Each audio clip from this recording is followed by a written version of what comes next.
星鬼所示，从不会出错。它就在这片海上。若真是上古浩劫前的东西，它早被这片海吞得不剩什么了。你们快出来看看！ 《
我们会让巨窟州再次经典。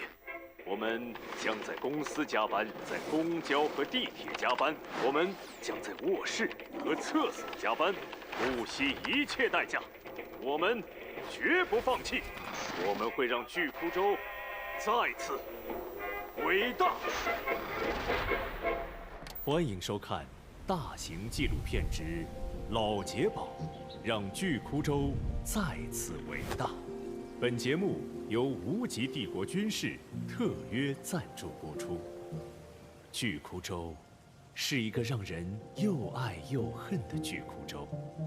当几十朵返魂花降临，整个江湖开始苏醒。记录员老杰宝端起他的旧相机，准备对回归玩家展开调研。岳三是今天的第1名回流玩家，今天是他回游的第1天。研究完今日的 OOTD， 激情满满的准备加入返魂花大军。一剑直锐，所向披靡。他和好友骂骂咧咧地前往返魂坛。这些英雄谁跟谁呀，根本活不下来。没事儿，三哥，你搜了这么久，还是白刀白甲，这波咱们记了不亏。老杰宝听在耳里，痛在心里。光速召集小杰宝，计划对巨窟州做出以下建设性改动。他大手一挥，将近几年省吃俭用的所有家底全部掏出来，建设到美丽巨窟州的每一个角落，提高了物资的投放密度。部分神秘大奖被抠搜的老杰宝埋得比较深，杰友们可以通过采集、挖矿、探索获取。一起回来打劫不？掐喽！最后，老杰宝私聊了山海赛季之后上线的英雄们，以后不用来新版巨窟州上班了。回流的杰友宝宝们和你们不熟。胡图维是今天的第2位观察杰友。今天，他带着小相好神很妙一起回归巨窟州。在大厅做完一系列你侬我侬的动作后，夜晚，他们仍在你侬我侬。突然，神很妙侧后方斜坡上射来几只近视与数不清的冲弹，神很妙在面前化为浑种。胡图维愤怒地开启奥义，刚猛的斗气舞幻化而出，他的速度很快，逃跑的速度快得让众人望尘莫及。他嘴里念叨着：“不打架的世界有什么不好？巨窟州的世界太残酷，我们都没法好好填双，就像我们曾经无钱那样。我要创造一个只有妙的世界。”痛，太痛了！老杰宝再次听在耳里，痛在心里。原地召集巨窟州土木工程部，平地砌了一栋高楼。在这里，人与人之间没有杀戮，只有生存的希望和老杰宝留下的各种宝藏。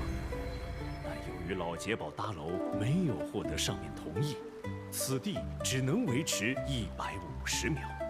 但我想，这对他们在这个残酷的世界已经足够了。请问你现在幸福吗？我姓胡。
甲，合体。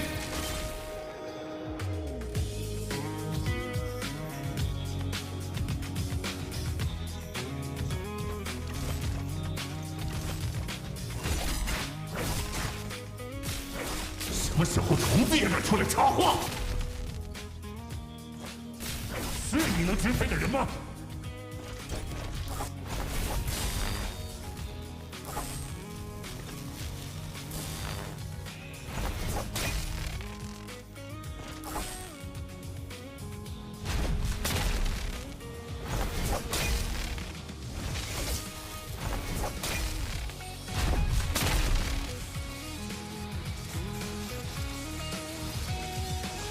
擎天铠甲，合体。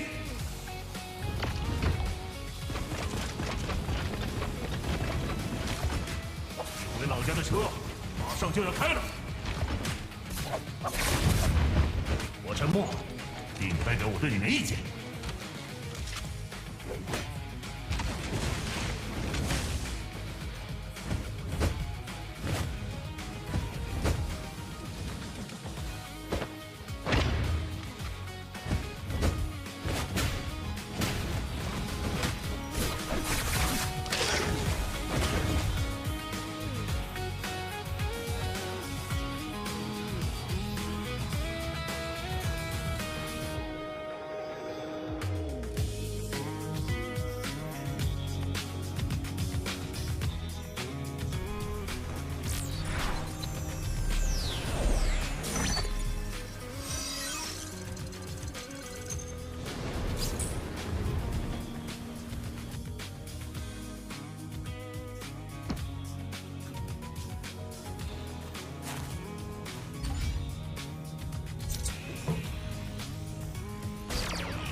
铠甲，合体。没有机会了。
我们会让巨窟州再次经典。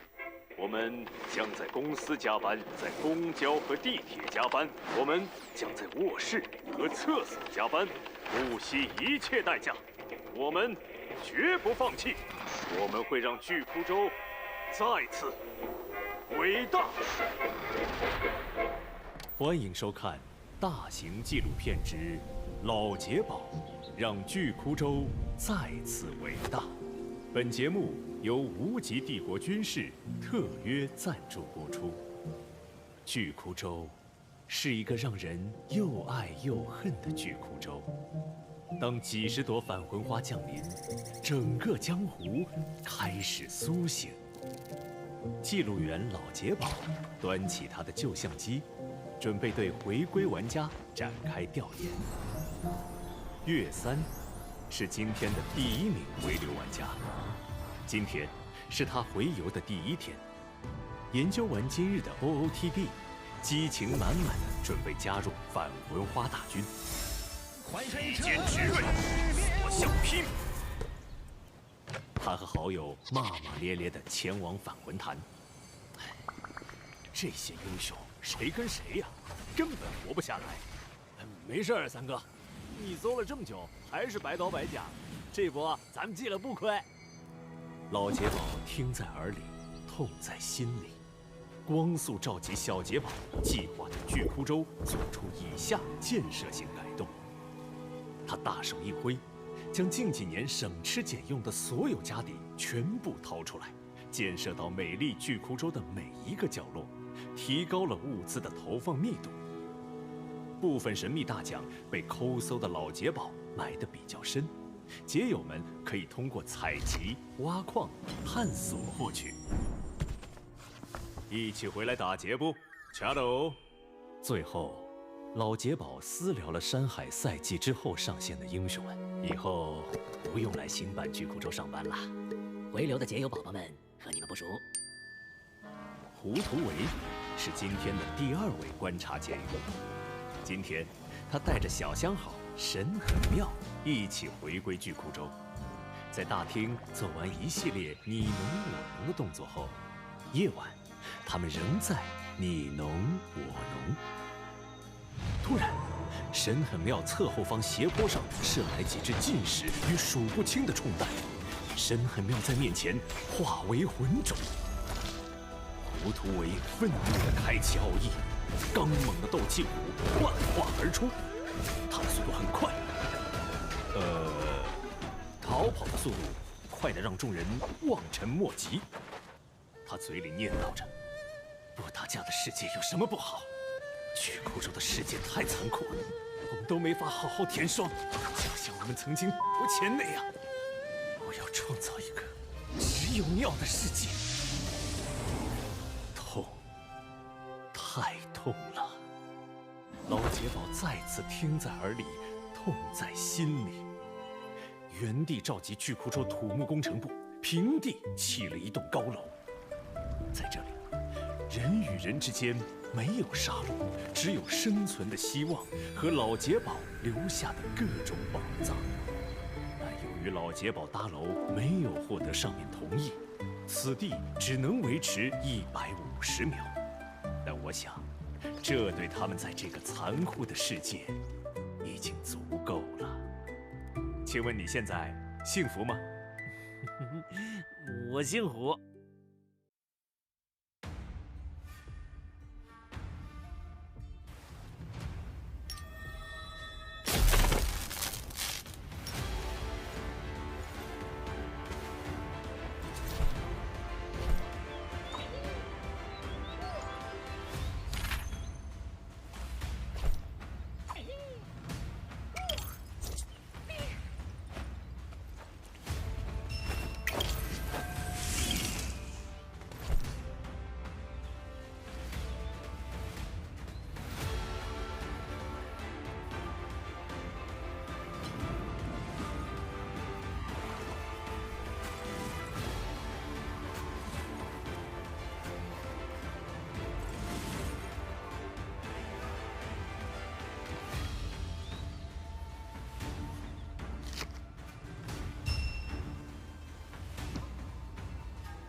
铠甲，主体。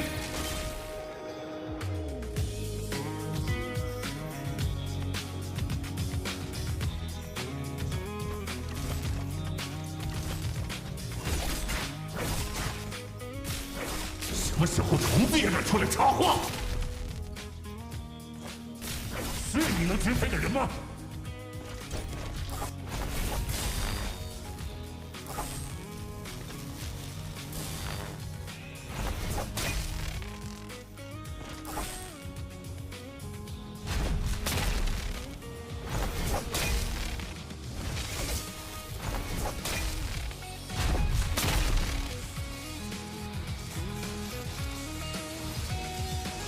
擎天铠甲，主体。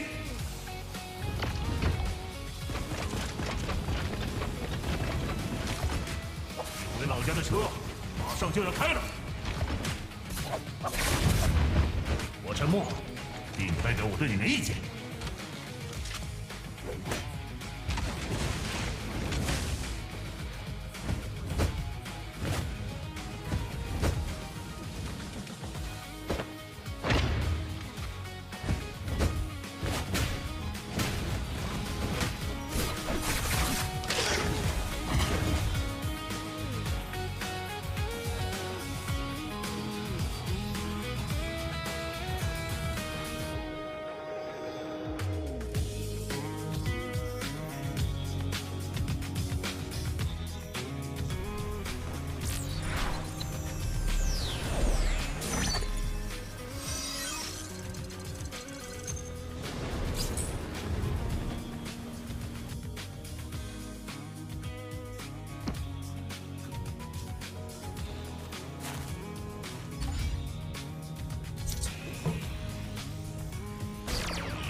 没事儿。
这里是中国上海，欢迎在周六的下午来到2026永劫无间季中冠军赛单排总决赛的现场。那经过了小组赛紧张激烈的厮杀，最终来自8大赛区的各位好手齐聚一堂，今天将会向本次 MSC 的冠军奖杯发起冲击。现场所有的解宝们准备好了吗？拿出你们的呐喊声，欢迎选手登场！欢迎北京第2季 RAW WFG 轩辕，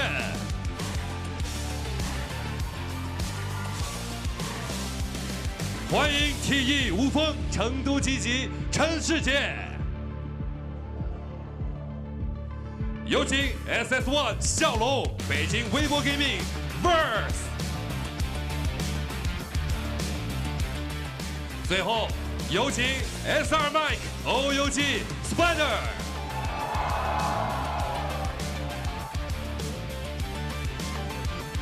再次欢迎所有单排选手已经齐聚一堂。那么赛前首先问一下麦克，赛前有什么对支持你的粉丝们讲？感谢你们支持，麦哥今天会夺冠的。那同样这边麦克要夺冠，蜘蛛赛前有什么话送给同场竞技的对手们？要一起夺冠，8个冠军。好的，那么究竟今天谁可以捧得本次2026 MSC 单排冠军？让我们共同期待。2026永劫无间季中冠军赛单排正式开始。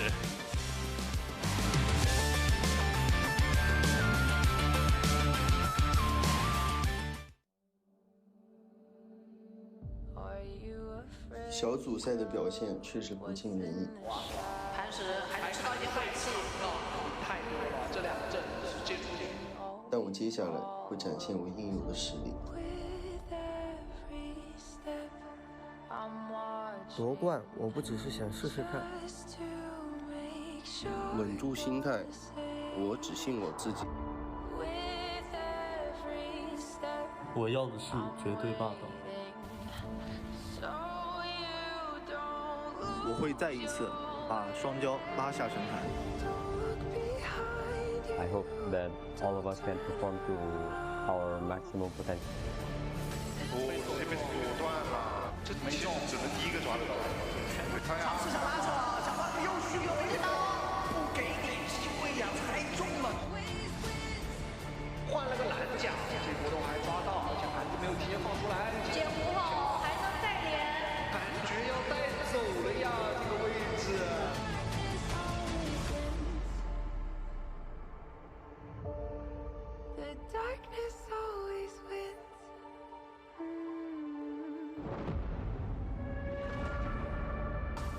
这个手连断气，没人挖脚趾，第4局没有了，Spider 获得了本次EWC 的冠军。去年的 MSC 决赛，我没能挡住Spider，但是今年情况已经不一样了，我会重新登上山巅。就玩着你开到脸上，但是有个迅速爆了。麦克也还有机会，把别人选拉开距离，结果又破到了，而且又比上，秒来呀！这个伤害也完全不够了。打笑容也是摇了摇头。我的话台在是反带我这吗？这下盘子先放出来，这是怎么办呢？这一刀，这首先我感觉那个刀血，我不用再去证明什么，王冠自有其重。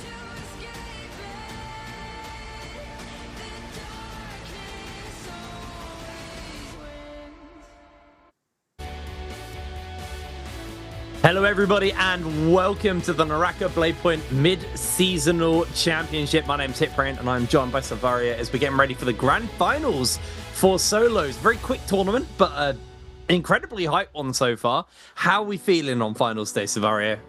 Feeling great, man. Coming off of yesterday's martial arts invitational, we got a great chance to see how the players were performing in those 1v1s and the versus rounds, and seeing how everyone is from the global regions. I mean, for instance, we saw XY from China to make sure that they represent us in terms of the Chinese, solos players, but that doesn't include in terms of one of the greatest players to be making it through here. This time again for the mid-season challenge, which includes for the mic, which includes Spider. It also includes Verse, and not to just name a few other ones, with Chen being in here as well. with one of being the newcomers. But this is going to be probably the biggest title to be seen until J-Cup, where most of these players have been waiting at least the entire year since last year, from EWC now to this year, to get another W, such as with Spider, and how he earned one for a specific reaction. Now that Mike's on that team, he's going to be the one player that people are going to be looking out for and seeing if he's able to achieve that trophy instead of being the one that goes out second place like last year. Yeah, I mean, I feel like the big storyline is obviously going to be the Mike Spider one, and we will get on to that. But here you go for you guys at home. Get yourself a bunch of goodies for watching today. So make sure you do have your NARAKA account linked to be getting everything on screen. So do not want to be missing out on that one. A couple of exclusive stuff as well there towards the end with icons and banners and all of that stuff. But yeah, I think the big story is obviously going to be the Mike Spider one.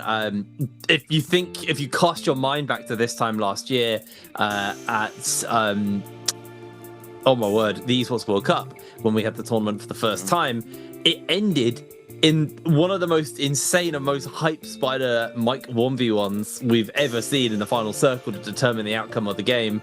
And that was a quick finals, if I remember correctly. I think it was 4 or 5 games.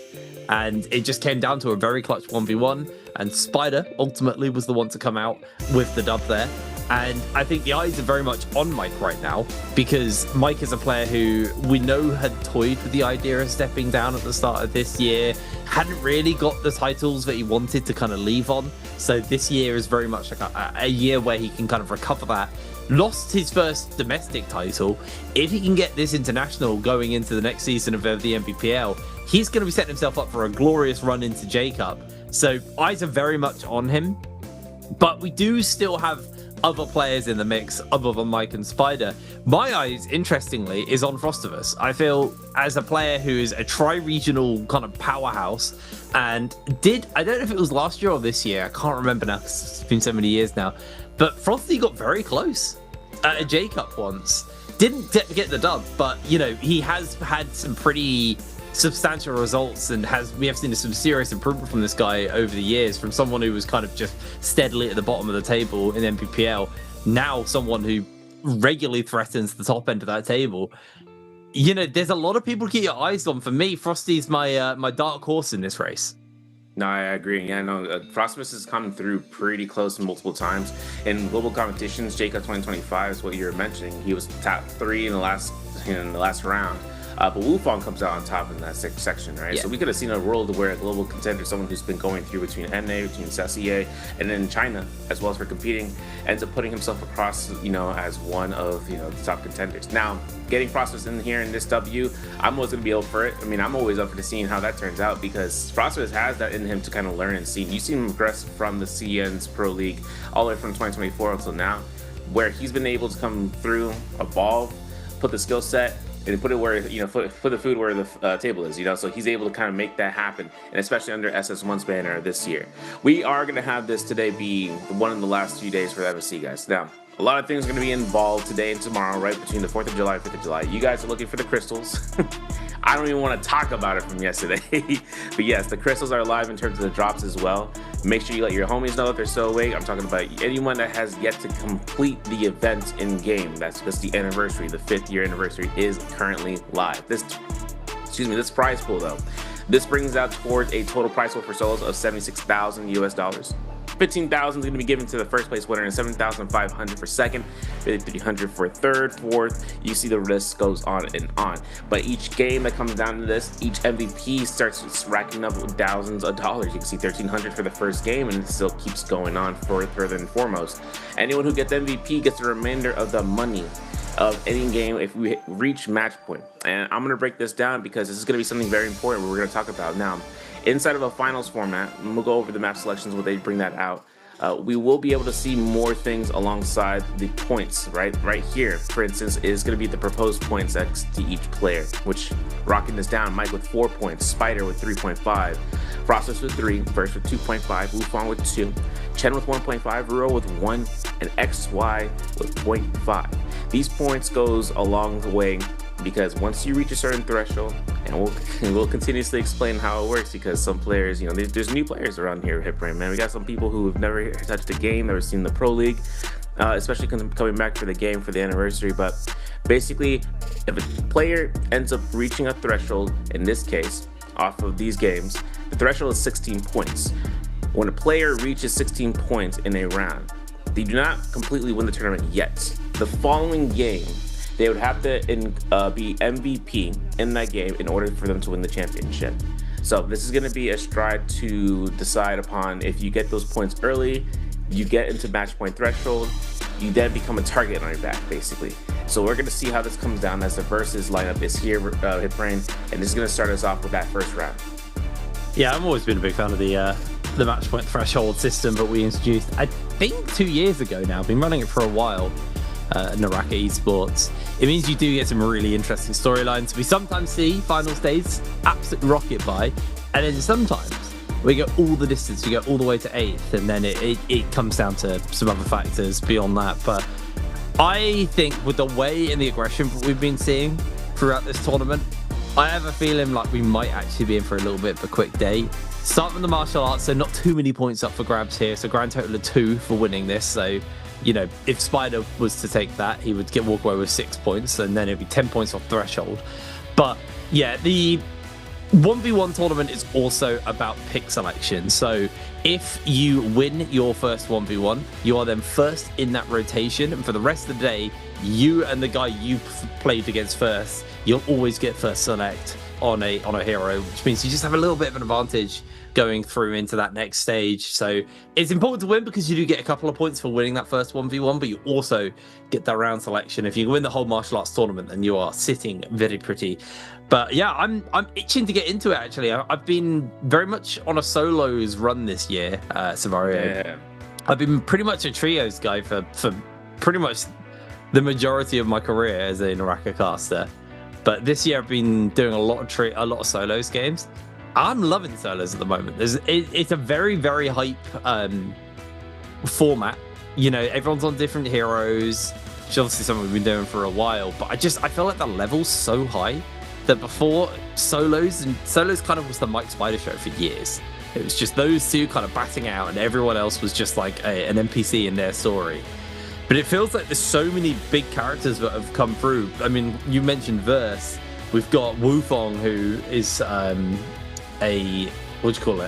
world champ and stuff like that. Like years ago, I wouldn't have ever predicted someone other than Mike and Spider would be capable of taking an international tournament. And here we are at the finals for MSC, and genuinely, I don't know which way to throw it. I do feel like Mike has made a massive recovery. I think he's been struggling a little bit this year. And I feel like he is on that redemption arc, but I feel like Spider hasn't gotten any worse, but I feel like everyone else has gotten so much better. It's a very, very exciting finals to be in because genuinely it's anyone's game. No, I agree. And then the other thing too, to turn the dial a little bit more, right? XY winning spring season. This is a character in the field of MVPL play that's gone through so many years of just being able to play and compete that finally getting the W that he deserves. And it feels like he doesn't really take it for, like, he just says, okay, cool. Like, he takes it in terms of stride, but he's very stoic about how his victory comes apart, because once he comes through in terms of making it happen, if he doesn't stop, this is a player that ends up taking these championships not for granted, but for, you know, for what it is, you know, something that he, you know, has been like, okay, yeah, I got that, I deserve that, but, you know, it's all right. But here's the next kind of thing, right? If it comes down to Wufong, Jacob 2025 until now, I mean, he's had some sort of struggle bus moments here from now until then, right? So coming into spring season, not having as much as an effort that you'd expect him to kind of pop off with. But next in line, to kind of wonder about where he's going to be able to come through and under competition era when it's final season. This is a very different mentality coming from the group stage, considering that, you know, the pick selection with the coaches are going to have to go into overdrive, right? Just making sure about the consideration of who's going to be playing what, or just be prepared for what to play next. Sometimes the rotations on terms of the heroes have been kind of wishy-washy. With the recent changes with Chaeol being there to kind of see where she kind of places out, we're going to see her all over the place potentially here in finals. We could also see how Zenda Wu still stacks up to be a threat in terms of the pick band selections, or she's still going to be top 4 and just being going all over the place. Yorihime, right, comes out here to pick. You saw Kylan dominate in the spring final season, or spring finals, where Yorihime just ends up kind of coming out, and then Kylan, you know, coming out there and showing out. And the difference is that in this season compared to with spring season is that the match point, or rather the mirror comp round in game 8, if we had to go into full cycle, It's not going to be dependent on the number of choices on the first phase pick selection. It's going to be dependent on the number of MVPs. A character or a hero that ends up popping off as often as they should be, but also where they are placed randomly in the pick band with 8-round selections, is that character is going to be somewhere where you're going to be preparing to play. Octopus has always been that character that we've seen taking the first phase selection. He's never something that leaves in terms of first phase selection. What ends up popping off later is whether another character like Kylan, if Yoda Kime, if somehow Zenda Wu starts getting more MVPs and stacking those down. To Mulch can be a character that comes out this time around, maybe even having more value, which is actually something that XY, we're bringing it right back to him, like at the beginning of my I was talking about. That's a character that people have downloaded against him, and this is what we've seen in the last week when we saw him play. And that's going to be something where players are going to be more anticipated for ever than before, right? To find out that counter pick or the counter play towards a character that someone is strength depends on that character being chosen. Yeah, well, it's interesting as well when you get into it and looking at the heroes, because ACOS came into the tournament actually on a nerf, so there was a bit of an expectation that, you know, we might not see as much ACOS in the tournament. And actually, he's been picked 28 times. He's the most played hero in the entirety of the tournament. Yoto actually being second there, though, which is interesting. And I know people like Frost had Yoto as a kind of pocket pick for a while, but a lot of people have picked that one up. Junhan Lee definitely taking a bit of a nosedive in the hero ranking.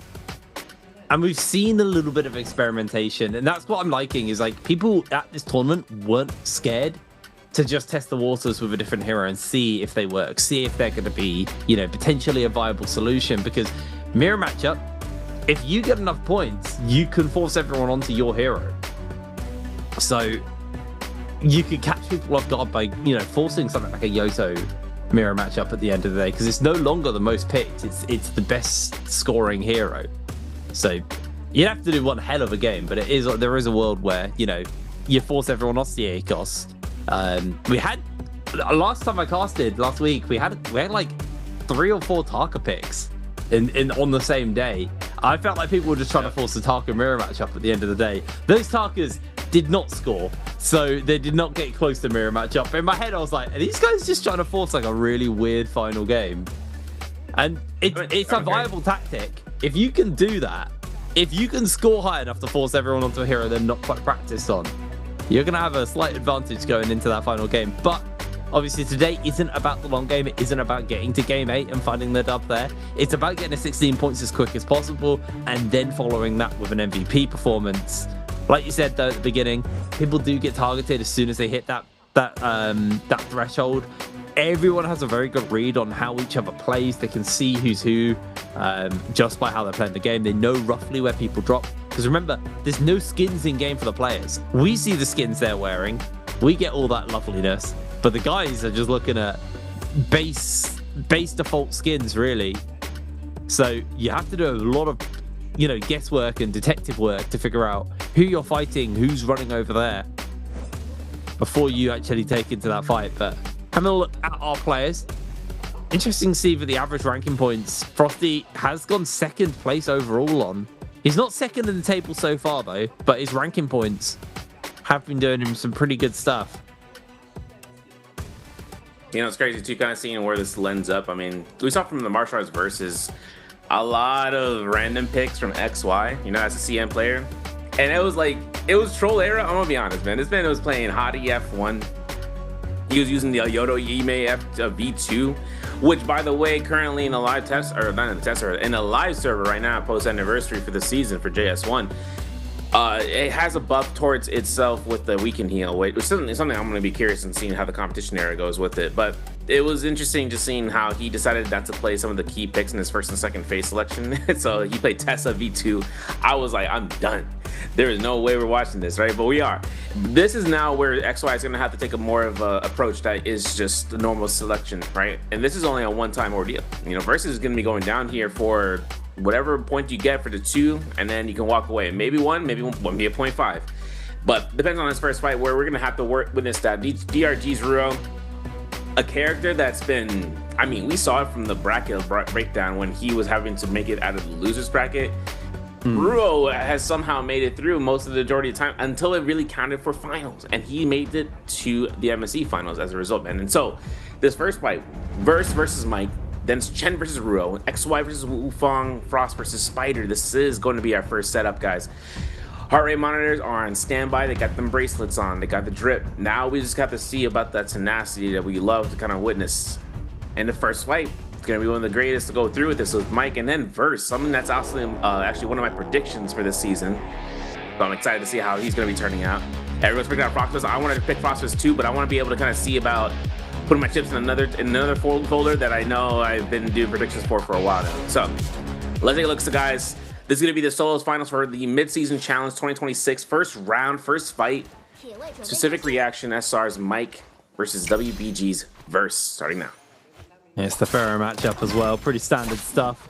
A little bit of a change to the dagger. We've seen quite a few Farriers go staff starts, but has been a trend over the last few months to slowly switch towards that dagger. As Mike is going to take a little bit of extra chip just to start off versus Verse here. Let's get a clang. No real connection. Both of them actually just playing pretty comfortably away. Look for the uppercut there. Mike, I think, is waiting out his F. Wants to make sure he has that combo breaker available. It's up in a couple of seconds, so if he does get caught, he should be able to break away. And there is a lot of like posturing and trying to find these focus windows, but no one has given it up yet as Mike finally connects onto Verse. Has been able to strip away a fair chunk of that armor, actually, stripping it all away. Verse heading back towards that pillar just to see if the option is there, but Mike's going to get a lot of damage in onto Verse. Verse not going to go for the mech up yet. He's going to try and bait Mike a little bit lower. There's going to be the F back from Verse. Now he has no combo breaker. He's going to have to get in the mech. Mike's going to pop a potion, isn't going to get the window to do so, and it's just going to mech up himself to break away from Verse. Verse can now pot up inside his mech while Mike just free fires away on him. Doesn't really have to do much potting himself, so he's going to get a lot of just free time to shoot at Verse here and take as much health and armor away from that mech as possible. Verse definitely coming out on the worst end of this opener. As there goes the mech. Mike, if he can find himself one little bit of chip from the cannon before demeching, another little bit of advantage to work with, but hasn't found that window yet. Verse, half HP now. Mike pretty much full at this point. Finds the parry onto Verse, and that is going to be round one. Yeah, Verse is making a valiant effort on that Fairy Shen ultimate on the deformation. The next step, right? It's the most important. What I'm going to do after he deform. But the mirror is going to be pretty on spot for the first two rounds. You're seeing the Fairy Shen. Now you're going to see seeing the Akos mirror picks. And one interesting thing is that Mike has been someone who used a dagger on the Fairy Shen versus started to adopt it, and it's interesting seeing how that first fight went down in Mike's favor, being able to read the situation. But Akos is going to be coming down here. Fist blade moments coming through. F2 War, though, charged up his tap dodge. Mike is reading that book, man. It gets parried, though. And the interesting part about this is that there is no silence parry of this on Verse. He looks to be pocketing out the Sam and the tap dodge. This is competition, right? So this is going to be the final time they're going to be able to kind of show up with their sleeve that they're going to be utilizing that preparation glyph for. But with this Akos ultimate comes up to the sky, Verse is going to be looking towards and seeing where Mike's chances are on catching up and gets the wall and gets the V1 recast. Mike finding himself out here, and that's going to be a tight situation. We go into a Shio versus the Yodohime, and this third fight is going to be determined and seeing who's going to progress and who's going to stay still. I mean, Mike kind of just got cooked by his own hero there. He is the Akos guy, losing that one out real hard. Mike now on the Shio, Verse on the Yodohime. Stalling from that first round is very much over at this point. Mike can try and step forwards here with the dual swords, catches on, but great use of the F just to disengage them away as Verse is going to go for the staff. Tries to get the little opening. As Mike, ultimate has been invested, has the shields to throw out. Is going to catch on to Verse, has been able to do so. As Verse takes a massive chunk of his armor taken away from him as Mike catches once again with the shield. Still got that F to work with as well. Mike with a massive advantage over Verse right now. Verse just going to go for that final slash with the sword. Hasn't really been able to hit too much as another shield catch comes out from Mike. Ultimate breaks. Mike's just going to go for a pot while Verse uses his F to pot as well. Mike tries to play interrupt, but beautifully against the wall there. That F is going to get a double pot off of Verse. As now health mostly reset onto Mike here. Verse has been able to get a bit of a recovery, but no ultimate available to Mike. But he's still going to catch him with the grapple tech, catching him in the uppercut as well, as Verse loses a massive chunk of his health. Really heavily stripped away here as the shield, as the staff, sorry, is going to try and go for the catch. The F comes down from Mike as Verse gets hit with the parry onto Mike, actually. Sorry, great little turnaround. Catches him. They're both starting to go a little bit low, and it's getting very dicey for Mike here. He doesn't want to be starting on a loss, but it looks like he will. Verse clutches out the win. 2-1 versus Mike in that first rotation. And now we're cutting over to DRG versus, well, BJ from DRG versus CD from GG. Wait, same teams. What am I talking about? Ruo versus Chen. There we go. I was just reading the team names out. Yotohime versus Feria. Interesting. We see a lot of the Justinas domestically as an answer to the Feria. Been a while since I've seen the Yoto come out. Pillar immediately catches onto Ruo there, who answers with their own F. Has got those flying knives that has a bit of mid-range to use on Chen. Can still get hit by the parry even at range. Ruo look for the scale rush off the pillar there. Tried to catch on to Chen. Chen not going to get caught. He's going to throw out the ultimate. Now he's going to have to try and be really unrelenting with this. Try and keep him away from the pillar. F came out though, and there goes Chen into the mech up. And that's basically just to waste out the Yoto ultimate. All of that advantage you can get from Yoto just completely stripped away. And he is getting absolutely smashed by the swarm. Doesn't get hit by the Goomba Stomp. Misses that final slash as well from the ultimate. As there goes the next one. And shot out of the sky. Beautiful. I was looking for clay pigeons, bro. He's going for it. Now he's going to go to the second round. Yeah, Yotohime has an answer in terms of various Shen. Only works out when you kind of catch her when her, her anchor or her beacon is set up way too far and she gets caught predominantly without a combo breaker. Though it's kind of coming down to this, right? For Chen going into this in the second round, hoping to kind of work off against Ruo's Zenda Wu, which is on the whip sword. This catch is going to be pretty dominant if he gets it. There's neutral. F2 combo breaker for Chen. Gonna go ahead and invest it. Go ahead and then reveal it, right? Especially here. Looks for the corner side and uses his own combo breaker to push him off of this. There's gonna be the Hime ultimate now. This slash has come out. As much as he kind of looks for the launch up, the Zenda Wu ultimate is gonna be the only way to deny this. 1, 2, screens to the cross, and 3. That this engagement is not utilized for green focus. And of course, you look towards a recast. Had to. And this is gonna be a V2, so Ruo, through all the effects, finding out this launch, gets the 1, 2, 3 vertical, turns his fight around, and now it's going to be a 1-1 situation. Ruo taking that victory, and now it's going to be seeing GG's Chen. Somehow, every single time we've seen him in this versus, he's going to bring out the Cicada. And that's going to be up against, unfortunately, in the case, with the behemoth choice pick here, with the Fairy Shen having that beacon and being able to be immune to all that stagger. Let's see how it turns out for Chen since he's on those flying knives for the death sentence. Yeah, he has to catch him before he gets to the pillar. It's literally his only window there. Got him with the F immediately, throws out the ultimate.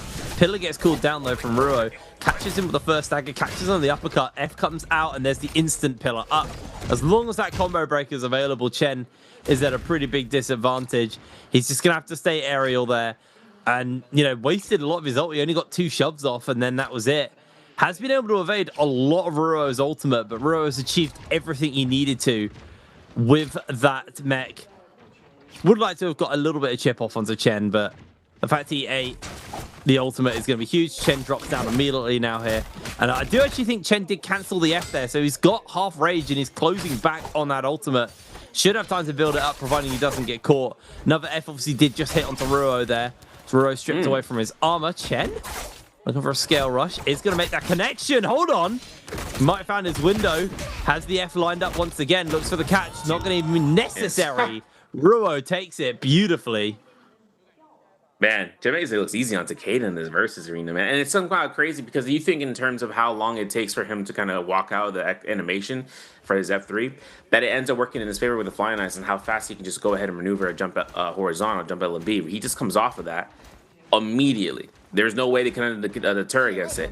He even looks towards a person who's flopped and holds it out to the blue focus. I don't know, man. We have to see later on because it's out to be XY versus Wu Fong. Having the dagger goes out here. Everyone's looking at this, but Wu Fong decides to pick himself up here with the fist plates and doing a lot of work, breaking combo break for XY, who does go for the crouch LB RMB. Goes for beacon drop to get in front for a little bit extra damage and popping out that beacon on the anchor. Parries and crosses are great. It's a fist blades. Watch the switch up, man. Look, boom, boom, goes and okay. We went for vertical 1, 2, 3. Should have went for horizontal. That's okay though. 1.0 comes out, gets caught XY. Avoids somehow the 1-2 there. Gets the turnaround. Doesn't get the wall in terms of it to push him into the knockout stage. He actually gets pushed to the ground instead. Wufang takes his beacon play. Now we go to the sky. XY looks at the F1, works this around, so has this entire movement tech from this dagger to kind of work into chip over time. Gets his own beacon to use and has his cannon shots at level 2 ready to go for this. And if XY wants to deny healing, he could at any time, but he even walks right in front of Wufang as he deforms into the sky. He uses both double boosts to try to create as much space as possible. Now XY's looking for this angle, man. He tries to go ahead for a Goomba stop attempt if he could, but there's not going to be an opportunity for that as Wufang breaks it into the ground, do the Dawn Bomb Dash, and still go into the sky. Once that XY hits that cannon mode, Ran, he's already up there. And then it's going to be the whole check situation. One clink is all that's going to be needed here for XY to force a soul break. Maybe even see about it and just catch up. But Wufang, these shadow steps are doing too much work for him to kind of worry about. There's going to be the parry. And as it comes down here, no combo breaker utilized just here for XY. He's going to get caught by the 1-2s into this 1-2 3s. The repair dodge is great in switching over to the fifth place this time around instead of using the dagger. Gets parried off of that 1.0. He shook his mouth, man. SMH. And he goes down for that first life. That was a very, very clutch one there. I think, honestly, he used his pillar too early. He made a bit of a mistake on the pillar use there, but regardless, that's a Taka. Taka getting played here by Zhang Yuan into the Temi on the other side. As Wufang goes for a flying knife focus attack. Didn't make a connection, but the staff is going to hit here. The spear, sorry, is going to hit here onto Wufang. Strips away half that armor already. It's going to throw a fireball up immediately. Both of them taking to the pillar as a kind of safety net. But oh my word, Zhang Yuan, the world champ, showing why he's got it. But he is slowly getting juggled around here. Wufang caught him with the whisk, did a lot of work there. Ultimate has been thrown down here from Zhang Yuan. Still got those fireballs to use, but inside the sandstorm is getting a little bit dicey for him. Has finally broken away on that one. Does need to be careful because I think there's still a wisp ready to fire here for Wufang. If he gets clipped by that, he might be a little bit of danger. Has now run out of fireballs and is trying to get a bit aerial, but not going to make that connection. It's both of them relatively low. Wufang has now got the wisps lined up. All it's going to take is a single hit. And Zhang Yuan is going to be in some serious danger. Catches with the fireball, though. It's a massive amount of damage, and that tick is coming through. But now he's getting juggled against the edge. Hit by the wisp. Zhang Yuan, he's being juggled around. I don't think he's got the recovery in him. The Taka character still sucks, man. Yeah, it turns from fire to glass, man. He went to go ahead and he just got burned out. And the crazy part is that even with the ultimate early cast from Wufang, and being able to kind of situate himself and using that ultimate to kind of counteract the wisp throw, it's that since he hadn't been used in the first place with the combo break, he had to use his ultimate defensively, in which case Wufang took full advantage of and just started kiting. Now we go into this fight. Spider taking this fight against Frostbus. Fan versus Whip Sword, and it's Yodo Hime cross parry. Beautiful. Oh my goodness. And it comes down to this, where the F1 cast comes up, you can use it offensively if he needs to, but now that the beacon is being so early on, I mean, Spider can just worry about this later. Having whether or not Frostbus gets to land the Goomba off on his head, he does connect the second shot first. Spider's participating in this for the remainder of this fight. Got that V1 ready to go in case of anything. Gets a jump LMB, cannon shots again, walks around the corner. Spider probably trying to look to the sky if he can. Tries a bomb dash on his head and still pulls himself out here. Now the deformation is going to be a problem because now that he's at the V1, you know, enough said, right? This is going to be up to the Yoda Hime looking for the catches here. Gets himself to the stone form, goes for the horizontal release, gets caught in the back end here. Frostbus gets launched, has an invest a combo breaker, potentially even too early. Horizontal comes up here again and again and again. The double horizontal jump LMB comes up here and again and again and again. You've seen the storyline, folks. This is nothing too much of a surprise. Yoda Hime ground level post-jet Fairy Shen ultimate. This will be free low, and now it's going to be up to taking this down against Frostbus, I think, with that staff. What was Frosty doing? I don't understand. He ulted before the Yoto had even ulted, so he knew that as soon as that mech wore off, he was in danger. Very, very questionable decision there.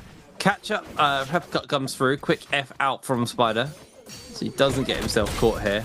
Let's see if Frosty can make this one work with the Shyol. Is going to get a little bit of damage off, but again, pinned against the edge of the arena. Mech has been summoned here. Spider has that to work around with. Well, Pillar's been summoned, has the mech to work if he needs. Frosty looks with the block, and there's going to be the ult up. Frosty, he's used ultimate. So the shield's going to block a little bit, but he's not going to be able to get those shield catches onto Spider and get the big combos off it. So he's just going to have to go aerial. Throwing the shields at the mech, not really achieving much of anything. And Spider, this is the difference, is he's used the ult at the right time. Now, those shields are blocking some of these cannon shots.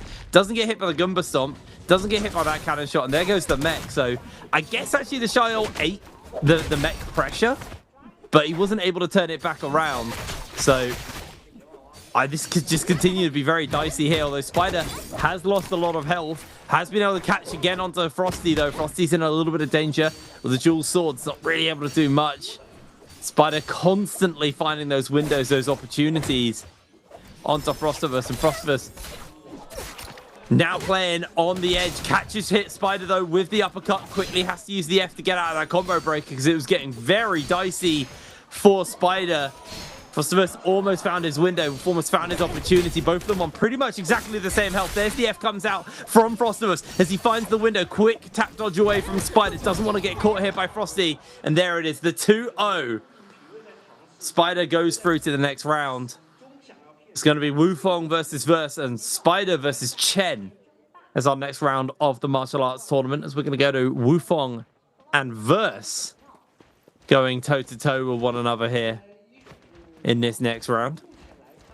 Wufong, but actually both of the Ferrier mirror matchup here, both rocking, I believe, the same weapon. No, nope. Dagger. Yeah, oh, man. Yeah, this is going to be a weird, strange matchup, too, because Wufong looks to charge up here for that beacon to get the hits, but he misses it, you know. The problem now is just going to be whether or not he wants to put an Injala release. If he throws out a Rendezvous Focus, there it is. There's going to be the punishment here. Wufong finds it against Verse, and Verse pulls himself apart, goes right back to the beacon if he can. Though what's going to be coming up next is just seeing whether or not Wufong finds out one LMB to the next, uppercut again, making it look easy, takes him out before he even had a beacon drop to even use.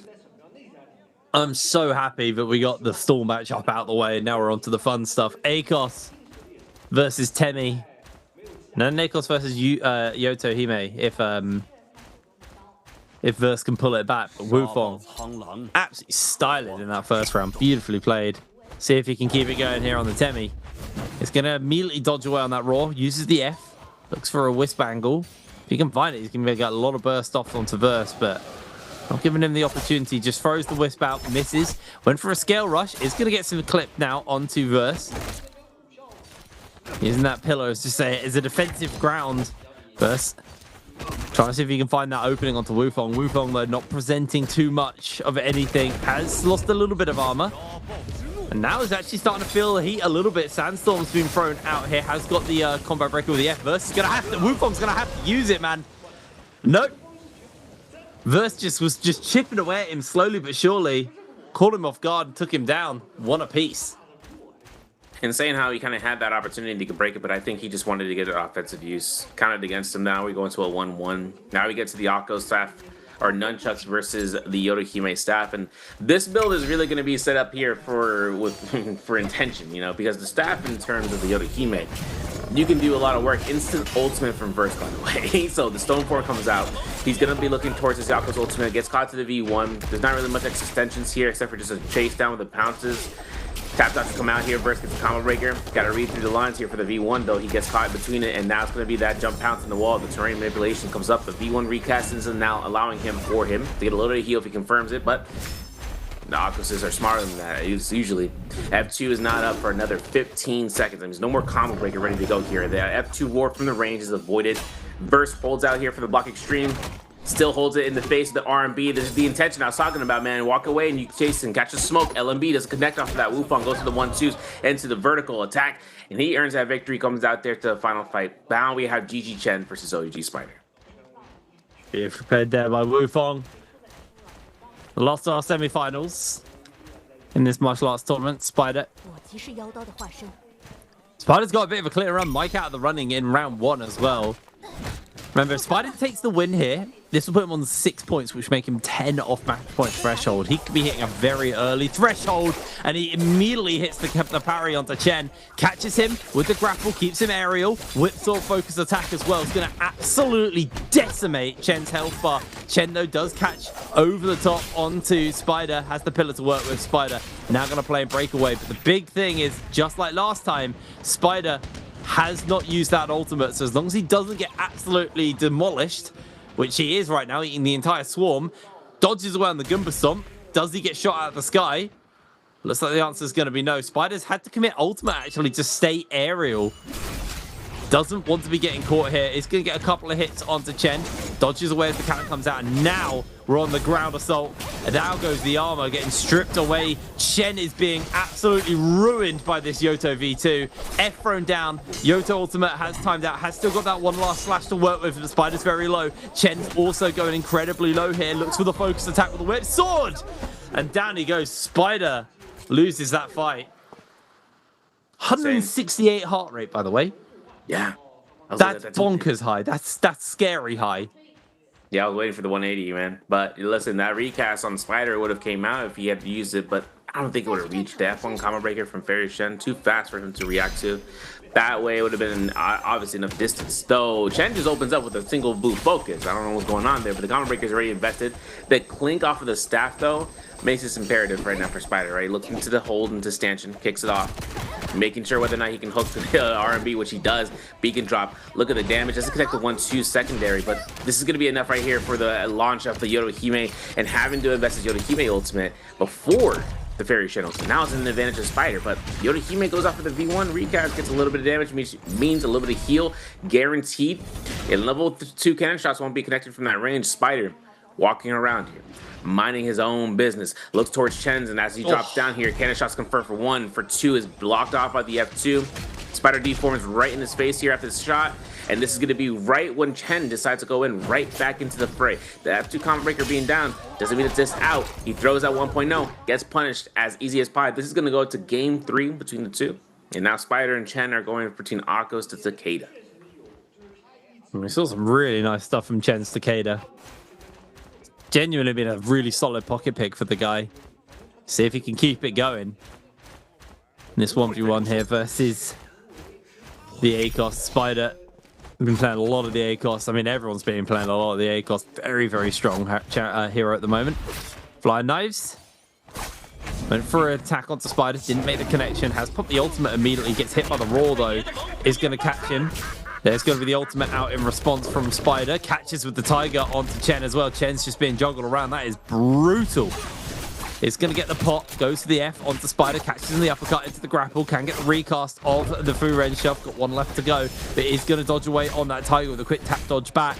But Spider's still doing a good job of keeping the pressure up here onto Chen. But Chen has done a fantastic job of turning it back around. He's actually been able to strip the armor, but against the wall, Spider has the advantage. They're on very similar HP. Spider, it's a one-hit confirmation. Chen takes down Spider, and he's going into Wufong in the finals. That's insane, too, because the fact that we've seen this once or twice, this is the second time, the shotgun burst 2 in a row, bro. Who would have thought? And all of a sudden, it's just like, oh, man, big upset, big upset. Now Wufong is up against Chen. Takeda still hasn't, I think he has like a 90% win rate at this point, basically, with Chen. So now it comes down to this Fairy Shen matchup, staff matchup on this and against with the Fist Blades. I'm worried about whether or not Wufong's throwing the 1.0, but Chen, I mean, he's worried about it less, you know? Comes out here for the beacon drop, forces that out, sees the riposte, and this is going to be massive damage, you know, right? Looking at towards Wufong. Kicks him off here in the stanchion and walks right back towards him, right behind him, takes the beacon and his own place right in front of his own. I know Wufong's looking for the LMB catches off of this. Man wants to get that neutral. Look at that, man. He rolled away from one LMB, one jab LMB comes out. There's going to be the 1.0 comes off of this end, and G and Chen is going to be looking to charge up, but I think the release is going to counter it out. There it is. Wufong goes ahead, loses all his armor, and he drops R&Bs, which means he's going to have to reposition towards his beacon, and he makes it. He makes a good chance here and trying to look for the shot, and he gets 1 cannon shot. 2 cannon shots will confirm, but Chen will go ahead to the sky and tries to buy time here as long as he can, especially considering that his beacon is about to come up again. So unless he finds himself in a sticky situation, he can be ready for this ground fight against Wufong when the time comes by dropping beacon, getting the combination with that. But combo breakers are ready to be broken. Chen's going to get this heal, Wufong as well. And this is going to be the deformation that Chen's been waiting for, man, this entire time. Goes right into the fray. Gets himself caught out. No combo breaker. Remember that he used earlier. Has beacon though in this corner if he needs to. Breaks off the 1.0, gets parry, gets riposte, gets Kong into game 2. Chen greeted. Chen greeted. Didn't get in the mech. Instead thought he'd take the ground fight and got absolutely clobbered for it. Now it's going to be the Oto versus the Temi. Wu Fong, a world champ, starting off very strong in the MSC finals. With flying knives now on that Temi. Let's see if he can find it. A 2-0 would be such a good omen for him for the start of the day, as well as he can get a couple of those mid-range attacks off from the flying knives onto Chen. Nothing too substantial. Forces the F out though, because that was starting to add up a little bit too much. Just catching the clangs. Wu Fong loses a little bit of health there. Chen's been able to do a fair amount of work and now has summoned up the ultimate, so the big sword's in play. That's the F quickly thrown out by Wu Fong. He's going to look to try and catch the Wisp. Is able to make the connection there onto Chen. Catches him with another Wisp. Flying knife focus attack, and he's just refreshing him. He's juggling him brutally. Chen cannot do anything. Gets another quick dodge away, but Wu Fong has played that absolutely flawlessly. Yeah, man, the execution was necessary across the board. My man tried to get a high five. He said, hold on, let me take a sip of this coffee. There ain't anything good. No, listen, Wu Fong comes out here. The shotgun burst in the wall.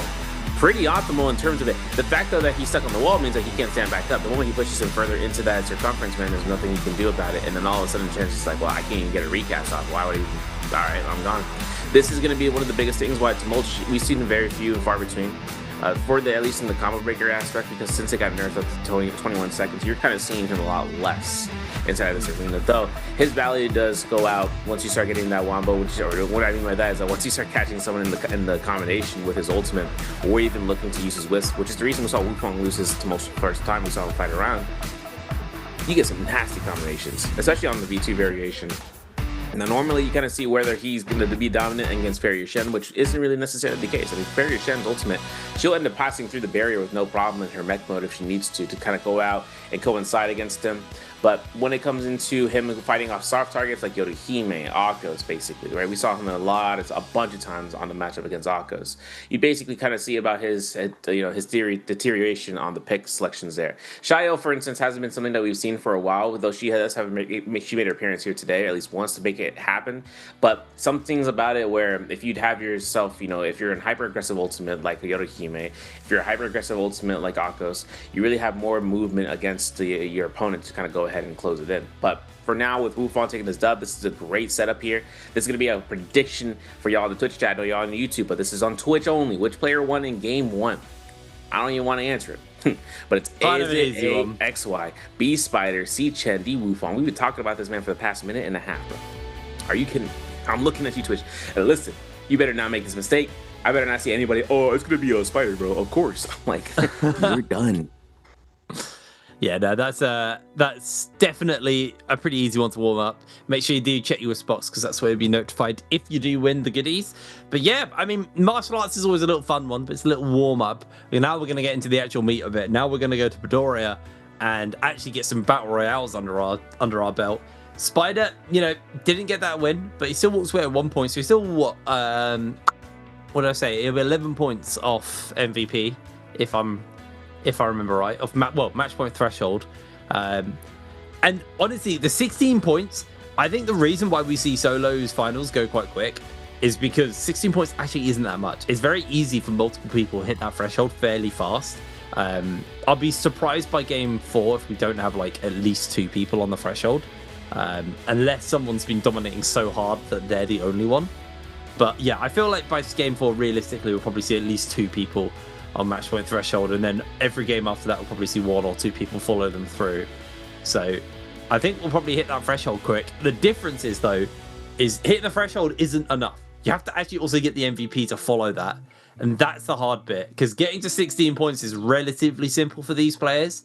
The problem they have is getting sniped, getting focused out. What makes it hard for the players is eventually there's so many people on threshold, you can't camp them all, you can't deal with them all. And then you're basically just playing on normal sudden death rules. But obviously to open it up nice and strong there for Wu Fong, takes himself MVP for our first game. Got the victory of these. Means that he's also going to have first selection when he's picking with Zhang Yuan at the beginning. So able to force down the solos champion, actually. The world champion has gone through to win the international tournament. Which seems quite prudent. Now we gotta look at the 2 points, and it goes a long way. Four players on 4 points. 3 players, sorry, I can count.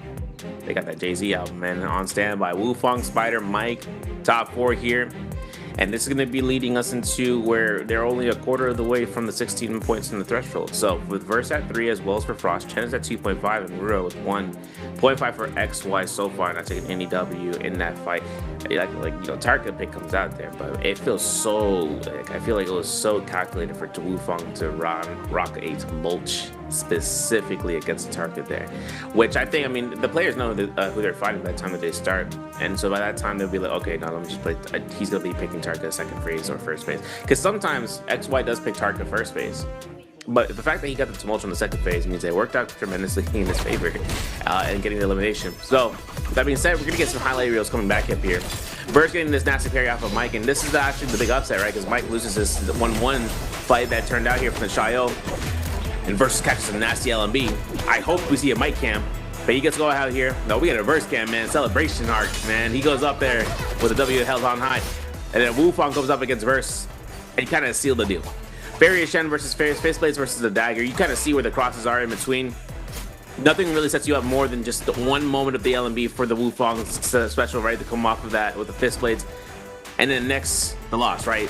Having this tumult up against Yakos, scare rushes immediately, gets no stamina, has nothing left, no room to move, and he still pulls himself out here in the quarter side with Wufang not breaking this down the common breaker. But this was the deciding factor. This last fight, it comes up here against Chen coming through.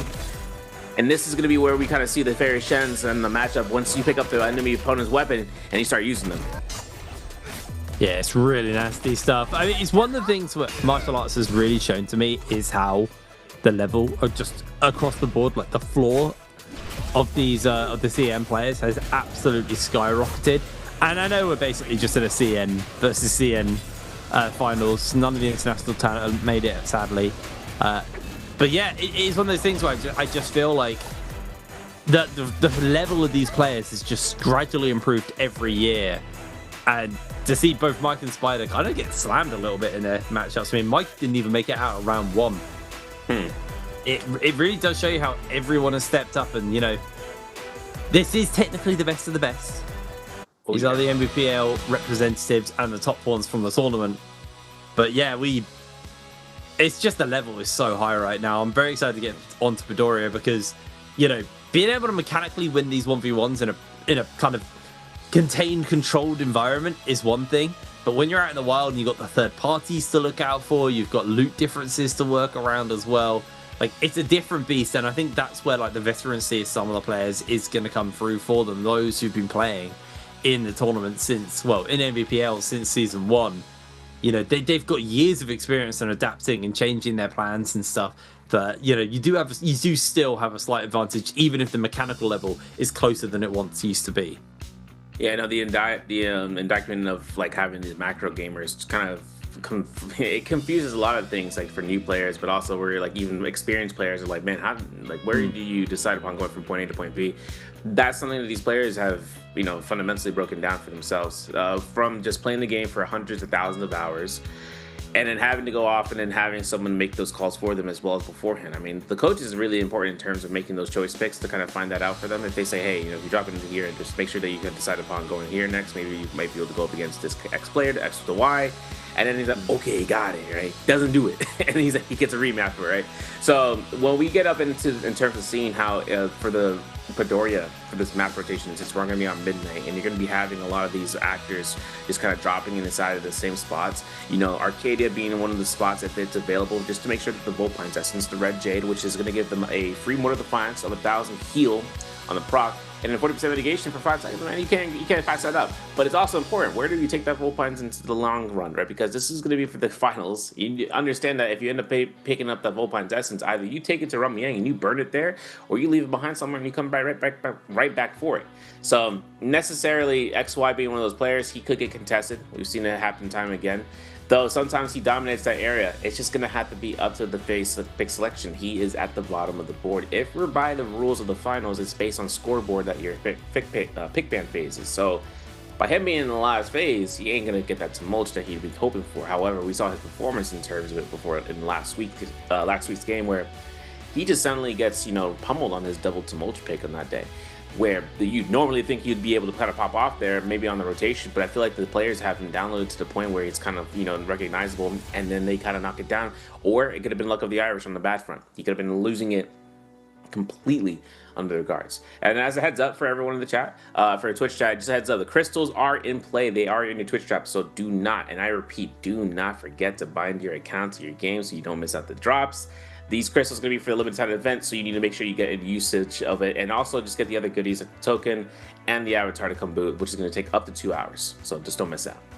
Yeah, make sure you watch for long enough to be able to pick those ones up.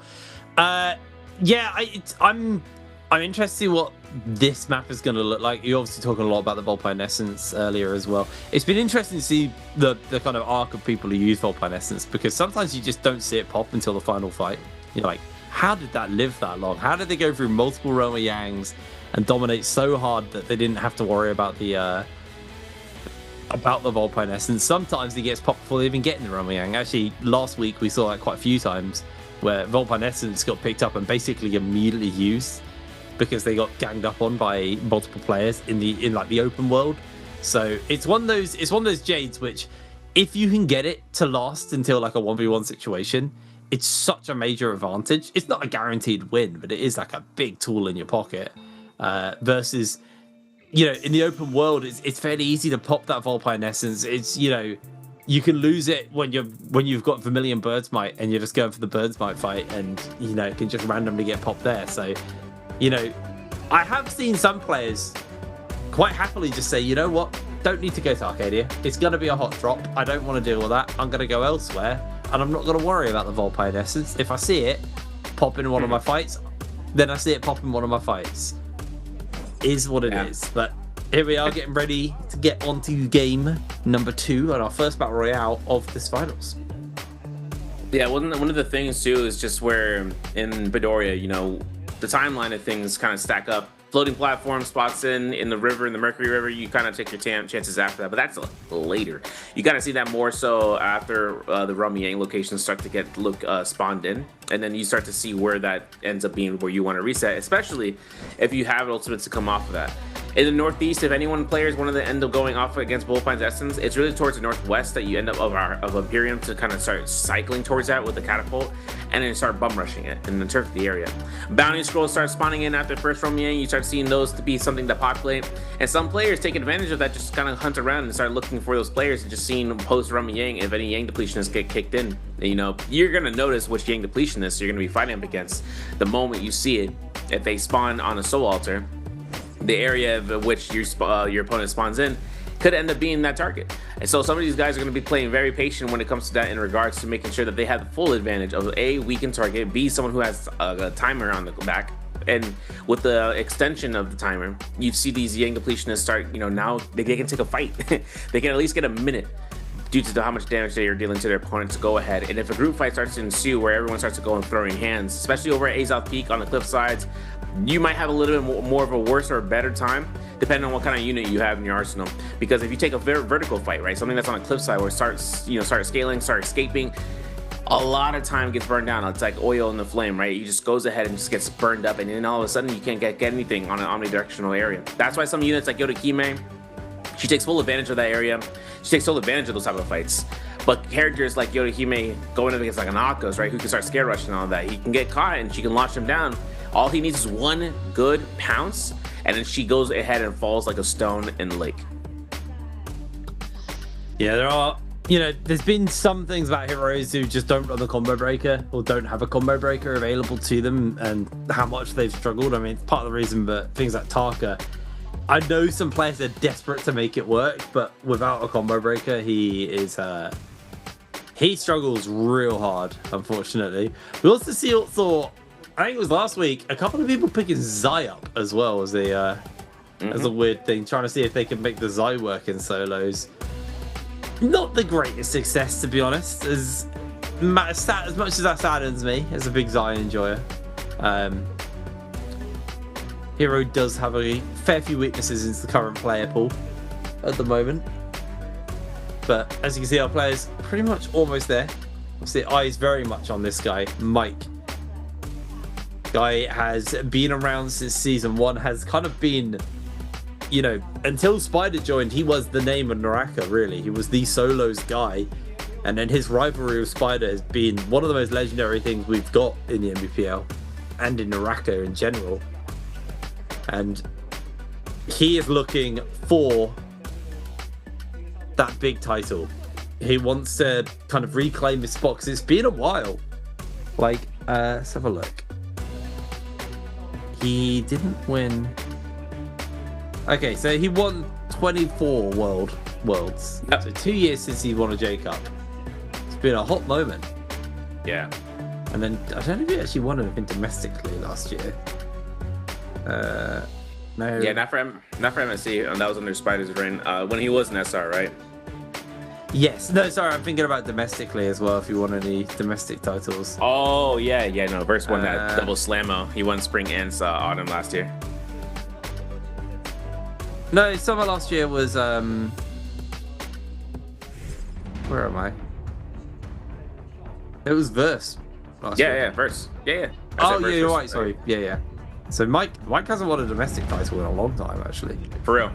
Yeah. And it's kind of crazy too, because I witnessed him more farming outside the hotel on Jacob 2024 post-championship rap party for trios. Man had that North Face, bro. He was wearing all white. He had everything, bro. He had the drip. But now we have to look into his fake face selection and see if he's gonna be dripped out here, because he's either drip or drown, brother. He's he's swimming, because if he's in third phase, giving Wufong first phase is either technically a Yodohime if he decides to run it now, or he decides to bring out the Akos just straight up and just says, I don't want to lose this character if I go ahead. But since he's on top of the leaderboard, I mean, he still technically has a round, unless he hits 12 points this game. He still technically has a round. So, fun fact for you, Mike hasn't won a domestic title since 24 spring. That was the last time he won a domestic title. It was 2 years ago. Tough. That's rough for him. But you know, that's by the by. It's not a domestic title we'll be going for here anyway. It's an international, which arguably is a lot bigger. Akos and Zenda are going to be our first pickups. Wufong taking that Akos. No surprise to see him at the top of the table. Now it's over to Mike and Verse. The Yoto being hovered for Mike. He's going to lock that one down. Select is so excited at the moment, because I do feel like there's a lot of variability into where people rank certain heroes and their power. Yeah, I mean, sometimes in terms of the Yodohime, that's why I was kind of counting her up. The Kylan, if it's used at some point, it'll have to be something around phase 6, I think, at this point. I think one of the players might even pick up Shayo here as soon as phase 5. Let's see where Frostfist kind of stands out there. Having a deciding factor right now, since its motion has just been picked up. I mean, he's got to decide upon now if he wants to bring that character out. It'll be interesting in seeing how, if it comes down. We won't see new character. I know you're probably looking around for Taragon. Taragon is not going to be showing up in solos. If she does, I'll be surprised. It's just her value is more for team-based modes, and even then, the teams are trying to find out her niche. There's the Kylan, though, for phase 6 there for GG's Chen. Phase 7 and phase 8 could be a mosh posh to see whether or not we get the Lonnie in here first or foremost, but definitely having somewhere, I don't even know if a personality pick's going to be happening here for XY, considering that Smolch has been late, just go far in. Shutuan Leaf from Ruro might confirm it. As for XY, if he picks Tarka, I mean, he does pick Tarka and Vidoria, right, for that first round. This is kind of that phase where he can decide upon doing that if he feels it necessary, and considering it's a pick in the 8th round, I mean 7 or 6 rounds of the VR basically, that he can just try to rock this down. His coach is probably looking over his shoulder. He's like, I don't know. I mean, you could try it. And XY is just stone cold killer face, man. This man is like, I got it. I'm gonna play Matar outside. He got that Tarka pick. He's gonna go in there. Kind of solidified as his standpoint. This is going to be his 100% pick rate here in terms of Vidoria, basically on a Tatarka, but skill selection still going to be say the same. Fireball V1, which is like, skill F2 with V1 variation. Nothing changes from that. But curious alongside this, though, with Wufong being able to get this Akos off rip, I mean, this is something where he's going to have to take a snowball effect, right? Taking this character to its full extent. We'll have to see whether or not he comes out, because that Zenda Wu is definitely his biggest op. Alrighty, well, getting ourselves loaded up here for game number 2 and our first battle royale of the day. Heading over to Vidoria. Genuinely very excited to see these finals today. And part of why is last time we had the MSE finals, which was our first MSE, or our second one ever, it was such a hype ending to that tournament. It was unbelievably fun to watch. So yeah, I'm very much excited to see how that is going to go. But like I was saying earlier, 16 points isn't much. We got 3 players on 4 points. So they're all 12 points off. That's not that hard. That's really not that hard for those players to get to 16 and hit that match point threshold very early on in the day. There is a world where they all slowly creep up at 1 because they can't put enough points together because they're all scoring. We'll have to see though. Baduri is a map where the loot is aplenty, especially with those treasure troves refreshing and appearing on the Mercury River. It's going to be there fairly quick for these players. Volpine Essence is in play, like we talked about earlier as well. Having a quick look at the skill loadouts. Nothing overly exciting on that one. XY is so set on forcing the Taka, man. Yeah, man. I'm telling you, bro. 20% pick rate on it is crazy. Yeah. Like, this guy really wants his hero to work. Absolutely. That's insane, too. Look at Mike, man. 10% pick rate, 1 choice on that. Fiota, he made 9.5 points. But Spider, I'm curious. F2 Zenda Wu with V2? Now we're trolling. Can't be that. That was from the Martial Art versus Invitation, if in a different universe, bro. Because there's no way he's bringing that on the BR. That's okay, though.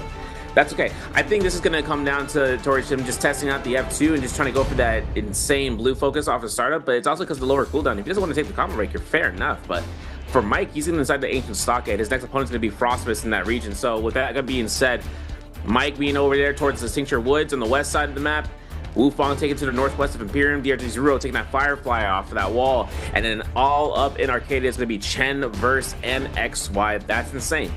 But this is now where our first fight either starts immediately in the northeast or the southwest is the first spawning circle. Very exciting stuff here. You can see the percentages. I assume this is like percentages to win, kind of. I mean, they're betting odds 11 to 14. Damn. Froster was very high up in the ranking. I mean, he did enter into today second ranked, at least in like average points earned in the game. And a very, very consistent player all tournament long. So obviously eyes very much on the Mike and Spider, as we would expect, and even Zhanyuan as the world champ. But I don't think you can count people like Frostivus out already. Is Zhanyuan purple nunchucks off the bat. Hasn't really got great armor though, so let's see if he can grab himself some blue armor before he gets into any fights. A $2.5 grand prize for winning this game alone is huge here as Wu Fong dropping down. Just seeing if anyone is about, maybe if he can take himself a little scrap to open up.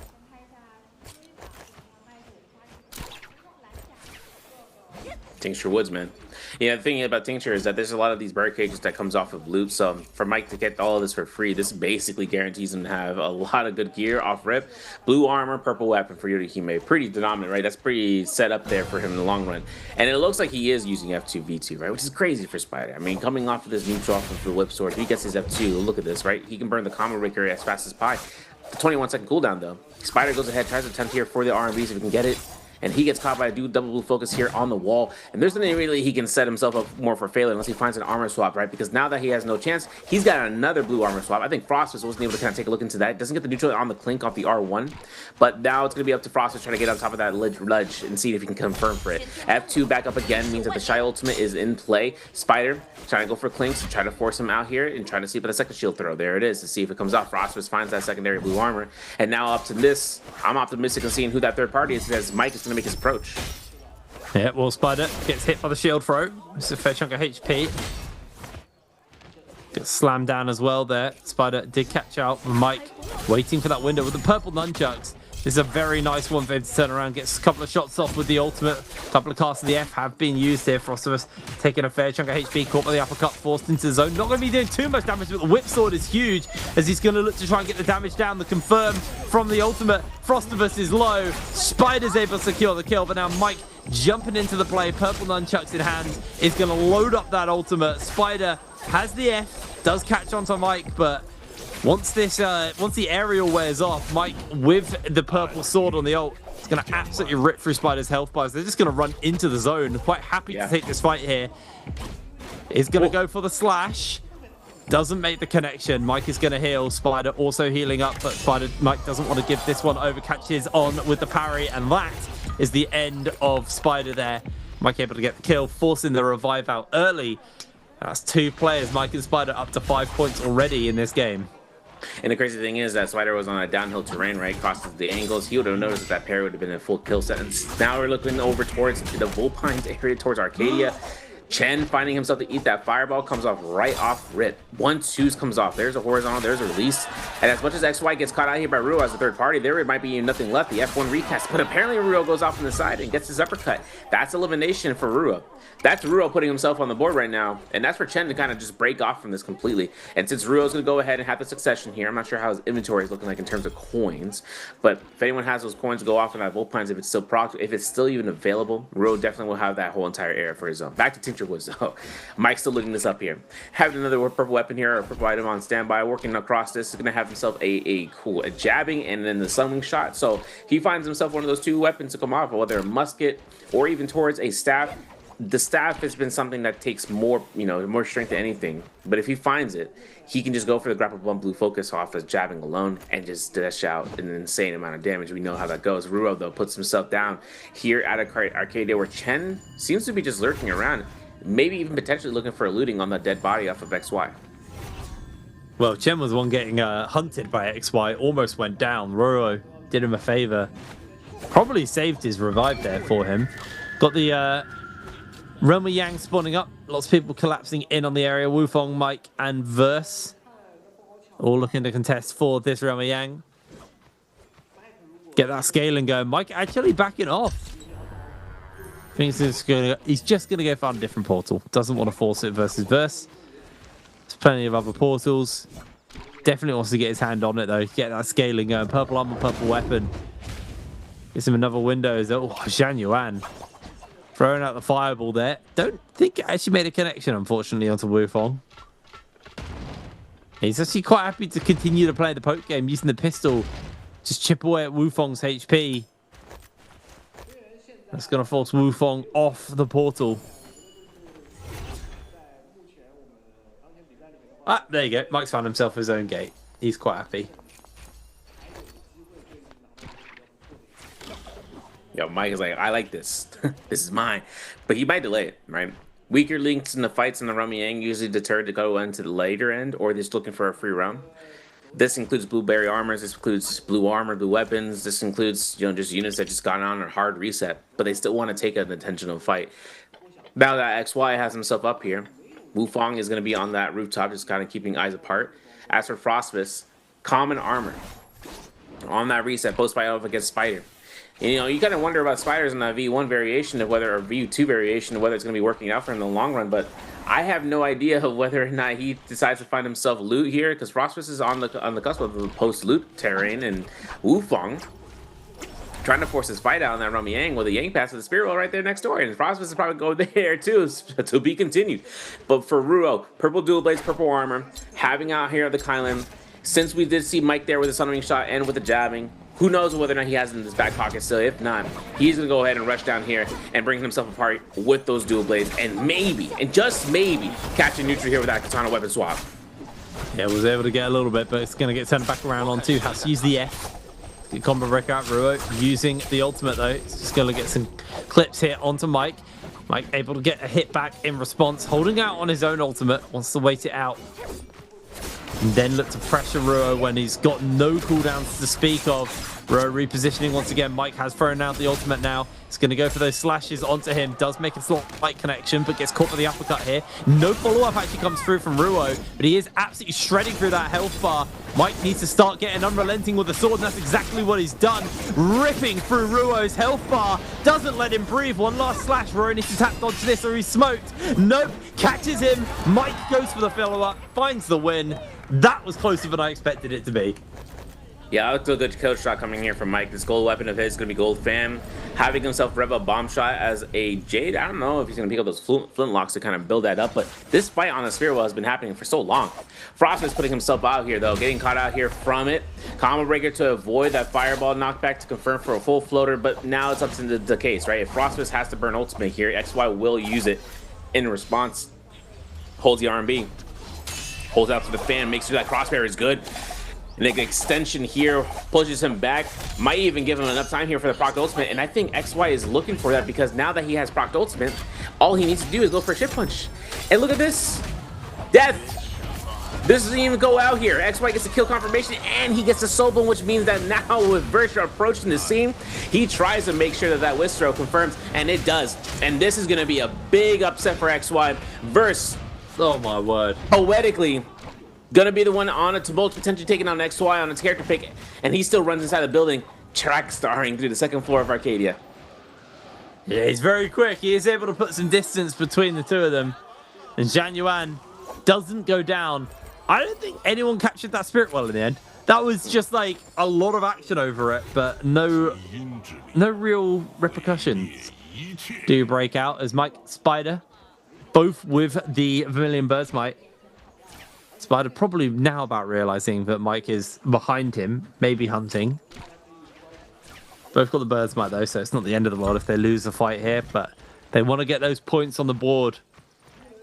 2 kills this game so far. Closing closer towards that 16-point threshold, but still 10 off. So we're going to have a look at Spider and Zhang Yuan's 1v1 inside this Rumble Yang. Nice pistol shot actually to open it from there from Spider. Spider did this with grey armor. Watch this, bang. That's criminal. The power of the F2, bro. I can't believe that he got away with that. Oh my goodness. The old cast? Does he even need it? No. There's no way. Yeah, he gets the old cast. He just needs a sprinkle of dust to kill XY at this point. And that's going to be it. That's insane, too. That's why we saw XY in that Spirit Well so soon. I was wondering, I was like, man, this guy comes out of the Spirit Well, and then all of a sudden I see Yang depletion. I'm like, man, he lost his Yang, huh? This is now going to be coming up towards Ruo, putting out the F1. Casting this against Chen. 1-2 comes out. Might even hope for a release, but we only got 70 seconds here for Ruo hit brain away. Thus 2 people are looking here for a fiending third party. Yeah, see if they can find it. Ruo already lost all of his armor. He's going to be able to pot up. But he needs to be quick on the money here. Got a minute left on his debuff timer. And he's knocked out of lobby. And most of the lobby is here. Great catch onto Chen there with the F. Chen just trying to get a bit of a turnaround. He's going to be able to jump up to safety, but caught by the flying knives. Chen getting absolutely cooked here. Down he goes. Who gets the Soul Bloom? It's Rio. He was able to grab... Wait, was it? No, yeah, it was. Spider. No, Spider stole it. Oh, the heartbreak. Ruo goes down, Spider takes the kill, and that puts him up to 4 kills in this game. Really, really good performance from him so far. 8 points total on the scoreboard as well, halfway there. Damn, Spider. Yeah. Rupture Gale Orb is well picked up here. Velocity Untold, since he's got that going. I was wondering, this man was running 2 HPJs, and I was like, man, why we got 2 HPJs, bro? What's going on here? That Velocity, though, goes a long way. He's now having the nunchucks to supply that. What's crazy enough, though, is that, you know, I love seeing the Zen and Wu mains come out here, man, especially just like just going out here on the limelight. 4 kill eliminations in this game alone, and we still got 4 other players to go through. Rumble Yang is a +1 technically in Spider's book if he gets to it. XY, though, still alive. Still able to stand himself on both of his feet. And on the target, no less, right? 2 eliminations in the board for him. So even if he goes down in that first Rumble Yang, he comes back out here stronger than ever, at least from what we saw from before. Secondary weapon on standby. I hope to see if he has a spear or a staff. Usually that's going to be one of his strong points, but having that whip sword, not a problem. The spear will play here from Spider. He's going to be going ahead and trying to confirm for this. That way no one else can. Now, depends on the weapon. If he gets a cannon, this would be perfect. If he gets anything else, maybe even looking for it for a fist blaze, would be all right. But I'm really hoping to see if he gets a ranged weapon to come off of this. See if he gets a bow or anything like that. Seeing there's that purple cannon. Yeah, purple cannon comes out there as well as the longsword, so that's great. Explosive armor, gonna have to drop that out. He has a Mortal Defiance as well for the purchase from the shop. And he can't even pick up this explosive armor if he wanted to, man. He's got too many good Jades in standby. He's just gonna go ahead and run it. And then looking at XY, taking the fight against Wu Fang. Does have that spear on standby on the Tarka. Gonna have to see what Wufong's gonna be cooking over there on the other side, man, because he's gonna be going up against a hell of a fireball, man. Yeah, let's see. I mean, I've not been impressed with Ataka so far. XY has been forcing it all tournament, and to little to no success, actually, unfortunately, for him. Now, just opening with the pistol shots, able to get a little bit of chip damage now into Wufong. Wufong does turn him back around, though, with the nunchucks, basically removing all of Zhang Yuan's armor. Catches him with the parry. The follow-up from the riposte comes through as well. And now Zhang Yuan missed the fireball. He's going to have to press that ultimate, and he's got the fireballs, the extra fireballs to work with off the back of that. Catches onto Wufong, but Wufong commits ultimate for the move speed and the ability to jump away, and the bow shots stripping away that HP onto him. Catches him with a Tiger's Leap, catches him again, and that is actually just looking very dicey at this point here for Zhang Yuan. Dodges over the top of the Tiger, so isn't going to be getting caught by that, but catches a fireball, and Wufong is able to take that nice and easy. I don't know, man. Taka, not sure, if I'm honest with you. We'll see. We'll see. Yeah, this is going to be an engraving pickup as well as a stick of Yang Zen right there for Wufong. Meanwhile, on the other fight for Mike up against Verse. Raw uppercut's great. Finding Verse out here with no ultimate means that this is going to be a moment when caught in time. Caught as a combo breaker still, though. Dual flintlock shot from Mike. What? Soul break confirmed? What? No, hold on a second. We got to wait at that. Whoa, whoa, whoa, whoa. There's no way we're going to feint out here for the horizontal here. No, don't do it. This is going to be a whole check situation. There it is. Verse, go ahead, takes the bait, gets caught by soul break. Yeah. That was it. One or the other of these guys come out on top. It's going to be Mike getting that gold armor as well as the weapon. Let's take a look and see about the Jade getting picked up there for it. Yeah, and going back to this, it's going to be a Earthshaker, all right. And then he's going to have a Rupture Kill, which is great. But going over towards that last fight with the Tarka against the Akos, I mean, Akos has that gold focus when he starts to charge up and release, and nothing can reach you if you're enough vertical range.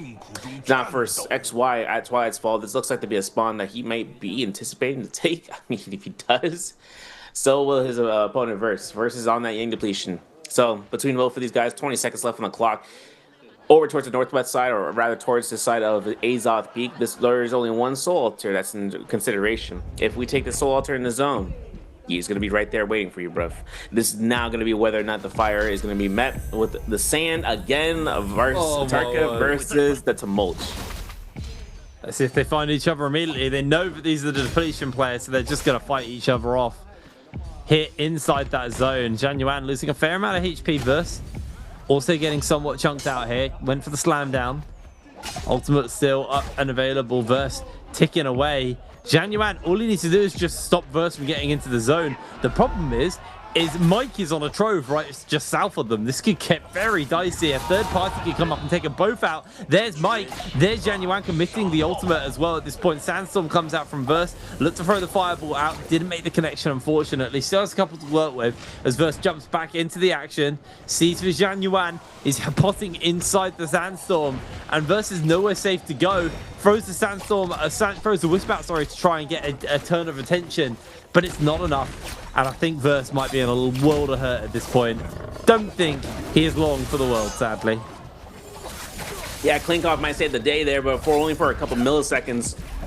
In the zone, he throws a wild haymaker's horizontal. Hold the jump. Let me almost grief, but the pistol shots, that's all that's necessary, man.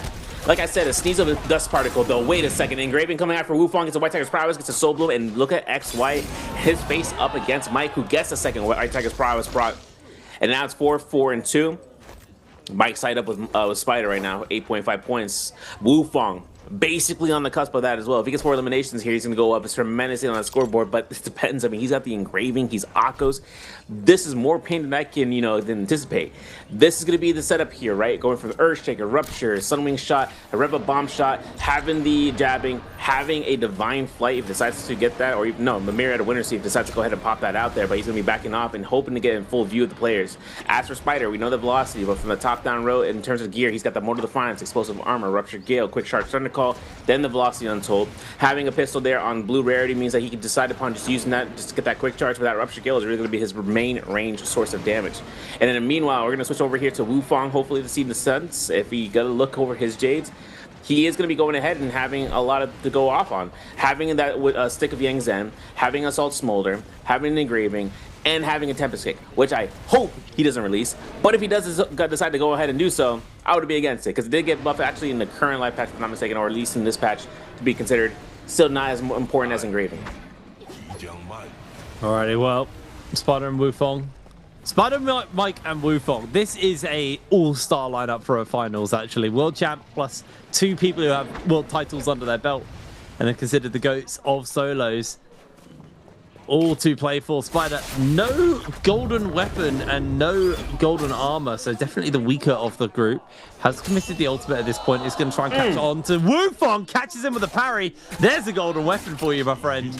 Been able to upgrade that one. Is going to get caught in the uppercut here by Wufong, though. He gets the focused attack off onto him. Forces him back. They're both just going for this Spirit Well, but Spider looks for the shot. Isn't going to make the connection onto Wufong. Wufong has committed ultimate at this point, though. Is going to get more in as the Tiger connects onto Spider. Spider's very low here. Can he find the turnaround? But catches him with the F. Spider catches the uppercut into the grapple to keep him going. And Spider takes the dub. But in comes Mike, who's committed ultimate. The armor swap and the Soul Bloom has healed him back up. But Mike is not done chasing here. He wants to catch up to Spider, knowing there's no ultimate, and he is unrelenting. Caught him on the rocks, and he's juggling him with the sword. The last slash comes through. It's dodged away, though, from Spider. Catches him with the grapple, gets kicked with the F into the uppercut. Is able to quickly break away with the F, though, in response. Mike has a refresh on his ultimate, so he's just going to go for round 2, baby. And Spider has not a hope in hell. The Volpine Essence gives him a brief bit of respite, and it looks like maybe he's found an opening to get some pots off, but he's not been given it. And Mike is going to take Spider down for game number 1 of the Battle Royale. Mike taking that dub, taking the Spear Well and getting full benefit of that Mystic Might, plus that refresh. Guarantees that chase down the moment he saw the elimination of Akos with a Wufong going down as soon as he did. And the crazy part is that F2 just really came in the clutch there. Even if Wufong decided to go ahead and break it off, potentially getting the Spider out there, that Mode of Defiance still in effect meant that he was going to be surprised for a rude awakening. But for Spider, it was only a matter of time. Getting that Soul Bloom was, you know, it's going to respite there for himself to get that heal back, but not enough time to get that rage over time. And then, of course, just having to deal with that second Yoda Yume ultimate in point blank range. Mike walking up the page gleefully, of course, with his main competitor there with Spider. And now these two dominant in the leaderboard, taking their chances and just beating up the punches. Some of the guys we couldn't get a chance of seeing here, Frostus, for instance, inside of the fights as a Shael, though. That was mostly due to the first Spear Well being eliminated out there. But what's Mike taking this dub, taking himself, I believe, up towards 9 points. We'll have to see the calculations when we get to the scoreboard later on, but he does have a phenomenal game coming off that Yoda Yume, making it one of the first MVPs in our selection phases. It's one thing that I always find really cool is they've got basically the same jerseys, just reverse colors. They got the red and the blue, but their jerseys are basically exactly the same, even though they're different teams. Even their jerseys are rivals. Now, that was an insane ending there for Mike, and very satisfying. The fact that he got the Spirit Well, so he had to refresh on the ultimate, and just being able to get 2 cycles with a golden weapon on the Oto ultimate meant Spider stood no chance. That Volpine Essence, I think, caught Mike off guard, and I was like, oh, maybe there's a turnaround, but unfortunately not. Now, for you guys at home, we have a question. Answer for treasures. What hero did Wufong use in game number 2? Was it Yoda Yume, Tumulch, Akos, or Yushen? Let us know, ABC or D in Twitch chat. And check those boxes, because that's where you'll be notified if you win. A relatively easy one for you guys if you're paying enough attention there. But yeah, great number game 1 of our Battle Royale. It's weird because it's technically game 2, but I always consider it game 1. Absolutely banger to open on, though. Mike taking that MVP, and he is one step closer towards that MVP match point threshold now. Yeah. And another thing, too, just kind of comes across the board, just weapon selections. The dagger was really something that was set up there for everybody, it felt like. And that weapon was just going out the hands. Usually you'd see the fan to be something to use, but a lot of the solos players getting the fan and switching it over to the dagger just because of the maneuverability, the horizontal, being able to close gap in a short amount of time, just for movement and saving your, saving grace. Though what's going to be next is kind of seeing where this comes down towards the next map. We're going to go to Morse Isle Night for game 3. Though keeping the scoreline apart, like we said, match point is in effect, so we need to make sure we see where any player that makes it to 16 points, and Mike is the closest one there right now. So getting us into the highlight reels hopefully soon. I want to kind of walk back in terms of that, because we kind of looked into the beginning of the fights, right? Mike was able to be at Tincture Woods, ends up taking this rotation over the Ancient Socket, finds Shael, sees a Shael and sees a Zendu in the fight. It takes the pressure off of the back, right? It takes rid of Spider in that fight, taking him out in the zone, which means he loses that gear. Then he goes right back in terms of a reset, even on common armor, takes the first Rami Yang fight against the Tarka, and then utilizing the F2, taking Zendawu to its fullest potential there, without having to break a sweat on using the ultimate until the Tarka ult had been invested. 7.5 points still from Mike means that he is now up to, if I'm not mistaken, towards 11.5 points, which means that we are only 4.5 points out, and then he would be in match point. 6 points for Spider though. In second place overall, Wufong with 2.5, XY with 2.5 as well, and then 2 points earned from Ruo, 1 for Reverse, 0 for Chen, 0 for Frost off of game 2, and then taking a dub here on that Yoda Keyman. Really, really nice stuff. 7.5 points and 6 points to Spider. Like, we are creeping towards that match point threshold very, very fast off the end of these games. It's crazy to think, but Chen and Frost obviously going on the goose eggs. Not a good start, especially when the rest of the lobby is moving at the tempo they are. 11.5 points total for Mike, 10 points for Spider. You know, it's very feasible for both of these players to hit match point threshold by the end of game 3. Meaning game 4 could be a very dicey game for the rest of the lobby. But, you know, we saw some serious life in Wufong. Verse, actually a very quiet game. Did open with a lot of proposed points, but hasn't had a really great start to the day. Yeah, there's a lot of people who are going to have to really get their stuff together, because Mike and Spider, they don't want them to run away and just end it in game 4. That would be crazy for them. To just be denied before you even got your engines going. Bro, that part, right? Yeah, and it can happen. Slow roll it down. I mean, this guy's already near 75% of the way there. The clips and highlights here, pretty much the showcase here on why Zendawu has such a high pick rate. And you can see why. The short amount of burst damage, the movement, the maneuverability, being able to take shots at any point in time, any time, space. But Spider had a really great opportunity here to take the read that if he throws a release here, the combination for that LMB, the jump to the R&B follow-up would have been enough there for Mike. And of course, double dagger, gold rarity, whoever hits who. And it's funny too, because Mike did have Red Belt Bomb Shot, but I never saw that Jade in play. And having the MVP stat to beat this dagger wouldn't be a problem here. I lost 1,000 points on the site for the prediction, but that's okay. Taking the spotlight right now from Mike. Just take a look at his horizontals into the jump R&Bs, man. Easiest spot.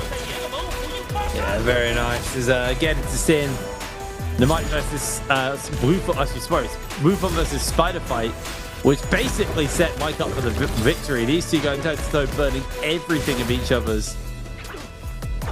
And able to come in and steal it all away, close the game out. Spider did obviously get this kill, which was great for him, but Mike, the double rotation on the ultimate was just too much for Spider, even with the fact he got the Soul Bloom, even with the fact he got the golden armor fully topped up.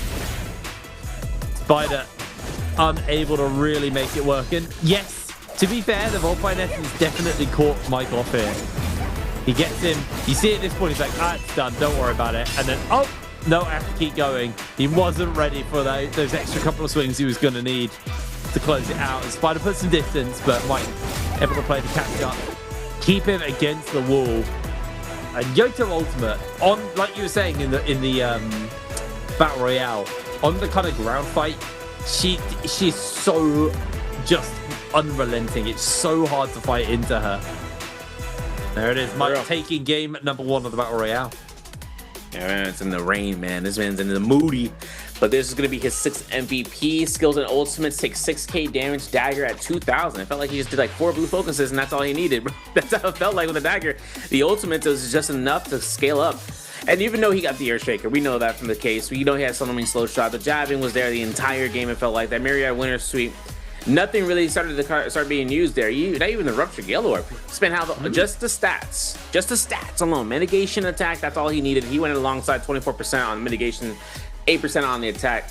Not really having the HPJ to really pick up either as a tuna. I'm pretty sure he would have taken the chance of dropping off maybe Summoning Slow Shot or more so Red Belt Bomb Shot, because on the Flintlocks, you don't really get a chance of seeing that weapon as much.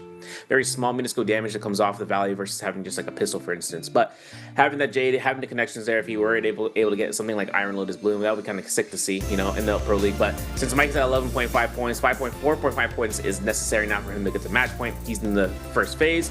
And then off of this end, we end up pulling ourselves to the side, man. Gotta go ahead and throw in a break. We're gonna see you guys afterwards for game 3, so see you guys soon.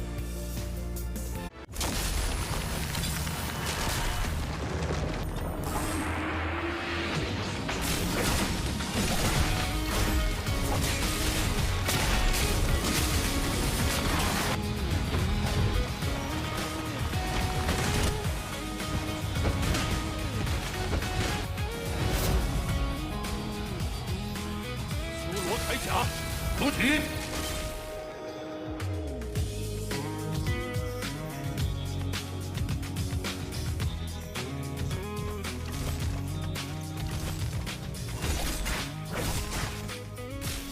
什么时候虫子也敢出来插话？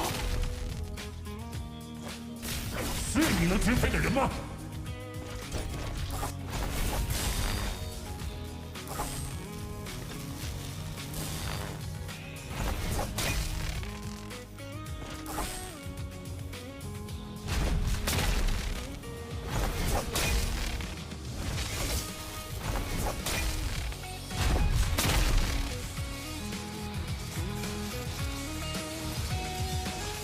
天铠甲，出体！几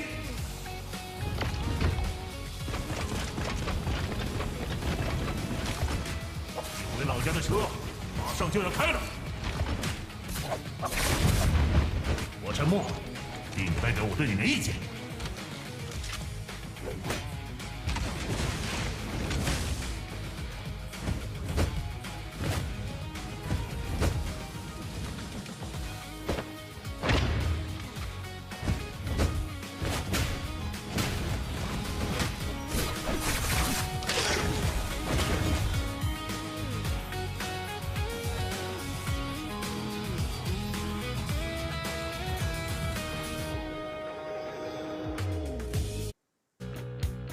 Ladies and gentlemen, welcome back out here. We are for the finals on the midseason challenge for 2026 for NARAKA BLADEPOINT. My name is Cerverio alongside with HitBrain. Got a lot to talk about there. Saw a YouTube chat for a split second there. My man said, yo, why is even Tarka allowed? You know, HitBrain had some words to say about that, man. He got a little bit something about to say about that, so go ahead, man. Hero sucks, man. I know I'm going to upset Duncan and a lot of the casters because I swear all the casters love that hero, but like, goddamn, he sucks. I don't know why. Like, Zhang Yuan is forcing it, and it's not working. I mean, I can bring the numbers up again because I actually had them up earlier. And for some reason, I closed that tab. But it's just not been a solid pick at all. And Zhang Yuan is really trying to force it. Bro, you're in finals? Like, you are the world champ trying to hold your title at a domestic. And right now, you are in, what, last place, I think, in the standings? Or very close to last place. And you're just not doing anything. Like, you're picking Tarka. Like, Tarka in today's game... Oh, it's only... Was that not the whole... That's weird.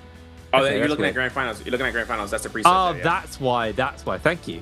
Looking at the wrong thing. You're catching me. Yeah, Tarka's had 5 games played. And it's averaged 1 kill across 5 games. So... I didn't realize that, bro. Yeah, it's... They've been trying to force it all tournament, and this is like the 6th game now of Tarka all tournament, and like, yeah, it's Zhang Yuan actually needs to drop this hero because it is actually just costing them too much. Like, I think it was fine in the group stages, especially when you're in the clear, just giving it a test. Bringing the Tarka out first game of finals is wild work, actually wild work. There's so many things you could have gone for over the Tarka. But, you know, I think it's time we move on from that. We know Zhang Yuan is a capable player. I think they were held back a little bit by their hero select. I would like to see something normal from them now. I'd like to see something a little bit more playable. Seeing a lot of why people have put so much emphasis on the Yoto. Because in group stages, Yoto was the 2nd most played hero after ACOS. Yeah. And you can see why. Mike just played that absolutely flawlessly. Really, really solid game from them. Yeah, and the thing is that Yotohime's that damage output with just a single catch, it just oozes stat lines, right? Because you get 1 uppercut, man, you get 2 succeed, like you succeed with 2 extra uppercuts afterwards, and there's nothing you can do about it. The only thing you gotta read is to see whether he's holding the vertical, and if he holds the vertical, okay, are we tap dodging it? And does he decide to throw a horizontal instead? And then if you get caught by I gotta call it the banger rain, right? When you get hit with a double horizontal there, it will literally put you in a position like, oh, well, I can't even hold here. If I do, then I might get caught again. And then all of a sudden, skill cast comes out, recast. It's just a timing thing if that recast comes out. The thing about XY is that since we're not on a pick ban rotation of normality in the 6th round format where the 4 pick ban slate phases, we're on a leaderboard check, and he is on the last phase. He is being given no time for respite. He has nothing to kind of pick unless he decides to get a pocket just somewhere around the middle of that. But the crazy thing is, surprisingly enough, he didn't pick Lonnie.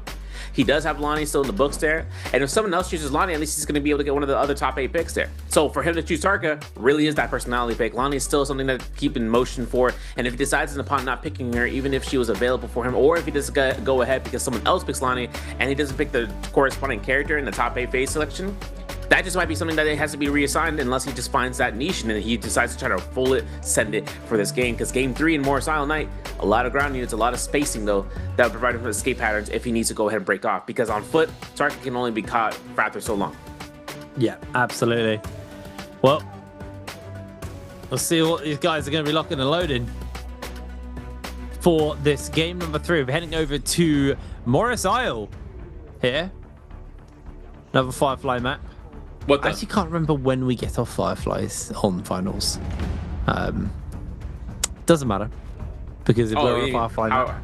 Yeah. So games 2. Yeah, I forgot. XY actually is on top of the leaderboard. My bad, XY. Yo, you're good. Just don't pick anything else. All right, cool. So games 2 through 5 are gonna, or games 2 through 6, or no, games 2 through 5 are gonna be our Firefly maps. 6 through 8 are non-Firefly maps completely.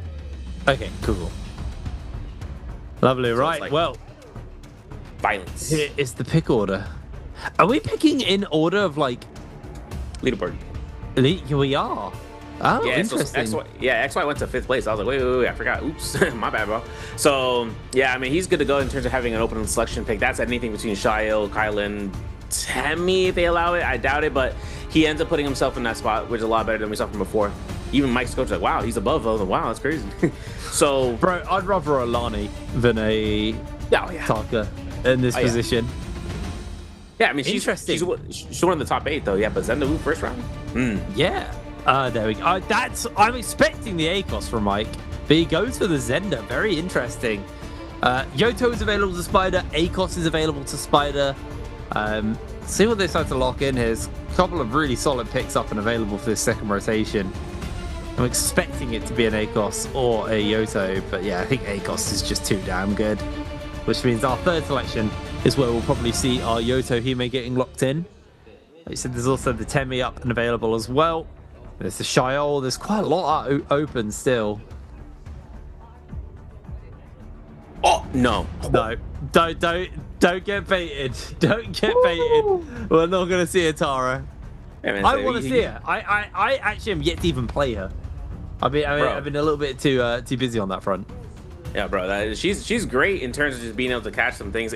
But in hindsight, if you want to put her in like it feels like a slower Tessa in respect, but she can do work.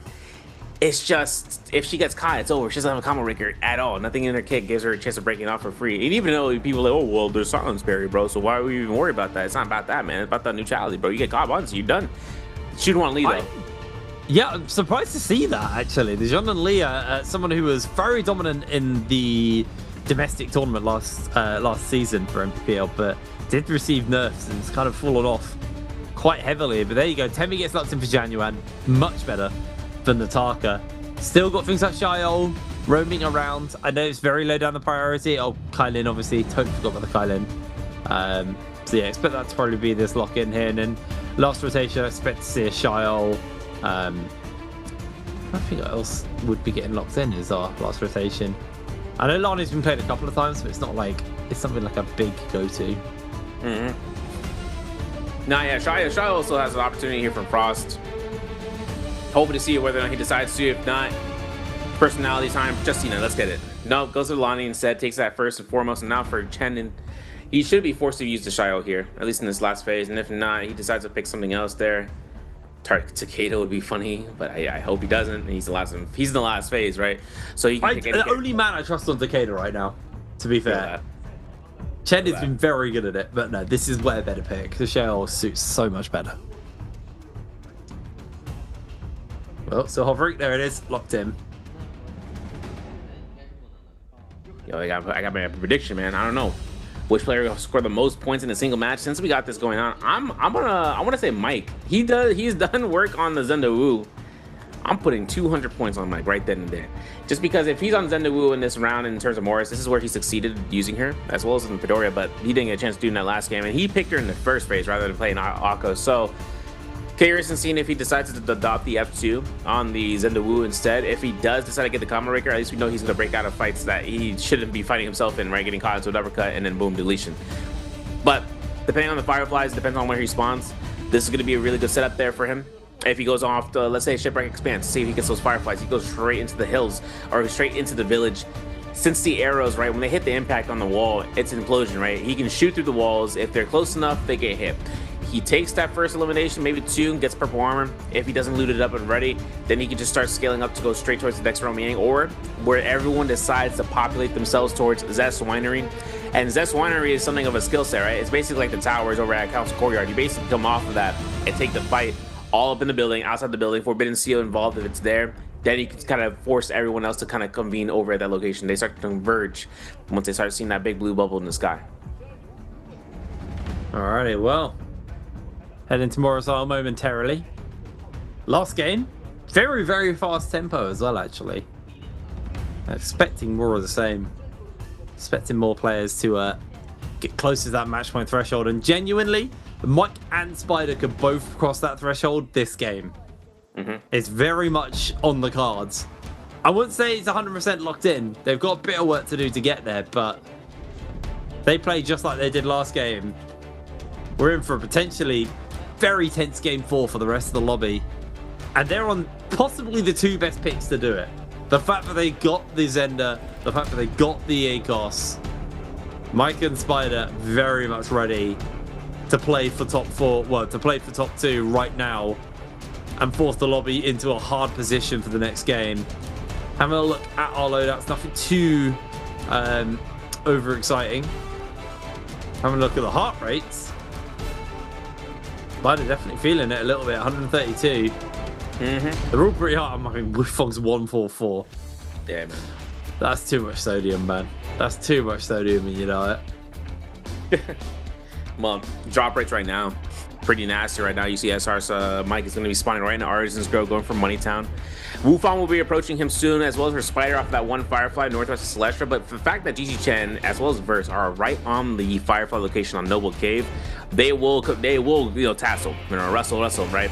DRG's Ruro is right out the side of that scope, though. He might make his approach towards the north side. That's where Frostwings is. That's Sunwing's Rest. Hoping to get some loot off of that Soul Altar spawn and then rush right towards the Fireflies. And if not, WFG's XY is right there to kind of go in, rocking that location, getting the Fireflies. It might even take an engagement against 1 or 2 players. Let's take a look and see, guys. Game 3 for the Solos Finals for the mid-season challenge begins now. And it's very alongside with Hitbrain. We do hope to see this first fight off rip, because considering how close and proximity the players are, one initial rage into a Firefly means you're going to be setting up here for an immediate action. This is Verse finding a Firefly, getting F1 in medium, and having no F1 uppercut confirmed, but now he's got the ultimate cast. Ultimate cast weapon is going to be in such a comfortable position here versus Chen. Chenho has been able to put some blockouts, throws the shield down onto Verse, catches Verse. Nice little block comes out. Verse continues to go aggressive, though. Seeing if he can make the connections here. Chen's ultimate still up and available. He's going to catch him with another shield throw, able to strip away that armor. Verse once again gets hit. All shields are now used. Verse can continue to play aggressive onto Chen now that that's wasted. As Chen, he's going down. Nice opener there for Verse. Easy kill. Grab the weapon. Played that well. Mike and Spider, though, they're going to find each other. Wait a second, Mike getting himself out here inside the building. Spider has ultimate ready to go. Remember, I talked about that one Firefly off the northwest of Celestia. That's exactly what Spider picked up, and over the course of time, with initial starting rage, he got that ultimate. Spider finds a 1-2s, and Wufong spotting him out here from the Zest Winery we talked about from before. He's going to make the approach. The 2.0 is good here from Mike. Having downhill terrain, though, you can see the lineup. If he gets a parry, he gets anything else for a neutral, he will go for the jump LB span, forcing out the combo breaker. Mike gets himself out here caught, gets his own combo breaker to immune the terror, and then having nearly his ultimate online, in case if anything, the turn of the tables comes out, and Spider is forced out here to use ultimate. Yeah, he's going to use it defensively.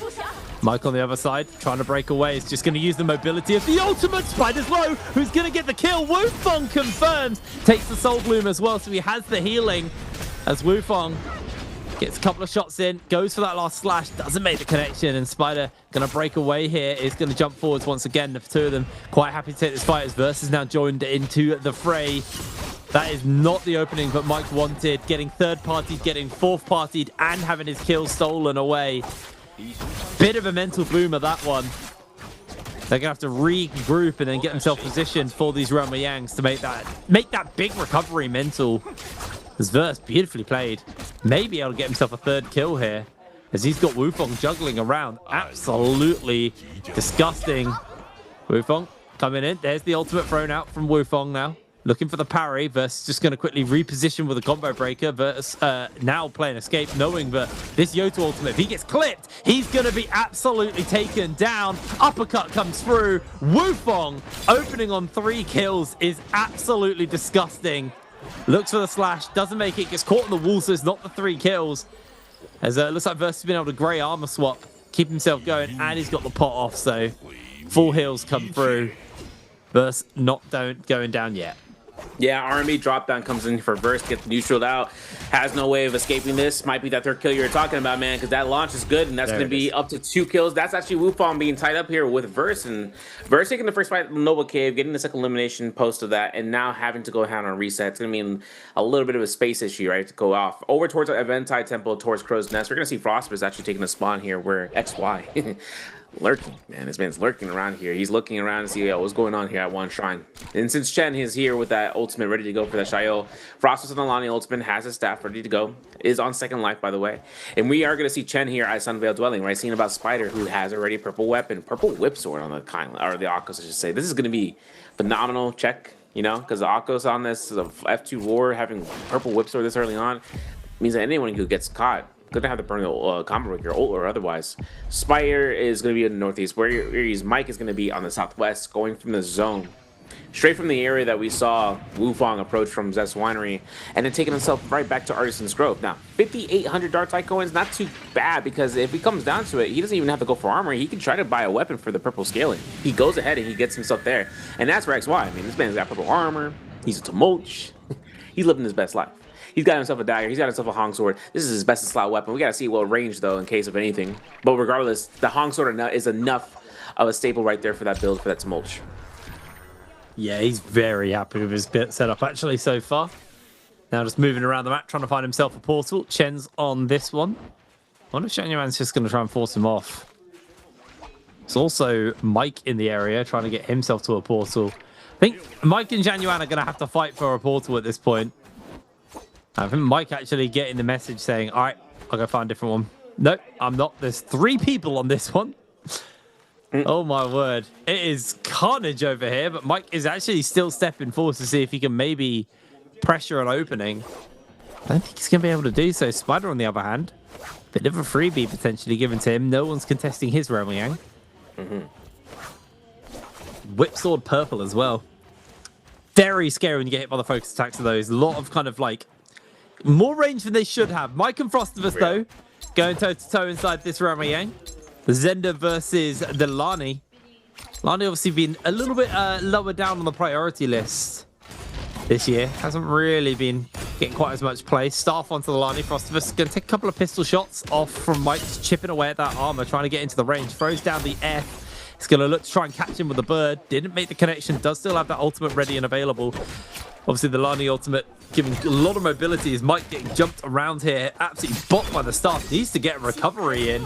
Is going to now commit the ultimate and start to strip away Frostivus' health in response. So much mobility here on that Zenda. It's just going to look to try and break away from the Scale Rush. Catches off here. Has still got a couple of casts left available. But Mike actually very low. Really needs to find some damage here onto Frostivus. Dodging away on the ball. Is using all of that mobility just to break away. Is going to get hit by the ball this time. Has still got the F available. It's low health city here for Mike. But he's catched Frostivus in the uppercut. Against the edge there. They're both just going to pop.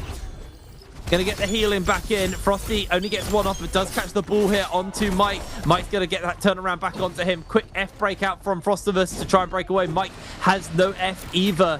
It's really coming down to the wire. Is Mike going to let a pot go through? No. Goes aggressive onto Frostivus with the fist weapons against the edge. It's just going to take one hit for him to close this one out, but he's been caught by the staff. Mike, I think he's done. What a turnaround from Frostivus. Frostivus made a great effort there on that catch and ended up getting the uppercut, getting the grapple pump. Man, I put my prediction on Mike. Why? This is now going to be going towards Verse, over towards the Event Temple at the Burning Pagoda. This now is going to be a really standpoint for Verse. A Shun Huan Li versus Tumulch. It's kind of difficult here in this vertical terrain, I'll be honest, even with the cracked voice, because the F1 on Versus, if he goes ahead and gets an uppercut, I mean, F1 from Tumulch means he's out there. So, not really getting much value off of that. Spider, on the other hand, over by the Noble Cave Shrine, he's going to get himself out here now with that Telluric Crystal. Let's get a replay there on his Rami Yang victory. Taking a Yoda Hime fight up against Wufong here.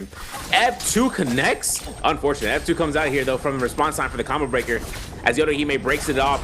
And Wufong pops out the V1 ultimate on that Yoda Hime. Makes it look easy here with that midair catch, and then forces it in the other direction. And Spider, seeing about it, goes ahead, gets it, neutral. This is going to be the wall play. Goes for that classico. Hold horizontal release. Love the whip sword, man. Too much damage. This is now going down towards the space. One last V1 recast for Spider. He takes that right click vertical to the face, and he takes the corner, and a 1-2 for Wufong's downfall. That's a first elimination for Spider. And now he's got a shot to think about for supplies. Gets himself some slots, goes across the board. Not sure what Jade he got from that Rami Yang, though. We're going to have to see later on. Meanwhile, for Spider, for Mike over at Servant's Grounds, he takes this approach here and hoping to see about another target to go off. He does get a bounty scroll, and it is Frostverse hunting him down. Alrighty, well, maybe the revenge for Mike. Maybe the end of the run for Mike. Mike going out of this game on 0 points would really slow him down, especially when Spider just won his Rama Yang. Has a big advantage. It's going to catch here. Gets a light hit off. Mike going to try and catch onto Frostverse. Frostverse not getting caught off quite guard yet. Mike commits the F. Goes in for the damage onto Frostverse here. Ultimate not being committed by either player, but catches the uppercut with the grapples. Keep him in the air. Mike is in serious danger here. Has to commit the ultimate. He's going to be using it for repositioning, but Frostverse has had to switch to Grey Armor, and Mike has got him pinned against the wall. They ping out because Chen has shown up to the fight, and Frostverse is going to be going down. He's going to be using that bull. Chen secures the kill, and Mike is denied. He used everything, and he got nothing. No cleanse. All denial. And the difference is that now for Mike, time is of the essence. And he might not even have it. Wufong, though, same boat. So, you know, different ocean. He has himself in this area where two players are looking for him. Ruo on the Kylan.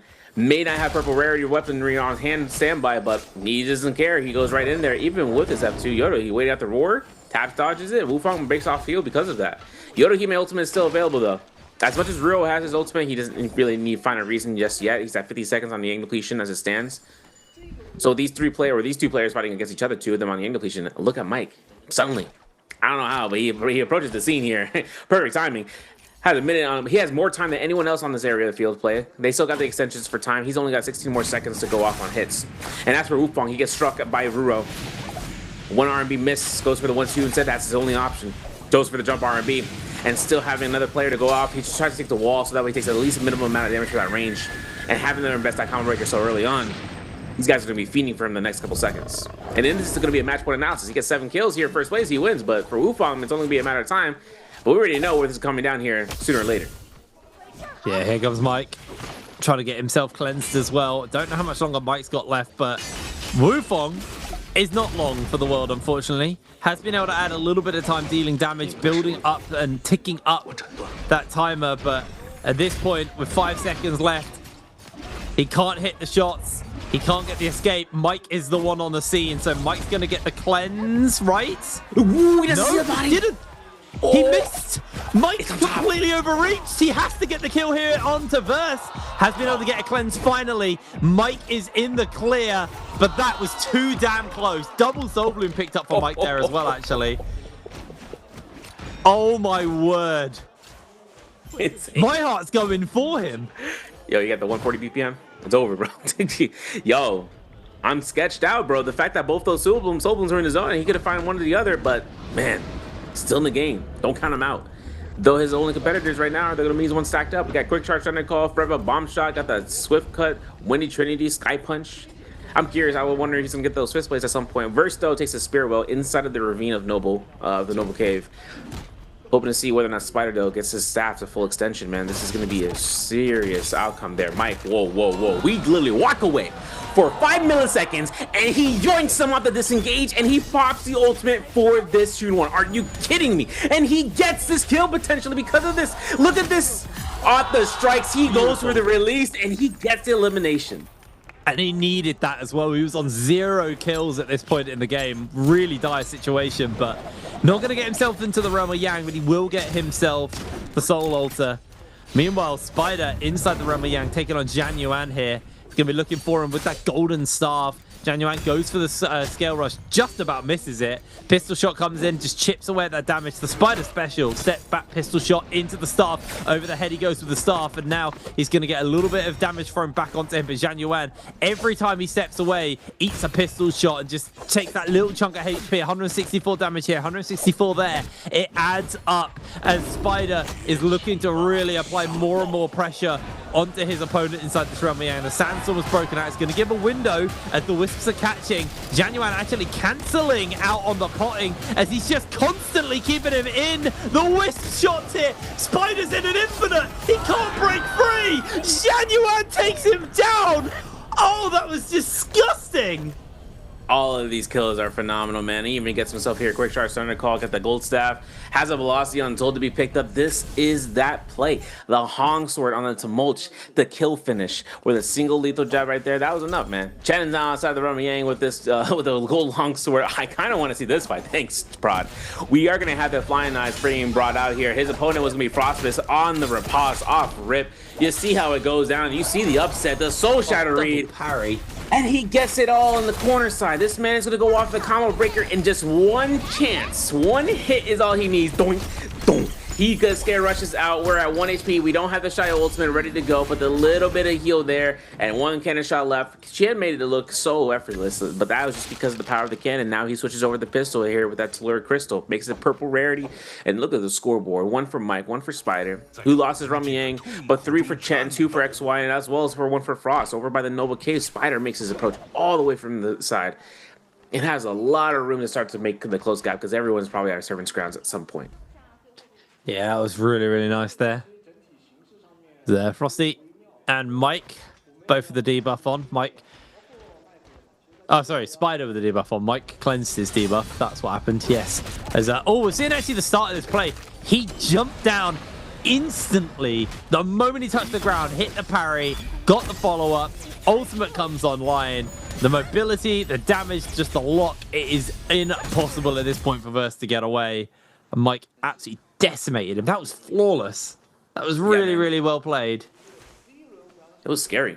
He threw the fist plates blue focus, and I'm like, are you kidding me? He's essentially ran into in front of a truck going 70 kilometers, bro. He just like, and he's like, okay, I'm gonna run it.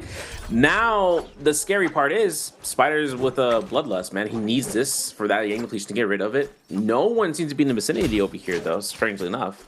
And at least for Mike right now, I mean, he's at 91% on the rage bar, but Spider's Kylan on downhill terrain, or the Oculus on downhill terrain, is kind of an upset here if Mike is caught, because he's still got Combo Breaker. It's just a matter of the stat that's golden rarity and how much he's going to turn off of his armor. Alrighty, well, Mike, I'm just going to be healing up. Looking here for Spider. Obviously, Spider wants to keep himself in the game with the debuff on. Golden weapon onto Mike. Sorry, golden weapon on Spider, golden armor onto Mike. Winner of this fight is going to walk away with some lovely gear. Mike actually disengaging here away from Spider. Does have the ultimate. Quickly armor swaps out. Heals up. Spider can take a couple of shots here. Getting a little bit lower than maybe you'd want to. But Chen has heard this action going on and wants to get involved in the fight as well. Cannon shots absolutely rinsing through Spider's health here. Mike feeling comfortable, throws the bird down, has got the ultimate. He's now going to commit it, and let's try and get these shots in on to Spider. Spider taking so much damage here from Mike, but Jian Yuan with the pistol is able to secure the kill. Beautiful snipe away. As big denial, and Spider knocked out of the lobby with a single kill. That's rough for him. Yeah. Yeah, and the thing is, this is 3rd kill from the XY. 2nd kill we saw in that realm Yang. 1st kill outside. And having this to be yoinked out there for that White Tiger's prowess goes a little bit of a long way. We are going to see Frostfist take this whole entire time to just takes us down. The Lonnie ultimate still ready to go. At least at 95% right now. Block Extreme confirms, baits it out with the LMB, and then burns the Combo Breaker. But that riposte with the attack buff. I mean, Mike has an armor swap right there. He might even look for the swap here, but since there's no Combo Breaker, he's going to go for the full extensions here. With a cannon shot to boot, gets a little bit of extra shit for him. Switches over here, gets flopped, pack dashes off of that Combo Breaker, and then Frostfist, this is going to be a one hit. If Chen can get this shot, I mean, that's going to be it. Otherwise, Chen gets it, solo him yoink, and now it's going to be a fight against the Shayo. Now we're at 47% on that ultimate rage bar. For Mike, he gets caught by one LMB dash R&B. Oh my goodness, upset city. Goes ahead and goes straight down, goes ahead and spaces up towards outside the wall, and Chen just one LMB from life. And hopefully get this elimination for the common armor. I don't know how this guy comes up here again and again, but he comes down towards this. He finds himself one jump eliminated to the next. And XY are approaching this 3 eliminations, folks. We know this is where XY is going to have this most game down, but man, we didn't even think it was going down this soon. And of course, seeing how far Mike has gone, finding not 2, but 3 armor swaps, they back off completely, leaving that armor behind, knowing that Mike will indeed get that full reset. Alrighty, well, Chen looking to try and secure this one. Chen Yuan losing half his armor, catches him the uppercut, gets a little bit of hit off there. Nice strike. Mike, with the grey armor, is just quite happily capping on his own. He's going to get himself some goodies. He's going to feel comfortable as these two have got themselves very low. Honestly, the best thing Mike can do is cap as quick as possible, get in here, and see if he can maybe secure the kill. As Zhang Yuan's low, can he steal it away? Mike comes in with a focused attack from the whip sword, and he's now actually just holding down onto the spirit well, playing full denial, catches out onto Zhang Yuan inside the building, is going to try and put a bit more pressure onto him, gets him off for a second. Cannon shot comes through. Chen not going to be able to secure a kill. Mike continues to cap as Zhang Yuan has to go and pot to safety. Chen's looking to put the pressure in onto him though. Mike, only 1 kill. It's not going to be enough to get to match point threshold next game unless he does some serious work here. He's now chasing forwards. Hasn't gone for the full cap onto the spirit well. He knows that he just wants to get these kills secured for his team, or for himself. He is the team. Chen gets the knockback onto Mike. Mike not going to be able to secure a kill here, but they're going to force it into the zone. Armor's low across the board, but Chen still got a full health bar. Dodging away on that wisp. Very clutch here. No ultimate available. In they come though. Chen is low HP. Remember, Mike has been able to refresh his ultimate so he can go for the kill confirm as Chen is low. That's going to be the ultimate thrown down by Mike. And Mike's able to secure the kill. Zhang Yuan gets a little bit of extra pressure down here onto Mike as Mike jumps back onto the ceiling. Not going to let him get the pot off of the whip sword. Still has a couple of shots with his ultimate to work. He's going to go for those shots onto Zhang Yuan. Zhang Yuan tap dodges away from those first shots. Gets back up onto the roof. Gets another round of shots through onto him. As soon as that ult times out, Mike will get the refresh, I believe, because he was able to cap. Nope, I'm wrong.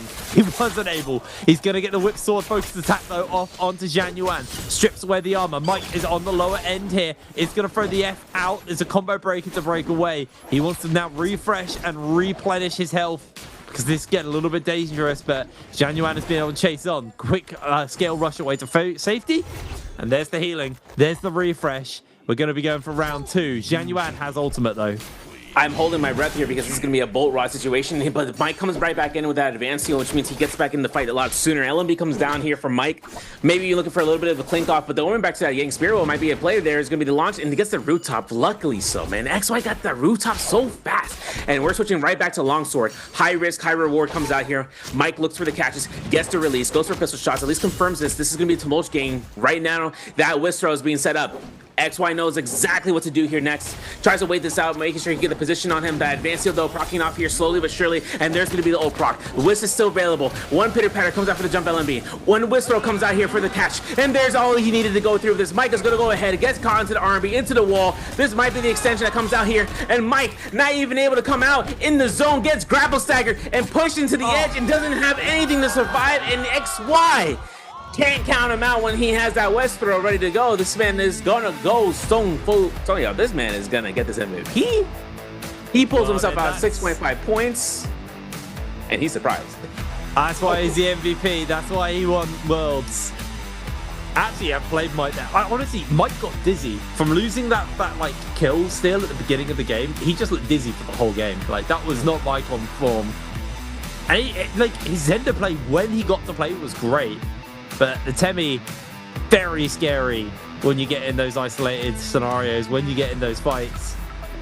Really, really good stuff coming in from them. And Mike gonna have his work cut out. I don't think anyone's hit threshold as we go into game 4. I think we're gonna be at least at game 5 before anyone crosses that threshold. But Zhang Yuan XY is gonna be a step closer to that at this point. You can see Mike talking to Frosty right now. Frosty is looked. a little lost today as well. I haven't really seen much from him. I said at the beginning, I was like, oh, he's my dark horse. This horse hasn't even left the gate. We're waiting for him to get going. Soon, right? I mean, listen, he was on know. that line. Yeah, I mean, he was on that line, and Lonnie only has so much he can do in terms of close quarter pockets. You saw how much Mike was getting, or he was taking some focus on some Mike, having the ball there, having Soul Shatter, of course, having that reveal to be made, and then all of a sudden just ends up putting himself in the spotlight of just getting, you know, combo breakered out, which is the worst feeling for Lonnie, right? When she's using her ultimate to get the ball in there, and then all of a sudden just combo breakers come out, and then they just walk away from her, right? Some of the part that the things that took her out was just the heal loss, right? She lost a lot of heal value on her ball when she gets right back into it. So for her to lose that value means that she can't really take herself back into a fight as soon as she might want to. She has to take the time to just space out. Romy Yang used to be her dominant area, man, but sometimes, you know, when you have a fight like that, you kind of go up against a Xiao, you end up going against now for the Zenda Woos, who end up kind of spacing out from the ball, and then their iframe throughout the entire duration there. So having this in the final circle, though, you kind of see where XY had that first elimination going off, then the second one in the Romy Yang, third one on the Yoink, and then the fourth one is learning it out towards Mike outside with that Chen fight.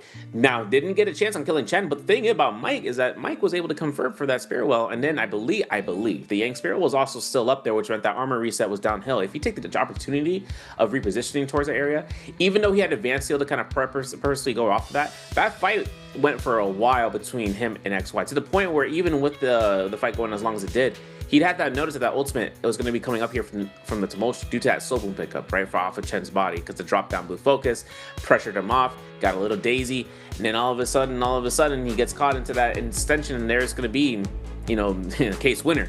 XY was 6.5 points, and then with Chen with 4.5 versus 3 for Mike, 2 for Wufang, and then Frost with 1.5 there, with 1 for Spider and 0 for Ruo.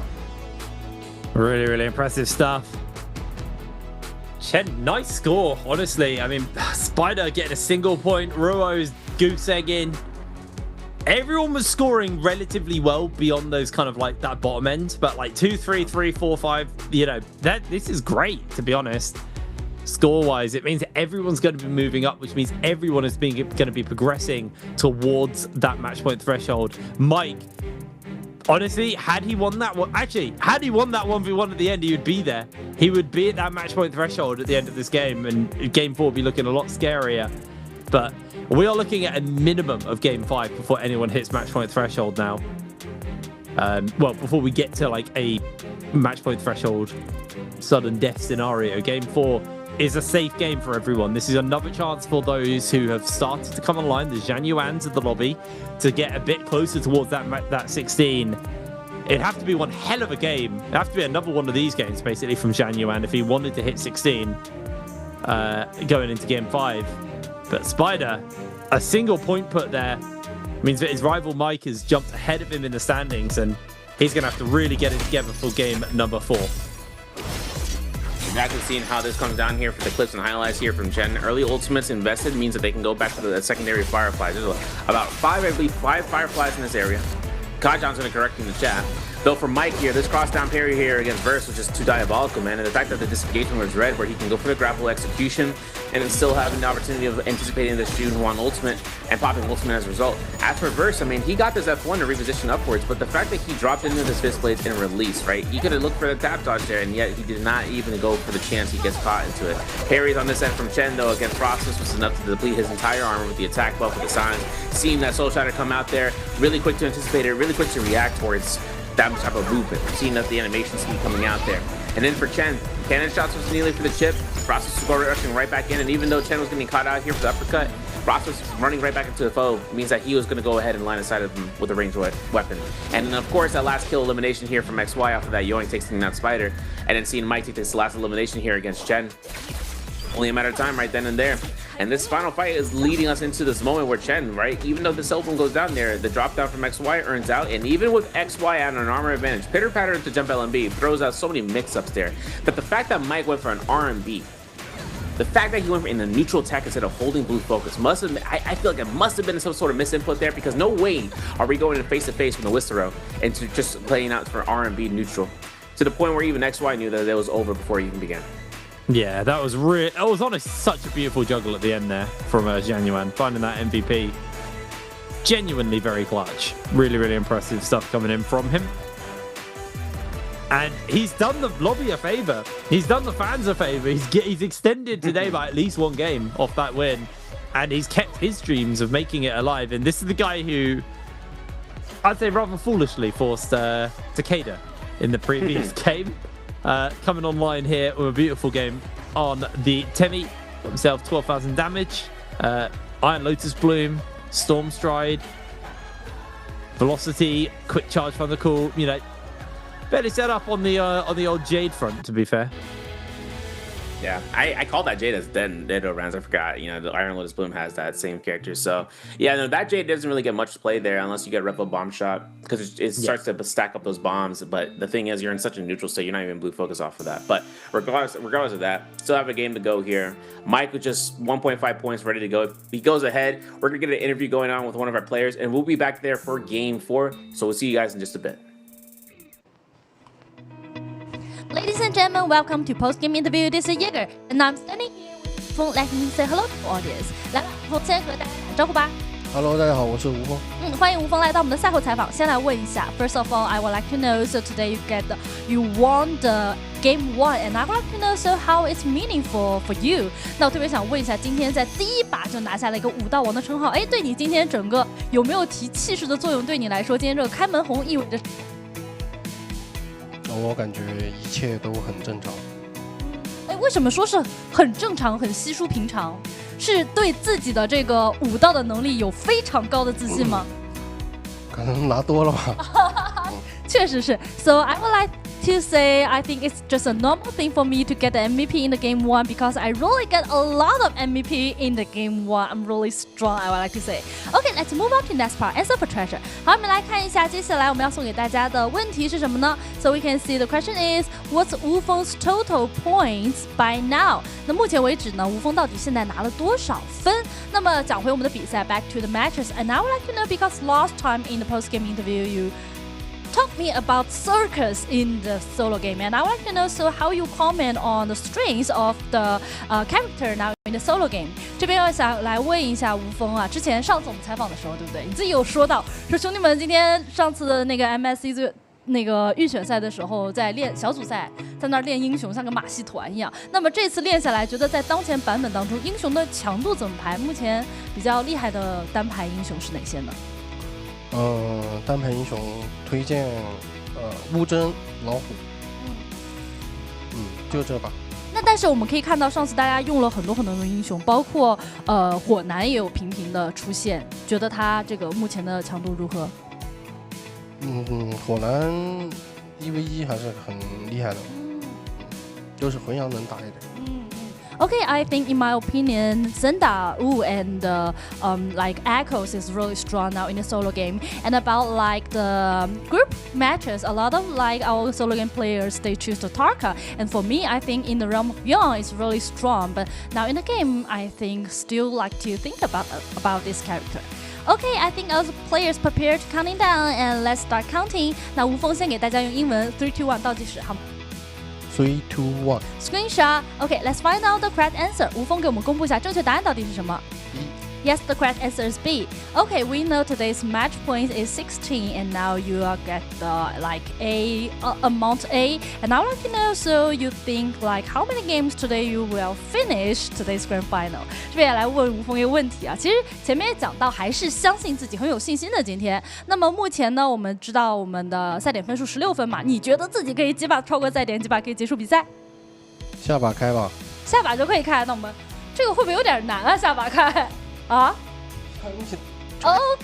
Okay, trust you. I would like to say trust me, and I think the next matches I will pass the match point, and then I will win the game today. Okay, thank you for today's interview, and we will take a break and be right back later. 谢谢吴峰，那我们接下来跟大家说再见啦。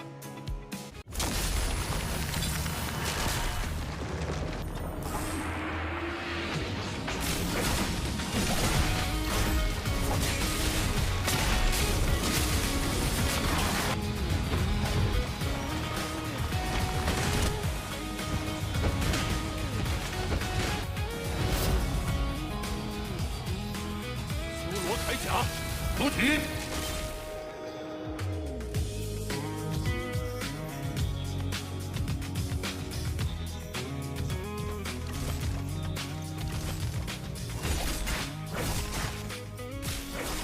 么时候虫子也敢出来插话？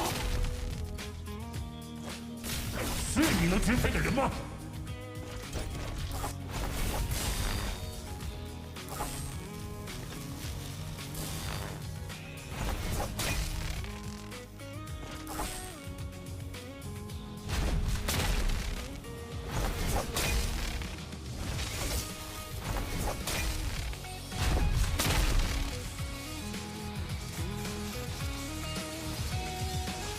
擎天铠甲，出体！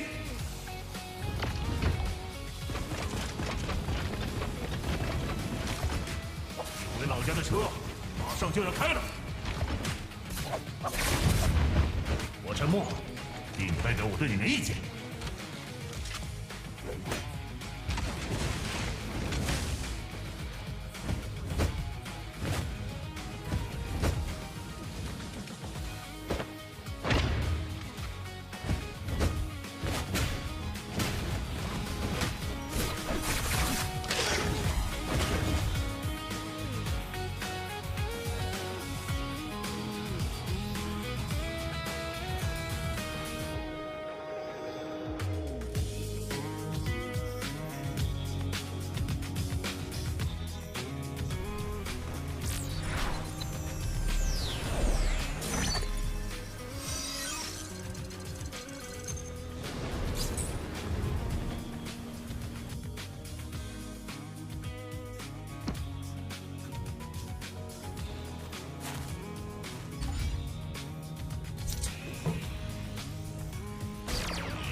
铠甲，出体！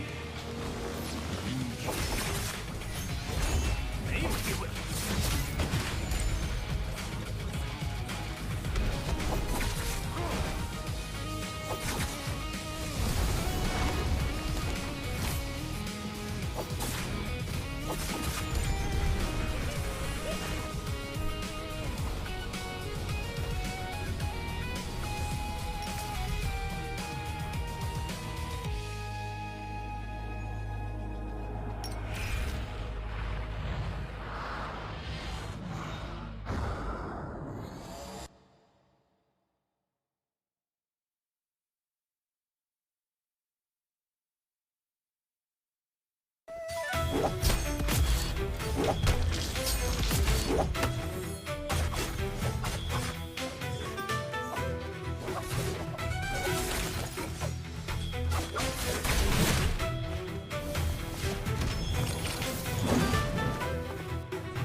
Hello everybody and welcome back to NARAKA MSC. We're getting ourselves ready to go into game number 4.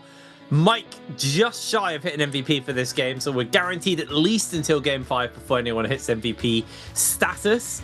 I was expecting it to be this game, to be honest with you, but it was a bit of a fumble at the beginning of the game, and honestly, Mike, he was dizzy, man. I think he was a little dizzy in that game, and it was uncharacteristic of the guy because he's normally very switched on with this stuff. Spider had a horrendous game as well, but XY Zhang Yuan, the world champ, was able to have a really good game. So when he's not trolling on Taka, turns out he's still a pretty good bloody player. Yeah, for real. And the thing is that, you kind of saw from Mike, even some people in the community are like, yo, delete the game now. Because the problem is that you end up putting yourself in a spot where, against Tumulch, Mike found himself to trip over his shoelace with that R&B, which was really problematic, I think, in a sense, because if he notices that the whistle's going to be in front of his face, he might have taken a chance there for it. Because the problem is that if he goes for the R&B instead of holding out for blue neutral in terms of it, he would have been able to mitigate the whistle stagger, might have been able to spam blue focus in the other direction unless XY is looking for a jump parry. And in that regard, that was just kind of the moment that we saw. But meanwhile, we saw that interview. Wu Fong taking a chance here and said, trust me, guys, I'm going to get this. I'm going to get this competition there in that interview. So those are things, the kind of words to live by. The other part is that we saw even in the main stage with Spike. Funny, right? We got Spider and Mike going on the same stage, kind of converting in between each other and conversing about, where they kind of stand upon each other's, backs, because they are one of the top 2 players that we've seen leagues-wise, accolades-wise, though. The only thing is that they got into stats, right? They're probably one of the top players for stats. Really, it just comes down to this new match point system. Well, that's it, new, right? But the match point system is something that evolved over the course of time that no matter what, once you start reaching to the match point, even if you are down in the dumps, one good game can get you the victory, and that makes you the champion for that, and besides bragging rights, all the money that comes with it, all the accolades that come with just being in that region of whether you're a CM player to make it through for MSC, or even for what we've seen in the past for domestic tournaments. Absolutely. We talked about it a little bit at the beginning, but the storyline of the year has been about Mike and the talk about him potentially retiring coming into this year, him deciding not to, him wanting to, chase some more titles, not leave on a low point, leave when he feels ready and when he feels like he's achieved everything he wants. So getting these international tournaments under his belt is going to be a big deal for that. Now, there is a chance that him leading was maybe him just doubting himself a little bit and it's been blown up a little bit more than what it really was. But regardless, this is a guy who, for a reason, is very loved by the community, for a reason is, one of the most revered players in NARAKA esports. And, he hasn't had an international title for a hot minute. He hasn't had a domestic title for an even hotter minute. 2024 Worlds was when he won, and 2024 Spring was his last domestic title. So it's been a while since Mike's really actually put his stamp on anything. He's been very close a lot recently. So I wouldn't be surprised if he was doubting himself at the start of the year, because it's been 2 years since he's really chased any of that stuff, where his competitor on the other side, Spider, sure didn't win the last Worlds, but he won the last MSC, the last mini international, has had domestic titles more recently as well. So yeah, the expectation is that we will see some more from this guy. I feel like Mike has really stepped his game up this year. I think coming in for the last couple of years, everyone has been getting better, and Mike and Spider kind of stayed the same. And I feel like Spider at least had some level of improvement, but I felt like Mike was actually falling behind the kind of as everyone's kind of base level was coming up. And I feel like this season in particular, Mike has really upped his game. I think this is a guy who is a lot more revitalized, refreshed. Maybe took a break and just kind of regained his passion and his love for it and for the game. I can't say, because I have never spoken to the guy. I've looked at him across a room once, and that's about it. But yeah, I feel like his level has improved. I feel like there's a new energy to Mike coming into this year, and what a way to prove it by taking an international tournament. Yeah, I think one other part about it is that Mike's right now in this season, at least in MSC, he's number one across the board for stat line. So I'm talking about kills, damage, and points. So him having that on his back and still yet being so close yet so far away, right? Because listen, he still hasn't reached match point. He's at 14.5. Having his next game means that he needs to go for a kill for a 0.5 and then take the points. And if this goes all the way out to 8 rounds, right, folks? So where we're at right now is that if it goes out to 8 rounds, it's dependent on the highest score. And if he ends up getting the highest score, just depends if any of the players that are in match point don't MVP that round, which by that time we should have at least half, or no, we should have at least 6 players at match point at that threshold. So from game 7 until game 8, where we're going to be looking at these selections and seeing if any heroes might be in the pocket here. Ruo, for instance, not having so hot of a day, right? We kind of look at the performance to see where he comes out here on the bottom 8, because the next thing you know, If he gets a pop off there, that could be 4.5 points. That could give him a little bit of a cycle up there. As for Spider, in terms of phases, this is still going to be him in the second phase. That Akos pick, though, not being picked up by Mike, means that he has that opportunity not to pick it up. And then giving Spider potentially second round pick. Maybe he decides to pick a double pick on the Zenda Wu. Or if he decides to kind of rock that down, because like I said, in the match point format, the moment that the scoreboard starts shifting over and you are in match point status, you get shifted to the bottom, which means you are the bottom pick phase selection. At least that's how it was in the past. We'll have to see how the MSC changes out here for finals. They made some good rule adjustments though, like how we saw from earlier this last week. I was having the players on the mirror comp round dependent on the MVPs. So maybe that change selection might be in play here too as well. Yeah, we'll have to see. Hopefully we'll get into hero select fairly soon for this game. Oh, looks like we are getting into game 4's hero selection. Heading over to one of my favorite maps, actually my favorite map, Holoroth, for this one, and it's Starry Night as well, which is like the best weather for Holoroth. Primo. Januan jumping up 2 places, sorry, from 5th to 3rd off that game, so much higher up priority on the hero select. Mike locked in the Zenda in that previous game. Still has first selection here. Haven't seen Mike on his faithful, the ACOS. That has been Mike's go-to for a long time. I mean, the guy is his face in the game as an ACOS customization. Like, he is the ACOS guy. He's the guy. Okay. He is. I'd like to see him pick it here. That or the Yoto. He was very good on the Yoto as well. What? No. No. Oh, no, man. No, bro. So I don't like Shayo and Mike, man. I'm going to be straight up about it. And the reason is because he's done pretty bad on her. And I'm being for real, like stat-wise. But the fact that he gave up Akos this soon, man, it makes me kind of... I mean, target selection, right? Think about it. Middle of the phases, you don't really understand if someone picks Akos sooner that it's not him. Right? They know he's match point gamer. He's gotta hide himself between the pick band selections, right? And Shail is not a person. That's why he's doing it. Goes to go down to phase 6, and then they're gonna be like, "Yo, okay, there it is." And then everyone's gonna look at XY, like, "That's Mike, get him." Not Mike, don't get him. But XY is not gonna have the target on his back, but he does get a primo pick. Can't go against it. Can't go wrong with it. Yodahime even used instead of in terms of it for availability as Spider gets it. That means Zenda Wu can go out here for Wufang. Insane. Gotta look at phases 5 through 8 though here, Hitbrain, because this is now going into personalities of whether the mulch comes out as soon or later. That was the most crazy 3rd and 4th picks ever. They just got 2 of the best picks in the game for free. That's crazy for they got away with that. But yeah, to be fair, we've seen obviously the Temmie's had some really good success. But I've been pleasantly surprised with the Jean-Han Lees as of late. I know he got a lot of nerfs coming into this tournament and he'd fallen down the ladder. But Lani also got pretty gutted this year as well, but she's still seeing a little bit of love. The Kai Lin's have been interesting because, again, he's been a pretty staple pick all year long, domestically and at this tournament. But I don't really feel like I've that often seen like, wow, this is a Kai Lin in performance. I feel like he does still have his weaknesses into the current like meta characters. Looks like the Jean-Han Lee is being thought about here by Frosty. Obviously forced quite low down. Temmie's still up. So I'm assuming yes, sir. Ruo is going to be picking Temmie. Although yes. I would be very happy if he picks that. He picked Zai back in spring finals as well. And the reason why Zai has gotten some more value just because of that mitigation on the he's done it.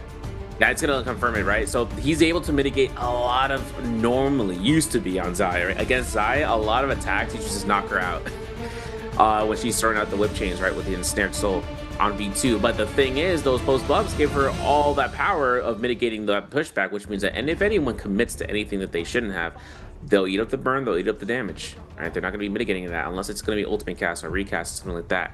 Still though, XY being Akos, Dial being Mike here. This selection process comes a long way here, right? This is where we're trying to hide it within the masses. The coach is working this down to the wire because this is a 1.5 game needed to get into match point, and then the shuffling starts to begin. This is going to go into where the lobby starts to understand where he's going to be deciding upon doing that for the future tournaments potentially, or just for a mix-up for them to think about in that stead. We get our chances here for Game 4 into Hollow starting night. This is going to be an objective-based map. We're going to have the Salvation Podium. Got to decide upon whether XY takes that Salvation Podium, gets the puzzle, gets a gold weapon of randomness. Right, it could be anything in the books. That scaling enough goes out there. Kylan, you know, like you mentioned, a unit that scales up for Verse right there and there. But the thing about the Kylan is that the survivability is dependent on whether he runs V1 for just the neutral slashes or V2. If he runs V1, he's be able to go ahead and launch out attacks and hit a huge string. But some players are anticipating that, so that's where you need to kind of switch over to V2. Even though V2 is used temporarily, some players reverted back to V1. When we had spring finals on that mirror comp round, everyone rocked V1 because it was the best option there. But V2 is really going to be something that you kind of want to use if you just want to try to space it out of choices of like if you want to go off on HP loss, but mainly because you want to break off and seeing if someone's going to be anticipating you the tap dodge to kind of read it, and then all of a sudden taking all that damage, take the swing. They weren't prepared for it. Wow. Interesting to see that, like, you know, a lot of the picks we expected to come through didn't really come through, at least when we thought they would. What I will say about Mike picking the Shiol here is he doesn't actually have to do much this game to get to where he needs to for next game. So providing he can tick off that 1.5 points worth of points criteria, he's there, and he's got a Shiol game out the way. Because you need to be varying what you're picking. You need to kind of, you know, wait and save your double picks. Like, he has now left open his double ACOS pick, which is an option to him, for games 5 onwards. Now, he could just whip it out in the next couple of games and see if games, you know, if games 6 and 7 are the ones. Sorry, game 5 and 7 are the ones where he's able to put the big dub under his belt. We'll have to see, but getting ourselves loaded up, seeing where everyone is. I am so surprised there's no Temi in this lobby. I'm so surprised there's no Temi in this lobby. Crazy, right? Could have been the Shin-1 Could have been Frost, bro. Could have been you, bro. Nah, that's all right. If he goes up in the leaderboard, though, he can go ahead and choose that out, maybe in the phase 4 to 5. But as of right now, locking this in. No crazy changes here versus actually running V1 here on the Kylan Zhang. So this is going to be Healing Zhang. I'm sorry. This is going to be going out for a spawn rate. Imperial Village is insane. And XY is taking the yurt. GG's Chen might be going down towards Beastpen where Wufeng resides. Prosperous is at the tower in the east. And Mike is going to be going off in this one of the villages there to kind of go off from that. Go northeast immediately, right post Firefly. Ruro getting an immediate Firefly at the Altar of Tranquility in the Forest Line. Versus dead center on those Fireflies, 2 on the west side of that Plume Castle, and as well as seeing about OUG Spider taking it into the center of Plume, maybe even just moving straight up. I mean, he's got a lot of bells to rotate around here. He might even take an engagement against Burst here. Then after looting that up, maybe even going further beyond once he finds a bounty scroll, because Ruo, who knows if he makes an attempt here to go down south or if he goes northeast. We'll have to see. He's got a lot of points to make up here in that leaderboard, man, to making sure that he does not have such a bad day to kind of go off in this, especially on the solos finals for the mid-season challenge. Well, here we are, getting ourselves loaded for game number 4.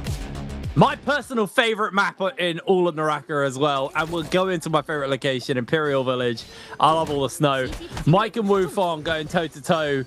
This is a big one, and the prize pool for this game is 3K. Remember, if you can get that match point threshold and get the win, you get all of the prize pools for the following games for MVP. Sure. You walk over some serious dosh. So you want to get that MVP, and you want to get that win in quick, because you're going to be getting yourself... That's a new car, man. Like, straight up, that's a new car with the prize money. Man, they're rolling it down, bro. They're probably going to get themselves a... Oh, wait, hold on. Whoa, whoa, whoa. We can't be for real. Tease Wufeng pulls himself out here for the corner side because the fact that Mike hasn't found an armor swap, I lied, but it's empty. Okay. He's trying to find one off of these throws. There it is. Can he make it through? Mike is looking for the wake up LMB. 1, 2, vertical. Ooh, the center of the year, the tent. And he still gets the armor Brock, but look who's here. Frost, Ruo. Everything that you wouldn't want to hear to make sounds. Gonna go ahead and get catch. That F2 is good for the gold focus on the stanchion, and Mike goes down immediately, man. Yeah, that's real good for them there. So Wufeng is gonna scale rush away. Mike losing that kill is Mike losing his life there and his revive there is rough. Perfect target as well. Spider will be the only one who knows exactly what Mike is playing. Because they picked in the same rotation, but everyone else is kind of just guesstimating and not sure exactly where or what he's going to be playing. So if Spider sees him, I reckon it'll be on sight. Oh, yeah. He knows that he's got to deny him. Is that Verse? Spots out Spider here. Great armor versus the blue armor. Quickly switch to the slap. Finds the parry. There's the riposte follow-up. Spider switches back into the staff, and he is now in low HP. Has got his F if he needs. He's going to have to throw it out here as Verse going to commit the ultimate. Spider commits his ultimate in response. He's looking for the parry angle, looking for the clang. Not going to make that connection as Verse has got the dashes forward. He's dodging away, but Spider, this is really dicey for him. Quick come through for the slash. Doesn't make the connection. Spider's going to get the pot off. Yes, he gets the armor pot off, so he keeps himself in the running here. Looking for a bit of extra damage onto Verse. Ultimates have timed out between the pair of them and are now back to main weapons. Switched into the bow to trip away that armor there from Verse, as now Spider has a slight HP advantage, but Verse is doing a good job of equalizing this one out, keeping it very close between the pair of them.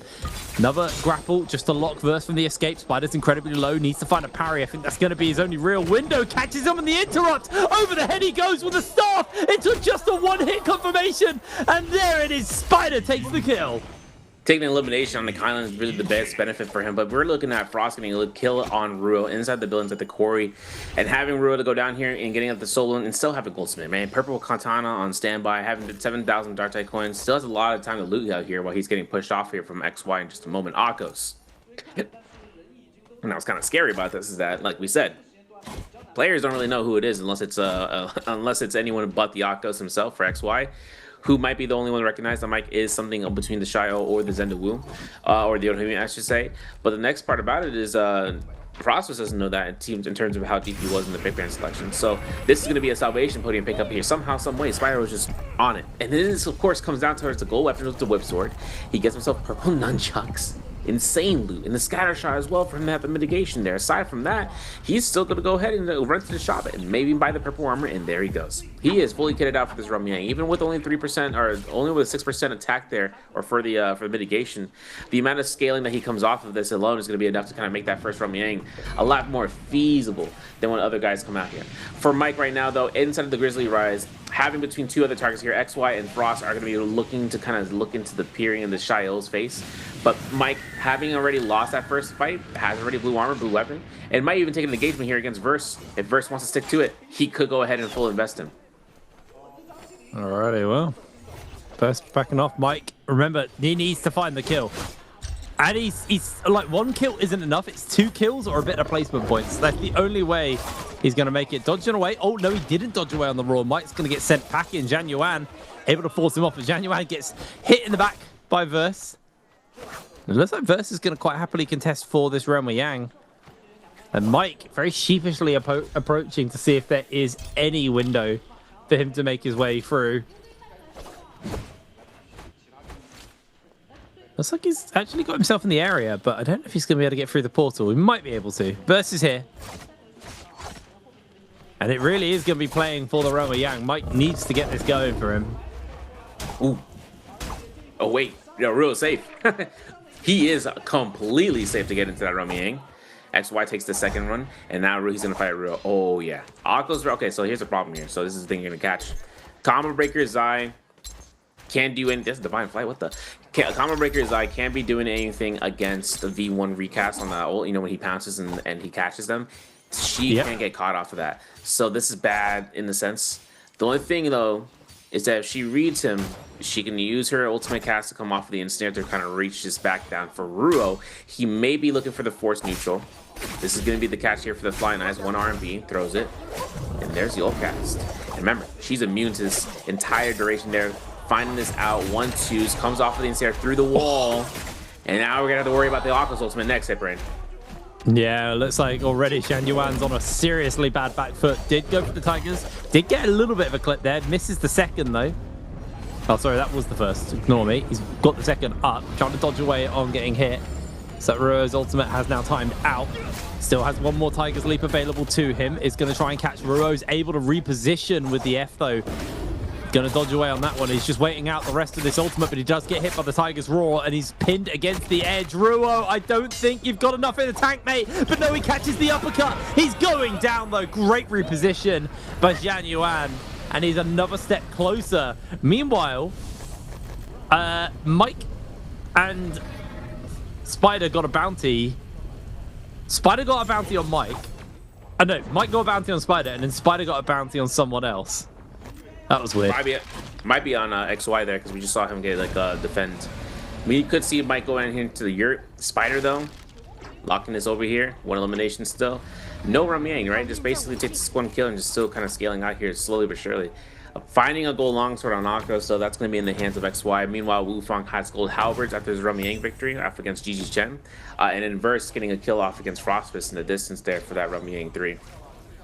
For DRG's Ruo on his eye. Against Chen here, of all people, the Zai against the Lonnie matchup. It really comes down to the iframes. I think something that Chen has to go off of this is that he has a partner in crime right here, XY. And since XY doesn't know this player's on the Yang depletion, he's going to make the approach towards his Zai, the player he just fought. And now having that gold katana actually instead of that longsword by mistake. Now forcing this hand. Katana on this, he might be wanting to try to convert this into a Hong sword, to be honest, completely honest, because that way he can have that movement, you know, being able to be a little bit more mobile there, and especially on a ground level fight. Utilizing the lethal jab, feints out there. Chen, though, is going to be just waiting for the result of those two once they do cross pass. And meanwhile, Wufang still crossing from the interior of Imperial Village down to the southeast. So there's a lot of room to course over towards. He's going to make his way towards the quarry as he approaches towards the Plume Castle potentially for that hunt down. Well, Wufang repositioning. Got to go into a replay of our other Rumyang. This is the Wufang on the Zenda, taking on Chen. He was using the Lani. And already you can see Wufang had an armor advantage with the purple armor.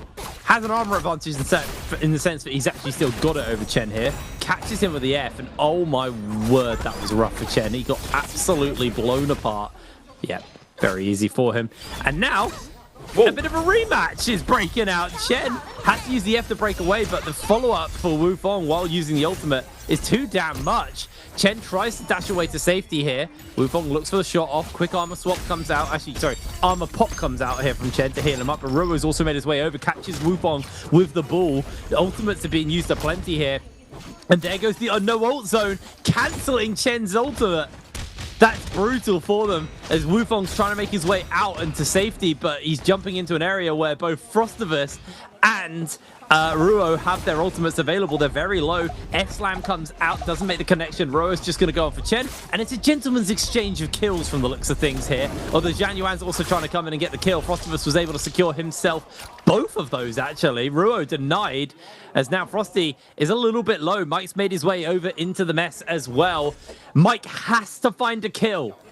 There are 7 players left in the lobby. He's got 0 kills right now. Yeah. If he wants to hit match point threshold this game, it's here or not. It's not happening.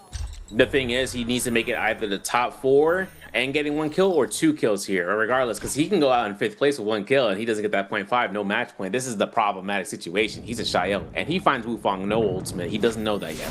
This fight going off this F2, big upset, takes a full blue focus. Good thing he didn't combo breaker. He didn't really need to do that.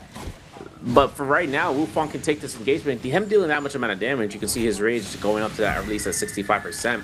Now the Rumyangs are to be contested for it. No one is on Yang depletion as of right now. 7 players by second Rumyang. No Yang depletion. It's kind of fire, I'm not gonna lie. That means we got a good chance here. Fireflies though at the quarry might have been consumed. It looks like XY is gonna go ahead and eat that the full whip toward R&B blue focus. Gold rarity, by the way. So that means that all of that comes down towards his heal over time.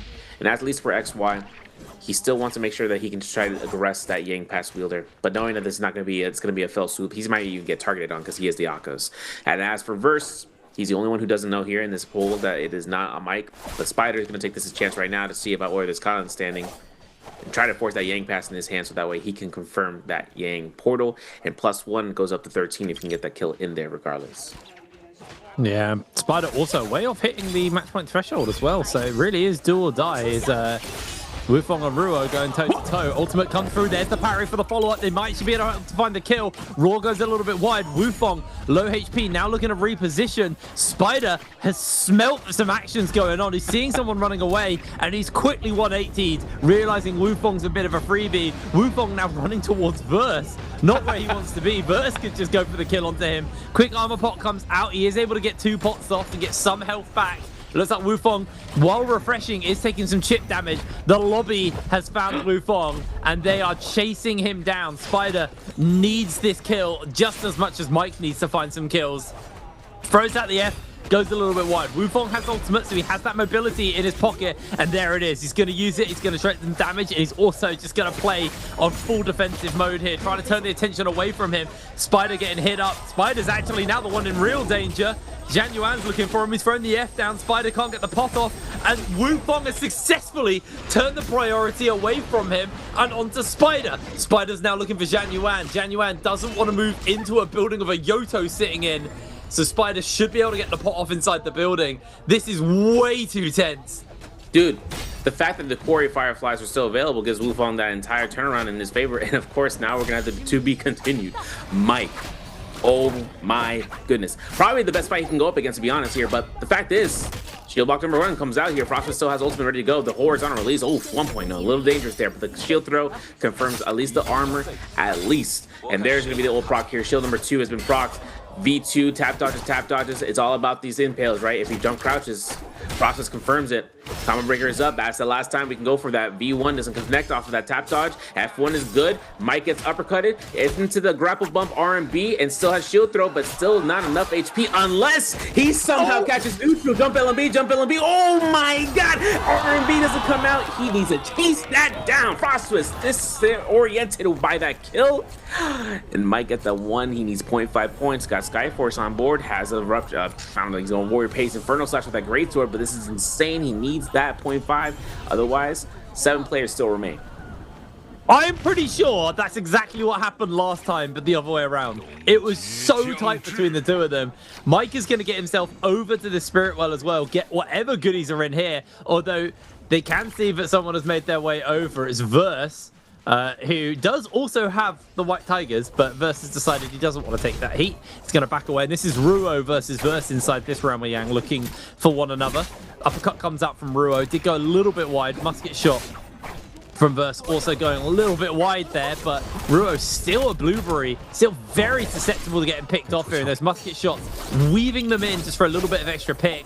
Trying to find the damage using the Kai Lin here. The dash is not really hitting as Ruo. Fantastic job with the chain scythe, but he is so low already. And Verse is feeling comfortable. One more dash loaded up and ready for him to throw out. Made the connection with it. Yeah, that was a lot less of a squeaky bum moment. That was a lot more controlled. Yeah, and the thing is that off of that end, there's nothing that Hero can do there against the V1 the 2 charge. So basically has to take all that damage, and then of course having to get struck on midair from the pillar means that he's getting caught into back-to-back slashes. Frostfist though, only one here getting depletion is with Ruo, so no elimination so far for Ruo in this entire engagement. He does some phenomenal turnarounds for some players, but not for himself. And with 2 minutes and 40 seconds, still has the time to extend this by. And for Frostfist, the nutshot comes out there, the horizontal burns off the combo breaker. He goes for the check on the LMBs and gets punished as a result. Grapple bump, goes to the R&B, misses, obviously because of terrain. Common armor swap is on standby. I'm looking around to see if any other armors are there, but it looks like that to be the case. And Versus looking at this as a White Tiger's prowess wielder, he can just go for the kills and goes for the follow-up, right? For the person that's still remaining. And then Ruo takes the engagement here, pops off Frostfist, doesn't burn the ensnare just yet, but takes a chance to reach that in the range shots with that pistol, man. Oh my god, he's done. And Mike, counting his blessings, 2 more players remain for him to get to match point. He needs 2 players to go down. He needs to pray for the downfall sooner or later, because those 0.5s make it so that he gets into match point. And he doesn't have to break the sweat. He just still has to play his, his back off in terms of the next couple of minutes. He has 2 options to him here. He can force the matter, try and find a kill, or he can play it safe. Right now, he's playing the passive third party.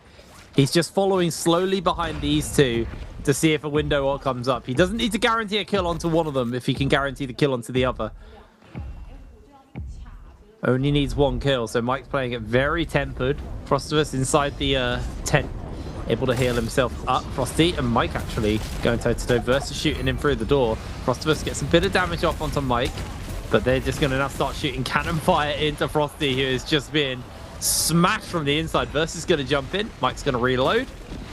And they're quite happily just keeping Frosty in a bad position for himself. He's going to have to scale rush out the back door and play the escape angle, but Frostivus doesn't want to do that. I think the moment he touches the zone, he knows he's in danger. They're really gatekeeping him from finding that escape. Frostivus burning through a lot of pots and resources to keep himself healthy. I don't know if he has any armor pots left, actually. He doesn't. He only has health pots, so that's a rough situation for him to be in. Yeah, I was looking at the shop to see if it was close by, and then the next year, nope, not. So now for Frost, right? Only a minute left on the clock. I don't see a shop in sight, and if it is, it's in behind enemy lines. Man, call him Owen Wilson. The problem is that first, with the White Tiger's prowess, not able to get the elimination, still stacked up. Have to detach one of the Defiance, Quick Charge, Thundercall, Palm Lightning into the Alchemy. I mean, this guy's great. He's got that. And the fact that he has had the Hepta means that he gets a huge sustain off if he goes ahead and switches to Longsword. But the Mortal Defiance review, just saying, hey, man, don't fight me. Okay, no problem. Mike, though, has himself that Sky Force, Ruptured Gale, has the Sunwing Slot, has 2 scatter shots. And having the utilization right now, gonna have to see whether or not if Mike gets the Spirit Wheel. This is gonna be a huge upset here, but for Frostmas, do or die. Goes right into the frames of this. Hopefully that Spider can get caught by 1 blue focus, right, to turn this thing around. 29 seconds, and he still has time on the clock, 18 to extend his buy, and Mike popping ultimate against the Yang Spear, which means he gets the ult refresh, and he rushes right down towards this if he decides to. Spider takes to the skies, and with that Yang depletion still in effect right now, Spider still has his chance, where he's Frost is ticking down with 15 seconds left on the clock, and may not even want to give that +1, even though in this game was a kill leader in the match with 3 eliminations. Not getting a +1 here is detrimental to whether or not the games continue and going on. 5 players are going to be remaining here, and Mike is still needing 1 more to go out in order for him to enable that 0.5 to hit match point threshold. Alrighty, well, Mike forcing everyone onto depletion is exactly what he needs. He is quite happy, but Spider has to do some work here, because obviously our fixation has been onto Mike, knowing that he's 0.5 points away from hitting that match point threshold. Spider's only 3 points away. If Mike outlives 1 person, and then Spider kills the whole lobby, he doesn't even need to kill the whole lobby, actually. He needs to get a couple of kills and an MVP this. And Spider will then also qualify at the same time. We'll have both of them on match point threshold. Spider going a little bit aggressive already. Obviously, with that depletion on, needs to start building some hits up to build that timer up, but he's getting absolutely bopped here. Loses a lot of HP. Hits the trap! No way! There's the ultimate committal from Spider, but the whole lobby is on top of him. Spider denied. MVP not capable for him, and that means that Mike has hit the point he needed. Mike has qualified into the MVP spot. Next game could be his. Can anyone follow? Verse has got 4 kills, keep in mind. There's a world he could maybe play the catch-up here. There's lots of people on fairly decent points that if Mike doesn't MVP the next lobby, I think we'll see about 3 people qualify through with him for Game 6. For real. The thing is, Verse could technically also MVP here. He gets 3 eliminations. He gets the +2 from the first placement. He gets up to 5 points. That's going to be enough for the match point at 16.5. This, though, has to happen right now. He got to get the elimination on Wufang here at some point in time. Pulling out the Halberds, though, doesn't have much of a range on that, right? Only for the forward of a couple meters here or there. But if he had Flying Eyes, different story. Ranges, right? We know he has himself out here for the Quick Charge Thundercall off the pistol. So as long as Verse can kind of find a line of sight on the target that's going to be forced out of the zone, such as for Wufang, and knowing that this side, and then the Wu does not have ultimate, Verse can just keep eyes peeled here, even though his ultimate is right now at 40%. Our line of sight right now on 40 seconds on the Yang depletion puts Wufang in a spot where he is going to go ahead and try to instigate a fight after he's on the Wu, because of reason to, right? Seeing how Mike is going to go hold, R&B release comes out immediate. The full pistol shots here from XY, actually, from that, comes out for the Palm Lightning and forcing out the Shio ultimate. Palm Lightning procs out here 2 times here for the shield blocks. Mike gets 1 throw. holding steady here for the shield thrower. There's going to be a chance. There's Verse getting the +1. Need to get that. That's going to be a one-hit elimination here, and Verse going to go ahead and see how XY gets shot by a shield throw, and having almost lost all his gold armor, doesn't even break a sweat for breaking off his heal for the by chance of popping ultimate to go off and heal. Verse played this really well. He's playing on the back foot. He's just letting his pistol shots come through and secure those kills. Zhang Yuan now has committed ultimate. Is going to be looking for those Tiger's jumps forwards onto Verse. Verse caught in the aerial. Might be able to catch him out of the sky. Goes for the jump. Catches onto Verse. Verse gets knocked into the zone. Loses all of his armor. Is going to make his way back towards that zone, but he is low HP. Has had to commit the Kailin ult for mobility here. Well, Zhang Yuan goes for the heal. Verse cancels his ultimate, actually, I believe. No, he's still got it on. Okay, he's just potting while the rest of them are fighting. Zhang Yuan a little bit low. Mike's been forced to use EF. Remember, Mike's on great armor here.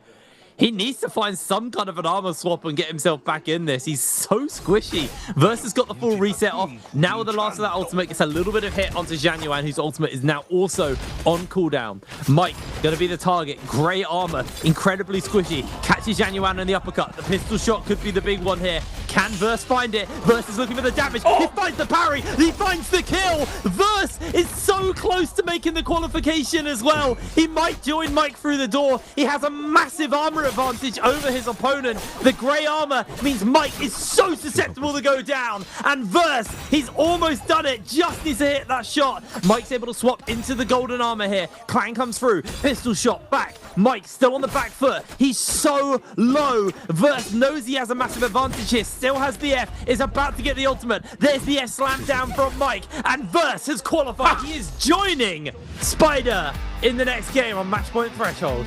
That's insane, man. This is incredible, bro. The man needed all those eliminations and took any opportunity. I was scared for my boy's life there.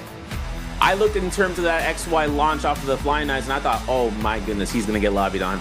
And the fact is that Verse ran out of the pellets the last engagement, so he couldn't go for range anymore. It was all about chip.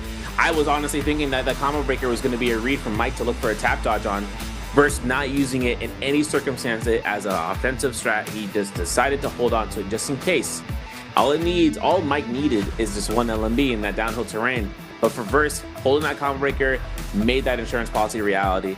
And making it to match point alongside Mike means that this is now on a quarter lobby.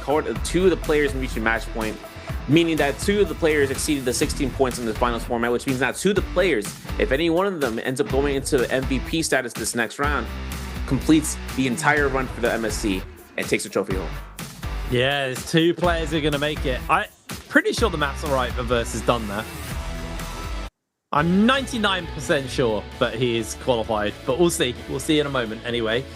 Verse, very, very earned MVP there. He played that final circle incredibly well. Like, it's just finding the pot shots. He had to get all of those kills, and he did. He was able to hang back there, everyone else do the work, steal a couple of kills with pistol shots, slide in when people are kind of taking a breather from the fight to recover, and then he'd come and keep the pressure up, make sure that fight didn't end, no one could pot off. He was just yo-yoing in and out. It was genuinely a really, really impressive performance there from Verse. But what hero was MVP for game number 4? Was it Xiao? Was it Kailin? Was it Zai? Or was it Akos? A, B, C, or D in Twitch chat, guys. Make sure you check that whisper box. I know we say it every time, but you want to get your goodies, you got to check that whisper box. And good luck. Fairly easy one to answer that one. Again, if you were paying attention, the answer's there. But yeah, great game from Verse. Really, really solid game from Verse. And this means game 5, sorry. That was only game 4. Game 5 has got a lot on the line this way now. It's going to be very exciting. Yeah, and the thing is that he's going to go down there in the same pick band selection phase as Mike, right? And as far as scoreboard lead comes out there, Mike's going to be holding down here for the Akos pick coming through if he wants to. And this is the crazy part, right? We're going back in terms of Midoriya. We're going through for the event side timeline. Firefly is going to be the last time we're going to get that. This is going to be a really last-ditch effort, man, for this engagement, because the thing is that, is it in their best interest to take something as objective as going for those off-drop fights inside of Arcadia, or do they just play it safe? Because if they get Vulpines as a predominant lead, you know, as a match point gamer, they can hold it down for as long as we possibly could. No one got Vulpines last round. I feel like Vulpines was sabotaged by some of the players, putting coins somewhere hidden away. And maybe if they went down, no one knows else to find it. So for everything like that, one of those things can happen unless they got every single location scoured across it sooner before that. Verse one of the players that maybe make that approach. Maybe going to contest out X, Y as a result. But as for Mike, Mike takes himself a little bit more, susceptible to taking a little spotlights over by, individual spawns, Tincture Woods, Ancient Stockade, some places that you kind of think that he kind of works it down because he knows there's guaranteed Fireflies either beneath, and then he can rush people down or go for ambushes. But the only problem is, how well are these coaches going to be anticipating their pick selections here? Listen, we're going to have to wonder about that coming up to the next round. Because this is obviously now we're at this threshold right now where two of the players are now cortisol is just skyrocketing, right? Because now they're going to be having to weight this down for the next, hopefully not get eliminated too early. Yeah, no, it was, I felt that Mike has started to slip in today's games as the pressure's mounted, as he's got closer to that point where he needs to get right. Like, he's felt like he's been slipping a little bit, like he's felt that pressure mounting. And, I think he's had very quiet early games ever since he got close to threshold. And in this game, he again had a very quiet early game where now that pressure's mounted doublefold because he's not the first through the door, he's joined by Verse through the door, knowing that, like, if he does an MVP, like, that safety net of, like, someone else winning is not the end of the world, is still there, right? So Mike is in a position now where he has to MVP himself, but he also has to make sure the Verse doesn't MVP as well. That pressure is going to be very high. But these are the two players now exceeding match point and are now ready to go for that MVP win. Verse is a player who I often sleep on. And I don't know why, because I've slept on him for years. But every now and then he does catch me off guard with his performance. And to see Verse take MVP today and if he takes it all, that would really come out of left field. Of all the people I thought would be taking it today, Verse would not have been the one I have the money on. But he's one of the guys through the door first, so it's well within his right, and he played incredibly well there in that game number 4. Yeah, I've been having my prediction on Verse for a while now, so I'm kind of hoping to take this MSC. Last year taking both the domestic tournaments, now it's going to be him trying to take the mid-season challenge, right? Take the trophy over here, which would be a huge feat for him to come through, but the lobby is going to be bloodlust, towards any sort of selections here. And we'll find out in the pick ban phase whether he is in the first 2 slots or if he's in the last 2 slots. Because right now, in terms of this match point, you can see the scoreline as how many points. 7 eliminations with the first place means 9.5 points was earned out here from the BG's Verse. Frostus was in the second with 3 eliminations and Wufong with 2.5. Mike gets 2, making it in second place with 1 elimination. And then 1.5 for XY, 1 point for Spider, and nothing for Ruro nor Chen. Going out predominantly early, right, for the Zai. Where we kind of hope to see it for Ruro. He did a lot, to affect the lobby from shifting over the attention span from him to someone else. But then again, you kind of saw that same exact mentality from Wufong, right? And Wufong went out in, I believe, 4th place actually to go down there. So this comes down to a cost for that Zai pick, but it really isn't, because due to him being on the lowest ending of the pick ban selections due to his scoreboard, which is right here. Well, it's still, Spider's still 4 points off qualifying, and he's had 2 1-pointers. In fact, he's only actually had 1 good game today, Spider. It's not been a great start for the day. Mike has had 1 bad game, but he has been relatively consistent outside of that. Actually, no, Mike's had good games apart from game 1, but Verse, huge pop-off performance, but looking at like Spider, Jian Yuan, Wufong, they're the next you'd expect to be through the door. But if you look at their average scoring for the day, they need game 5 to actually go well for them, because they've not actually been doing well enough that, like, another game would qualify them in game 6. Like, if Spider continues to play like this, he's been 13 points. He's not going to hit match point threshold until game 8 at this rate. So, yeah, it's really time to put up or shut up for these guys. And as you were expecting, well, as you were predicting, we expect them to be targeting Mike and Verse. I feel like Mike and Verse are probably going to be looking to pick as strong a picks as possible, providing they're first, because I don't know if this is when we swap it around and we go reverse order now. In which case, Mike's game plan of not picking ACOS is incredibly questionable, because I don't think he's going to get ACOS at all today if that's the case. We'll have to see. Crazy, right? No Akos, couldn't be me, right? Except for Mike. But Mike's Shael game comes out here for the 1 point he needed, man. And like I said, stat-wise, he's not the greatest on Shael, but it's a 1 point wonder that he needed, and he got it. Now all of a sudden you kind of see where the Kylan V1 starts to take its predominance in his fights. I mean, he's immediately in that ultimate focus the entire duration. So for Verse, nothing really comes down his way unless a different level of it, right? Which means like he's in the woo shots, to deal damage, but not stopping him in his tracks. And as for Mike, having the Rupture Gale really was setting up here the setup of the Sentry, because no heals to confirm off this, and XY waits it, lines it, immediate parry, and not a yoink from Mike's scene. The Soul Bloom take up is actually something that sets up Verse in a whole new light, because Mike, picking up that Soul Bloom, he potentially would have been able to pop it right here. But since he didn't have it, right, he would have been able to come right back in his, and then if he popped the ultimate, right, this would have been a done deal, because remember, Verse didn't have any pellets here. That Soul Bloom was a really big, like, it was a big cannon event for him to pick that up, and if not, it would have been a huge difference in terms of how this would have played out. And for him to go for Chip, comes out here with that 7th elimination with 9.5 points earned off the WPG. Yeah, really, really impressive stuff. Huge performance from Verse here. And kind of coming out of left field in a day where the narrative has not been around him. He forced the narrative to him, MVPing on the Kylan, Hector, Mortal Defiance, Quick Charge Thundercall, Tuna and Alchemy has just got a standout Soul Jades. 14,000 damage from this game, 4,000 with the pistol. The guy spent the end of that game just sitting on the sidelines, pop-shotting and stealing kills. Did it really, really well. Only 5,000 damage of melee weapons, actually, from this game. Really, really impressive stuff. And the crazy thing is having that head to detach as sustained, right? Tuna? Kind of wonder whether or not Tuna was going to be something that he was going to have possibly. I didn't even check the bottom left if he was procking it. Well, it's kind of interesting that Mortal Defiance still being so intact means that if anything comes out of it, he was still just, there's nothing Mike would have done even if he got a catch on that end. Yeah. Even with the Mortal Defiance, right? The thing is that, it's a 400 heal, but if he was pushed to the zone, Verse may have a little bit of an upset there, because Mike would have done anything in his power to make sure that he can use the zone to his advantage there.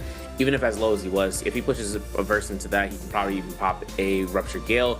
And since it's a burn tick, half healing on that end, right? We didn't get a chance to see that until the last time we saw Mortal Defiance proc. It was really just a Mortal Defiance flat out. The thing is, the difference is that we go to this next round, we bring ourselves together, right? We're going to go into the last Firefly map for this rotation for today. Since 2 players are now in that match point threshold, these guys are going to be deciding upon whether they just, they choose unoptimal picks as a way to disguise themselves, or maybe the lobby grants it to them. Sometimes the lobby does give them those options to make sure that if they, feel the necessary choice pick to go for it, that it's going to be disclosed, because they're like, no one's not going to pick this top choice pick. No one's going to be wanting to leave that bottom floor. Well, there's a world where you go just down 1 level. You don't go like the Shy Ult, but you hit like a Temi, or you pick something that can MVP, but it's not like ACOS kind of prestige that is going to get targeted. So, there's still options to them. I genuinely think Mike should just pick the ACOS. I think he's really good on it. I mean, there's a reason we think that, because he has been historically very good at it, and that's the way to get the MVP. Verse, I mean, we'll see what's open. We also don't know exactly who's picking first. I think it's Verse, because I think Verse won his... he had a lot of eliminations. Won his Battle Royale. Well, they're tied points exactly. But I think if they're going off the martial arts tournament, Verse technically won at least one of his, I believe, where Mike lost his in the first round. At this point, it's all about kills. So, and Verse has... Oh, it'll be about kills. Okay, good point. And he's been stacking up a little bit. I mean, that game was probably more than Mike's gotten over the course of the time. So 7 eliminations in that would have been a skyrocketed pick. So if he gets into first phase, that means he's going to have that prioritization. That means that he can identify Mike as a result. Or at least vice versa. Depends on where we are. Like I said, I'm not sure if we're back in the top 2 for MVPs in terms of match point threshold, if it's going to the first 2 phases, which kind of threw me off in Spring Solos Finals. That's why I'm trying to remember off of that. Because if it goes to the bottom 2, right, it's predicament era. But if it's in the first 2 phases, holy, because that's going to be a moment caught in time. And if Verse picks up the Akos, if he is in the first 2 phases, Mike just can't play the game. Really can't get a chance in playing that character, man. All to play for going into game number 5.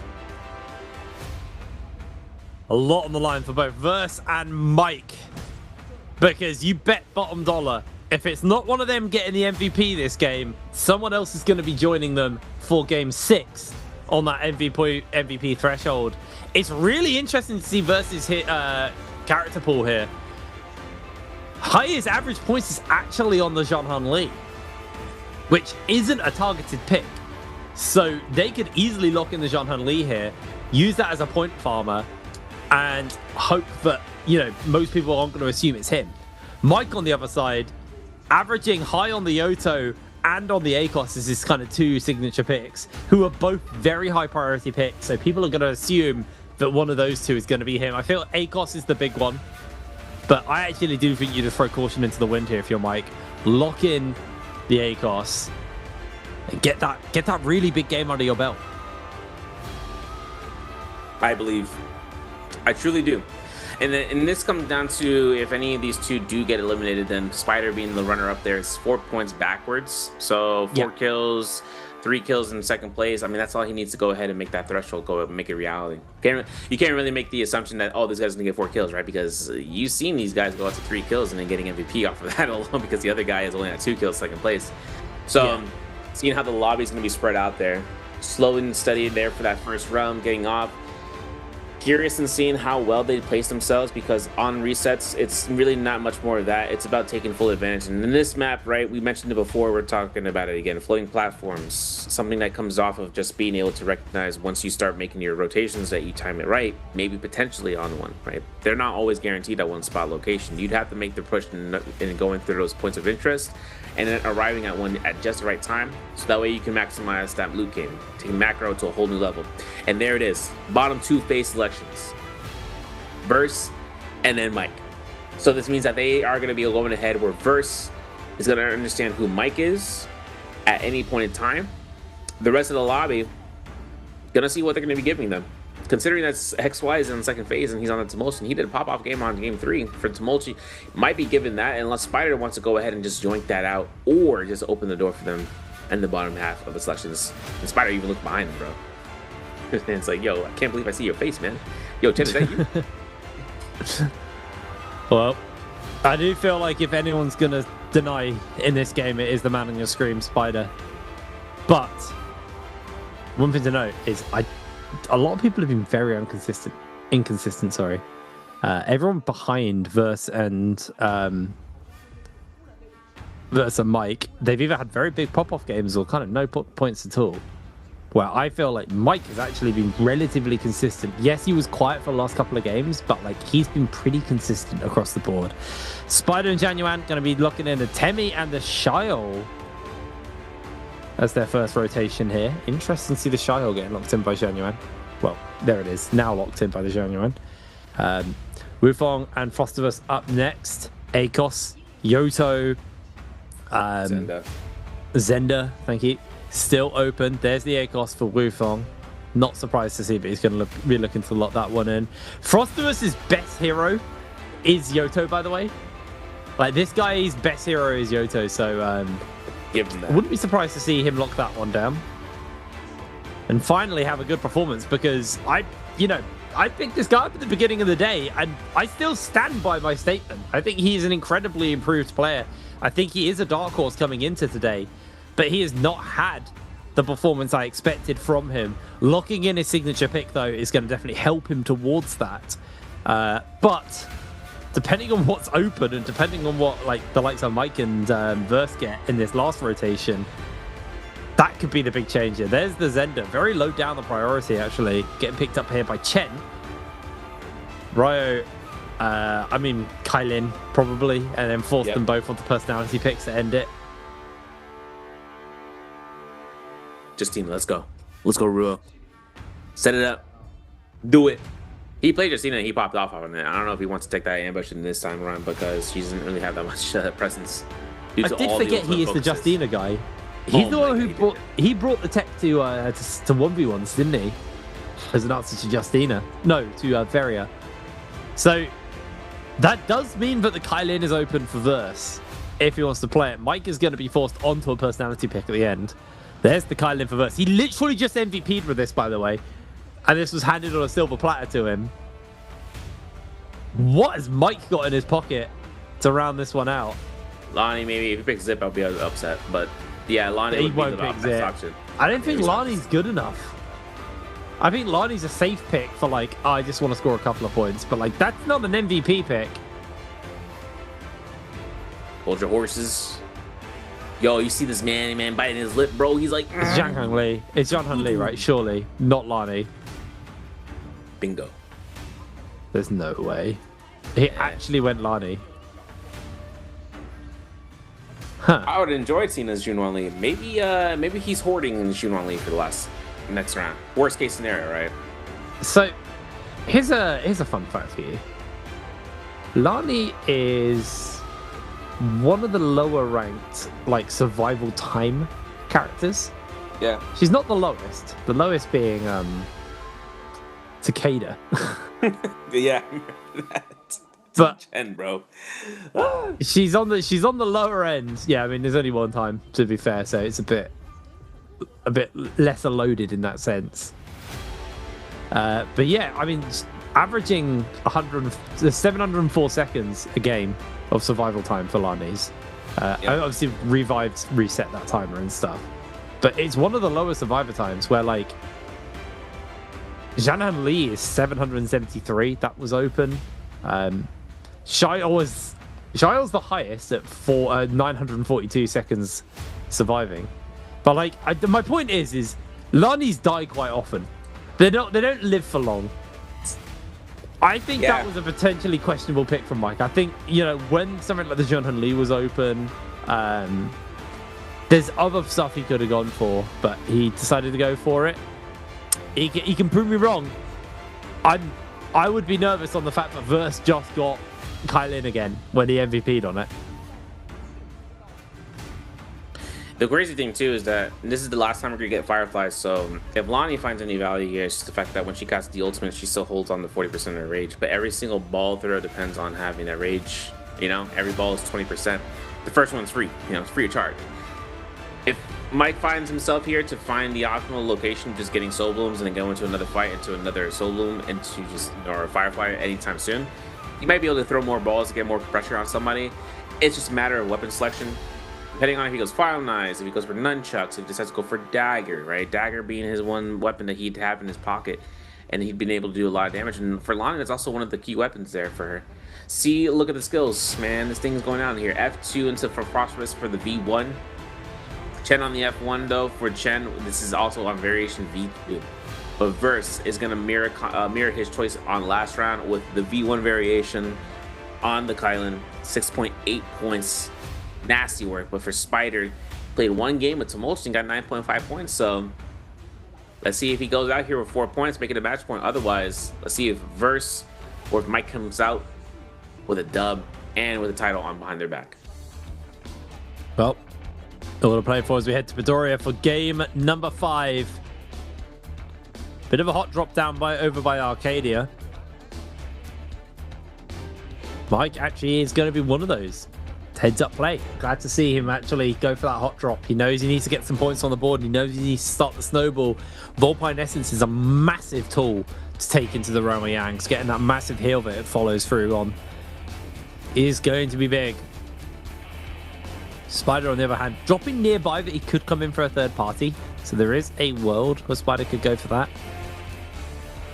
But yeah, we are in for a pretty explosive game number 5. Do we end it here? Or do we go to game 6? Set to Midoriya and find out. I'm excited. That entire Arcadia spawn is a war zone off rip. You already know Mike's not going to have a Firefly, but he's going to have the drive with just common weapons and just push it. And XY, not having just 2 players to worry about, now 3. And then you kind of wonder, right, who's going to get the best gear? Because we've seen people get purple armor on this building, man. I feel like we've seen that, or purple weapon. But Chen's already on the ambush. $4,000 for the MVP this round if it goes down there. For Chen, this corner is his downfall, bro. Gets himself here a Scare Rush, though. But that bookshelf, man, start reading. Because he's going to be pushing it down towards a page or 2. And whether or not we get Chen to kind of lock this into place, because Mike is on the 2nd floor now, and he's picking up these coins. Surely we see that coming out. At Fairies Pavilion, Verse taking a push against Spider. And then immediate Scare Rush there from Spider, +1 on that Tumultuous game. And then you kind of wonder about where Mike is, right? He's like, I'm just passively playing the game. Look at his inventory, see where he's at, because of right now, he should be getting those going off on Purity Chamber, though. Wufong finds Ruo, and then Frostbus gets caught into that blue, and hopefully with that combo breaker, having to invest the ultimate, post-ultimate cast off here. Wufong's still kind of safe. Yeah, Wufong's going to be able to escape nice and easy away from Frosty. As Mike has been found by Zhang Yuan. Mike has been able to sort himself out some blue armor and blue weapons, though. So Zhang Yuan with grey gear, definitely going to be on a bit of a back foot. Does look, he went for an uppercut, I think, from behind onto Mike. Mike's not going to give him the opportunity, and Mike actually might just be looking to secure himself the kill. Blue armor swap, sorry, comes through. There's the ulti. Invested. Quick shield throw hits onto Mike, strips away some of that armor. Mike still feeling pretty comfortable. Now he's starting to feel less comfortable. Chen's made his way forward. Mike has thrown the ultimate out as a repositional tool, tried to catch out, and he has to just run to safety. Will go for the pot. He wants to wait out those wait out that shield throw. Does not want to be getting clipped by another one of those. That was almost brutal for him. He's going to chase forwards, has the ball to throw. Zhang Yuan on the escape, catches him with the grapples. He tries to go for the escape away. Mike's going to catch him with the ball. Zhang Yuan throws out the F. Is going to look for a shield throw. Not going to get hit as the ball makes another connection. But here comes the damage from Chen. Can he secure the kill? Zhang Yuan's not going to be giving it up. Chen steals the kill away from Mike. Heartbreak there as Mike is denied a kill. A very crucial pickup off the start. Can Mike find the turnaround? Quick F to reposition. He's closing in on having ultimate again, but Mike is not been given the opportunity. Here comes Spider. The parry comes through, and they're going to get caught. What a catch! Chen is on fire on this opener. And Spider makes this seem like he has the advantage with the purple armor, purple weapon, but Chen holding out here for the shotgun burst, gets caught by one. Attempted out here for the parry, man, and Spider gets caught. Combo breaker up. Goes ahead, up. Maybe I see it. Does he have something that we don't know? Maybe he dropped his coins somewhere before he decided to go into that. But for Chen right now, one whisk throw is enough to kill this in a shotgun burst. For Mike, he's going to be showing up here in a second here. But for Chen, he's going to go down fairly soon. 2 eliminations right now for Spider. 2 more left to go for him on this Volch game to make it into match point if we go the mile. And now we're looking at Mike, man, blue armor. Real big salty run back because there's fireflies up north of this. If he decides to reach up towards this pavilion, he makes his approach there, making sure that he's 100 meters out from the bell and doesn't get struck by Spider. Now, Imperium, this is going to be our, lowly expert. We're verse post-fight with Spider, pops over here, has blue weapon, blue armor, is on the Kylan, as we mentioned, but now it's going to be up to him just to kind of go off in Imperium, having the area for himself to loot. As for Wufong taking the floating platform here north towards the Twilight's Wall, is at 2 eliminations there as well. Might need to see a little bit of a replay there from Prod to see before that Romiang, because the fact that he's on Nako's purple armor already and he still has a lot of loot to come off of means that he can just go ahead and start taking this first Romiang instant entry. As for Ruo over by the Verity Retreat, passing by the Fairies Pavilion, this on the reset, he found purple armor or purple weapon and a blue armor. This means that he's now completely ready to go as Justina, and especially on a weapon that, by the way, can get a catch on the dragon. If he decides to go for the horizontal release and pops ultimate, a full extension comes off. And then for Frostbus on the northwest end of Arcadia, second life, as we mentioned from before, now going down towards here and seeing potentially on an engagement, whether on Romiang or for Spiritwell. Looks like Mike is going to cross paths with Zhang Yuan here. Everyone wants to get themselves onto the Romiang gate. Looks like Frostivus is going to be the target for Mike here. Zhang Yuan tries to catch onto Mike. Mike actually used the F to break away. It means he's on cooldown for a combo breaker for a good 22 seconds. Just going to pot himself up. See if these two can maybe just force themselves off. But he can maybe go in for the cap. Mike, I think, needs to get in a Romiang. Like, I don't think there's really like a... He could just play for Romiang too. Like, he lost his drop fight. He's playing for MVP right now. Verse is going to get one for free. And he doesn't know that Verse also lost his drop fight. So he's definitely in a position where he has to force regardless. He's found himself a gate. Has got Ruo contesting, but it's not going to be a matter. Mike, inside this Romiang, who's he going to be facing? If it's Verse, there's an opportunity to shut him down off the bat and stop him from getting that scaling. Verse hasn't taken this yet, though. He's waiting it out. He knows he's got a bit of time before he needs to go in. And it looks like a lot of people are waiting it out. Mike, though, instantly in. He knew he needed to take this. He knew he needed to get in the fight.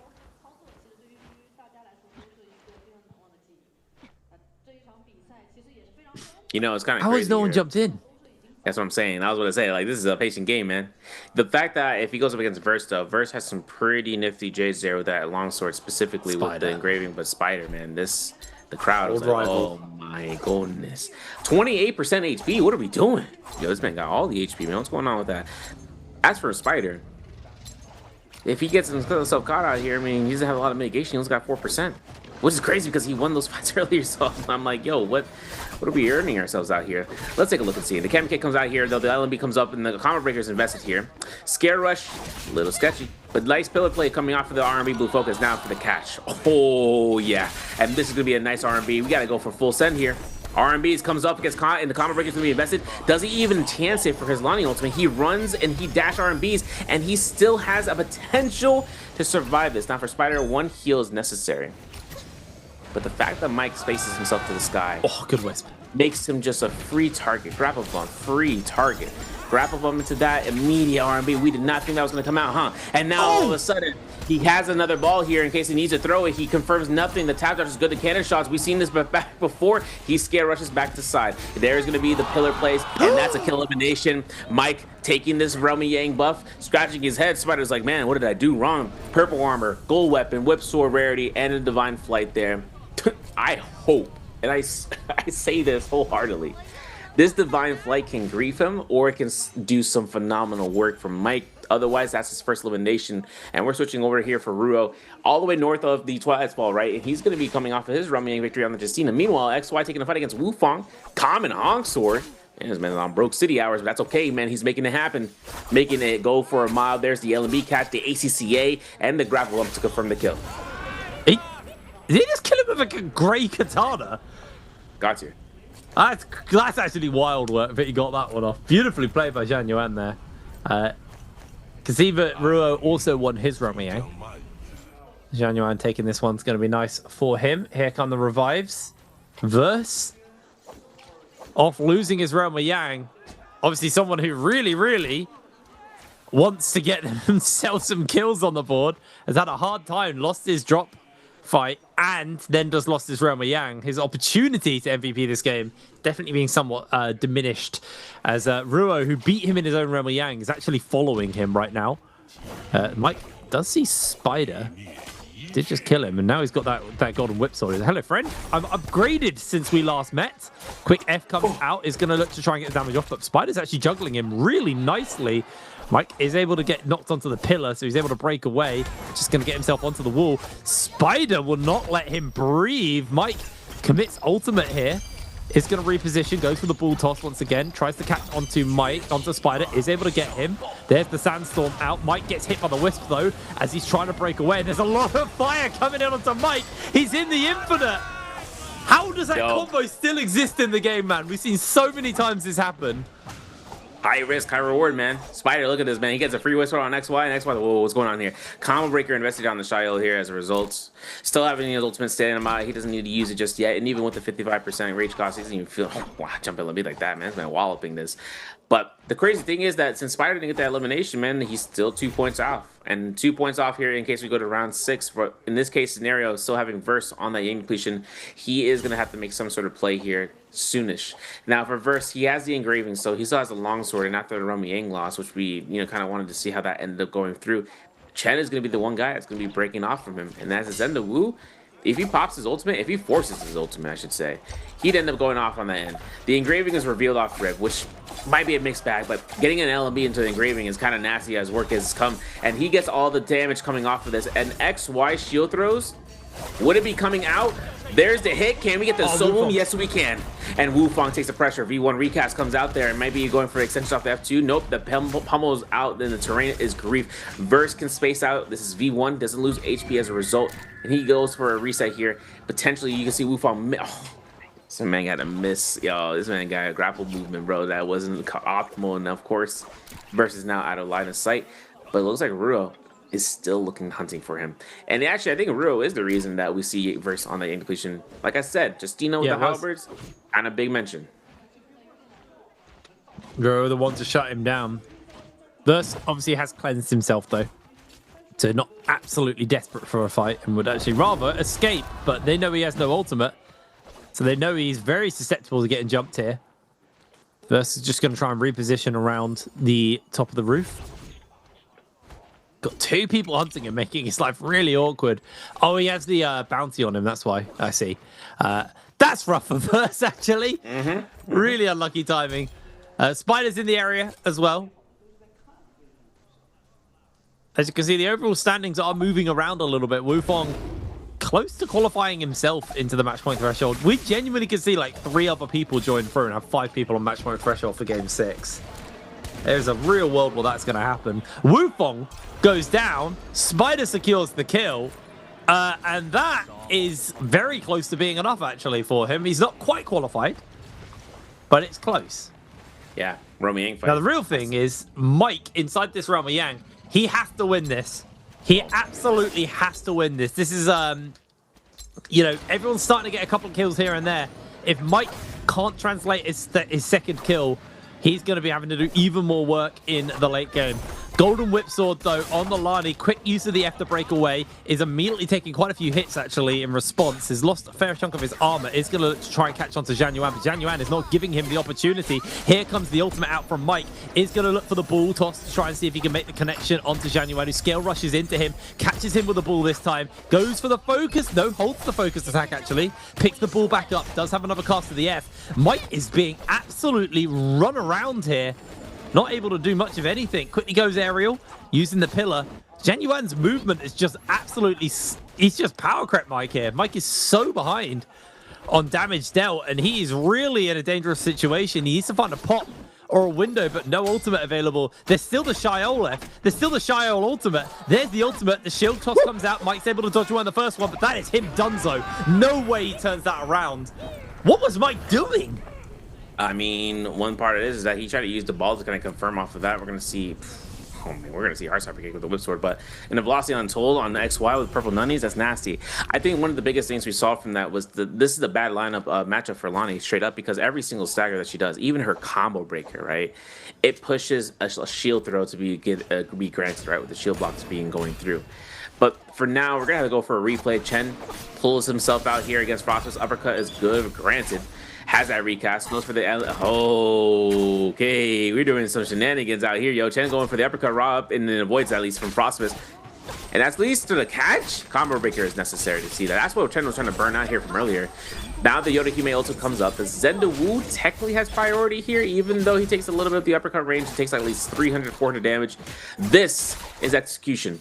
Once his launches off of this horizontal, all it's needed is just going to go ahead for the jump LMB, and that's going to be it. Spider taking himself out, you know, almost having to use his ultimate defensively, and look at Mike waiting. And Spider, man, a 1-kill elimination, a 1-point elimination away, just kind of waking up to see if he can get it for that match point at 15. I'd be upset, but since Mike is healthy and since he has ultimate, and now that it seems to be he gets his kill elimination, goes ahead, slaps his keyboard, put the keyboard right back on, man. Now he Mike with the denial. And he doesn't get the soul bloom. Wait, I lied. No, he doesn't. No soul bloom yoinked out here. It looks like Verse is going to be wanting to take this fight. And ironically, both of them are the match point gamers. And Verse still has that ultimate ready to go. So Mike having to space away from here. 2 eliminations on the board. And Verse gets the hit before the heal is procced. Oh, that's so unlucky for Mike. He has the grey armor swap, and he hits hit by the parry. Verse steals away the weapon as well. The golden whip sword. Mike's hope of making this it has been stripped away here, I reckon. Quick use of the F to try and break away, and now he's just got to use the tower as a defensive place. He's going to try and get a pot off in this corner. It's going to be at least enough for the grey armor to refresh, but Mike, this is some serious work he's going to have to do to turn this one around. If he can, I think this game could just be his, but it is a hard ask for a man who is currently on no HP and juggled against the edge of the wall. Verse is looking for the big shutdown. There's going to be the F coming out from Mike. Mike needs to find an armor swap, and no, he's down. Verse is finally on the board, but Verse has got an uphill climb for that MVP now. And it's crazy too, because I just saw XY and saw Frostmas take the catapult right next door. They didn't hear anything. And since we're still on the Yang depletion, Frostmas needs to make this approach here for against Ruo. But I'm looking at Chen. Chen doesn't hear a dang thing. Man, it's like, all right, I'm going to go side questing now. I'm serious. This bounty scroll on the hands of Ruo means that it's going to be a lockdown territory at Twilight's Fall for everyone that's going to be around this area. That includes Ruo to be as well as for XY. But then we saw Chen, and we still have to think about reverse. Top 5 in the lobby right now left to go here. And now it's going to be a range shot pressure here from Frost. He still has a lot of seconds to earn off of damage dealt for that remaining depletion to be extended. And since Rio gets caught by 1-2, and since he doesn't have ultimate and no combo break for 7 seconds, parry bait number 1 comes off, but Rio's going to try to go ahead and backdash off here with the fan, avoiding the halberd R&B. Very close shave. And having the combo breaker now back up with the Moonbane to spawn in 5 seconds means that Rio has to get out of here unless he wants to get crossed and Venn diagrammed. Here's going to be the Croc. Here's going to be the Moonbane. And looking past this, Rio having only a limited amount of space here to move left and right, up and down. It doesn't matter if one of these Moonbanes come off the edge, it could still clip him. If you're a Verse fan, you want him to show up soon. He's not going to get that opportunity as Chen takes the kill. We've still not got anyone on the qualified spot yet. Zhang Yuan very close to qualifying, but Spider being denied is huge. There's the Bane's breath. In comes the shots. Can they secure the kill is the question. Chen's going to go for the reposition around as up jumps Zhang Yuan, seeing but they're all so low. Verse is actually going to cross paths here with Chen. Chen is going to get chased onto. They smell the blood in the water. But Verse actually hesitated. Chen's going to get a pot off in the meanwhile. Ult's still ticking away. Frosty's going to go for the final slash. Is he going to find it? No, he's not. Very hard to hit that, to be honest. They all know when to tap dodge. But Chen losing most of his armor. Everyone's pinned into the corner. In jumps Verse. Verse needs to parry off the bat. The jump parry catches him immediately. Still got that ultimate. As they're going to be looking to put the damage onto Frosty. Frosty's trying to just get it back into the zone. Get himself repositioned. And Frosty's not giving the kill. He doesn't want to put anyone else on match point threshold. He doesn't want to end the day by dying here. Verse, I think Verse is playing too hesitant. He hasn't got enough kills to secure MVP without actually getting some kills. Actually doing some work, sorry. As Zhang Yuan get heavily juggled up here by Verse. Verse has the ultimate. He might just be able to commit onto Zhang Yuan here. Zhang Yuan's lost all of his HP. He's going to try and commit for the kill. Gets the cannon shot off. Doesn't quite make a big connection off onto that one. Gets the knockback. There's the ultimate connected by Zhang Yuan. Chen also jumps through into this one. There's going to be the ultimate connected by Verse. Does need to be careful of those shield throws. It's going to get hit. Verse loses a chunk of HP there. Zhang Yuan, though, he's not out of this one yet. Needs to look for another shield throw. Got one left in the pot. Verse is going to keep the chase up onto him. There comes the shield throw onto Verse. Verse is now exposed and weak. Goes for the dash. Makes the connection. The block comes out from the ultimate. But the ult still actually got another shield throw available. Verse is going low. Verse is not going to be making it. He's out of the game.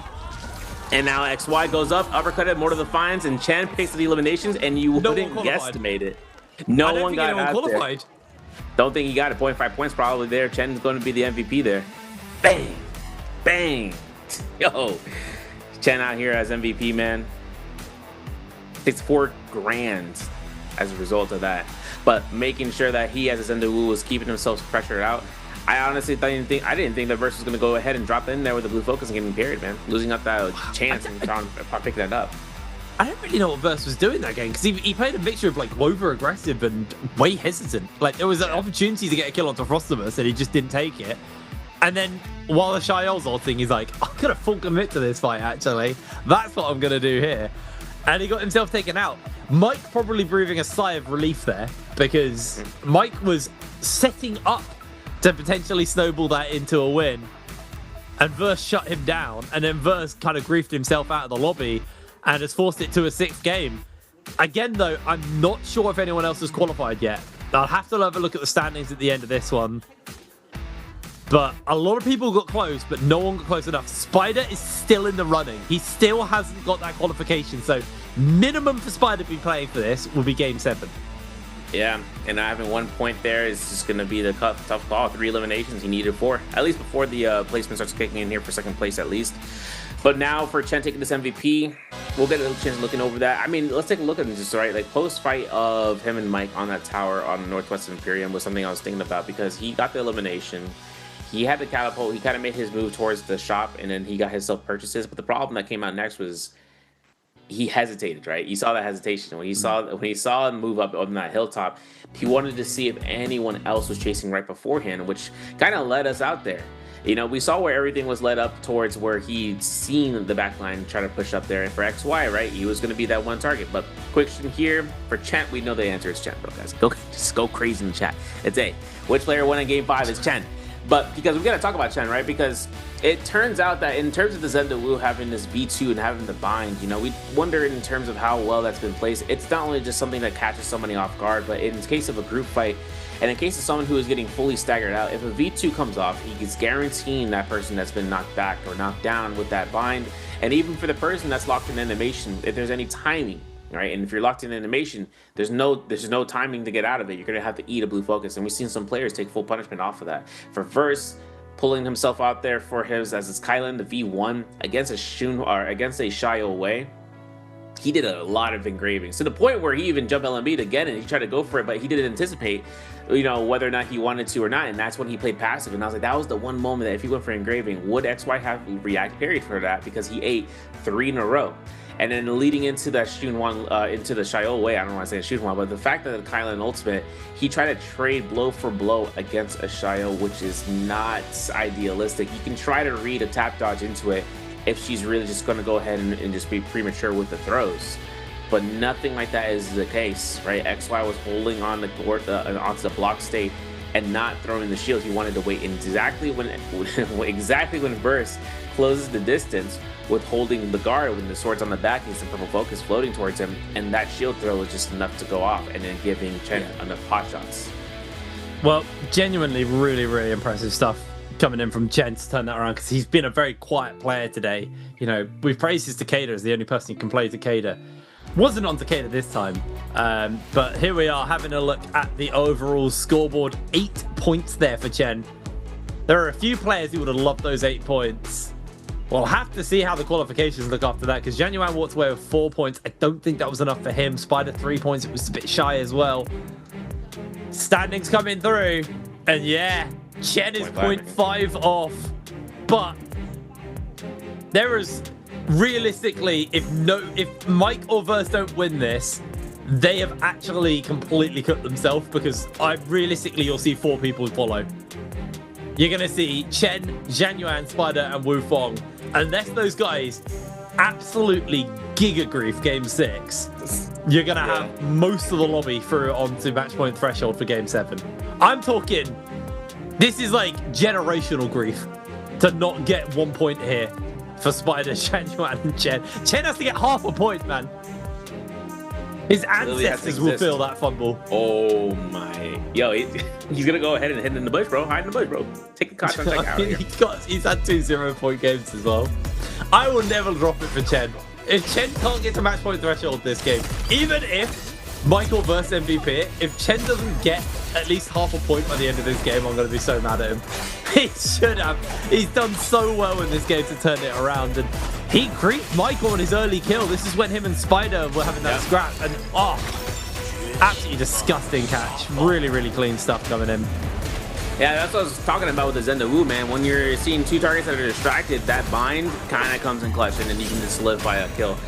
Having Chen, though, work out against Frostmas, though, this is the read, right? You see this man looking for the F2 to be casted, and it didn't come out. So then he's just like, okay, let's go for tip damage. And the moment he caught this, that's when he turned out the combo breaker, and Chen just kind of pulled himself out here together. And the crazy thing is, too, here, right, in this round, we go ahead on scoreline. We see Chen is a 0.5 away, and another 3 players that are basically right next door. This is a double-edged sword, right? More catch point players are going to go into Game 7 if we end up going that full set. And in the pick ban selection, that's also the last pick ban phase selection. If Mike and Verse are still in the first top 2 placement scoreboard wise, this moves their phase from phase 5 or from 7 and 8 to up to 3 and 4. If they keep the phase 3 and 4, their options are pretty nifty. They have a lot on the board to kind of go off on. Still though, through the highlights, just the combination of Zenda Wu in this. It was kind of funny seeing how Zenda Wu cuts her arrows and how people are like, oh, no combo breaker on skill, dead on arrival. No. Now she's a machine gun, man. You literally kind of give herself so much immune, so much movement, and the fact that she can actually shoot her arrows and be able to pick up soul booms on the fly too. Something that's really undetermined in terms of how many players decide upon knowing that. But here's going to be our MVP stat lines here for GG Chen here on that character.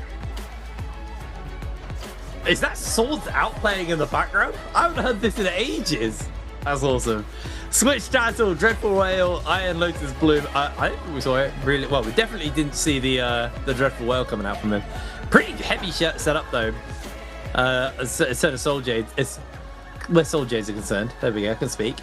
9,000 damage, not really the highest damage in game, but you know what? It worked. He got himself 6 kills. And there it is. Chen with MVP for game number 5. Game 6 is literally Verse and Mike's last chance. They are going to have everyone following them through, and I'll be surprised if we make it to game 8. I think game 7 is quite likely with the way that both Mike and Verse are playing. I think they're in their head a little bit about the match point stuff, so I do think we've probably got 2 games left.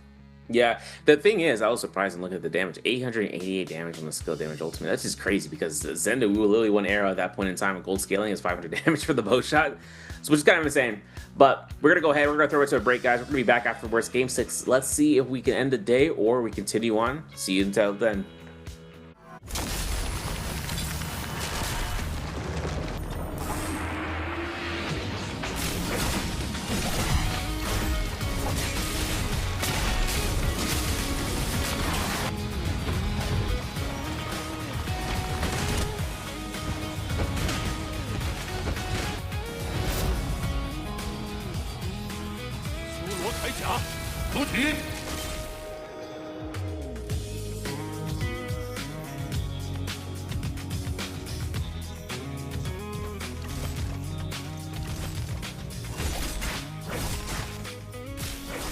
什么时候虫子也敢出来插话？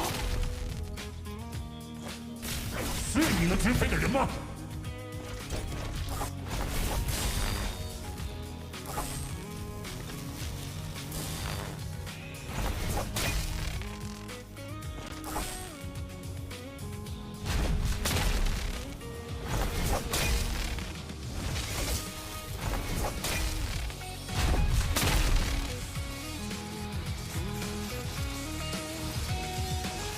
天铠甲，主体。几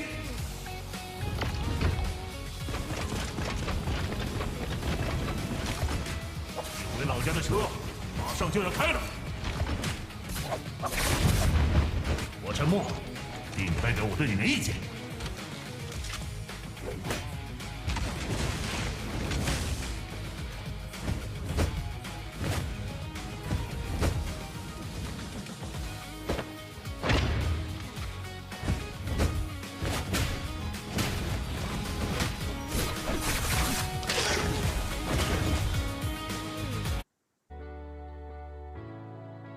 Hello everybody and welcome back to MSC. We're getting ready to go into game number 6 of the day. Mike and Verse are on match point threshold, and if they don't take it here, I think the door has been swung open and a whole heap of people are going to be following through. I think by game 7 there'll only be 2 players not on threshold, so it is really all to play for in this game for them, because otherwise I think they are going to really have their backs to the wall as multiple people will be joining them. And also, the sooner you win, the more money you make, because you'll cash in on all of the other games that you didn't MVP. So it's kind of last chance saloon for these two before it gets very messy. Yeah, I lost all my points out of the last round for the prediction, bro. GG. Now, this is going to be insane, though. Coming down towards this last round, potentially, and if not the last 3 rounds, there's only 2 pick band selection rounds next, and this is going to be our start off the no Firefly run, right? So there's no Fireflies from this point on forward. A lot of scenarios where you can kind of play that out. But one thing is now for this phase, right? There is every chance right now for the lobby to be just using fume picks, right? To come out here for the last 2 rounds. And considering that our MVP comes after the Zenda Wu, I would see some sort of value coming off of her. She's very self-deplenish. She self-supplies herself with like sustain off of just being able to be using her ultimate under duress, or using it in a fashion where she knows that she can get more value on a single target plus 2. If she finds herself into an ambush, maybe for a gank here or there. Though what we'd have to really understand is that there's a lot of points in time. I was looking back in the other fight, for instance, when I was looking at how for the Pele on the Lonnie was. Mike never really, there was a fight where he didn't even use his combo breaker at some point early on, and I was kind of thrown off. I was like, man, this is kind of sad, because like he had the combo breaker ready to go and there was nothing really that he could do anything about it except not use it. So I was like, man, breaking my heart here, man. 18.5 right now for Mike, Verse for 18. 15.5 though, that's the threshold underneath the 16 match point threshold, and then 15 for XY for Spider, 14 for Wufang, Frost at 8, 4 for Ruo. And in a world anything could come off if any of the other players in the bottom threshold, especially for Frostbus, because we've seen a 8.5 game right there from Chen from early on, 9.5 reverse. One of those type of games to just skyrocket him up if he decides to demolish the lobby. The chances of that happening, though, stats are going all over the place here, Hitbrand, man. You've been looking at the stats the entire time, so you know this is gonna be insane. When we started the broadcast, we actually brought up like odds on winning, and Frostbus was second highest on winning today, and right now he is second lowest on the scoreboard. It does show you that nothing is set in stone, and Frosty yet to find himself any titles. Actually, I don't think he hasn't had a single MVPL title. I mean, he's had NA and Southeast Asia titles, but he's not ever had an MVPL title, and he's also never had an international title. So our multi-regional champion still missing that trifecta, that third title under his belt. So it's got to be a hell of a game, though. I think the problem is everyone else is hungry for it, and there's very little work that needs to get done to hit that qualification. All they have to do is get a kill and shut down Mike and Verse, which most of the time will probably involve getting a kill on them. So, providing they can do that, they slow those two down, they push it to game 6, 7, and then multiple people are going to be following through the door. There's only one person who needs 2 points, everyone else only needs 1 point. And then in the case of Frostbus, he needs a lot of kills if he wants to make it to that 16. He's on 8 points right now, so he's gonna have to do a lot of work. Yeah, getting a 6 kills first place would just be the minimum. I mean, if he gets himself in that position, right, to kind of get that. But look, this is what I'm confused about, bro. This is what I'm talking about, bro. So you see the Pigman phase, and you're wondering, why is Mike and Verse in the top 2 phases? I couldn't tell you, bro. Flipping it around. Yeah. So that goes into this position where it's based on leaderboard check. Mike and Verse are now in the top 2, and it throws me off. I'm like, wow. If Mike doesn't take A-Course here, I actually might just...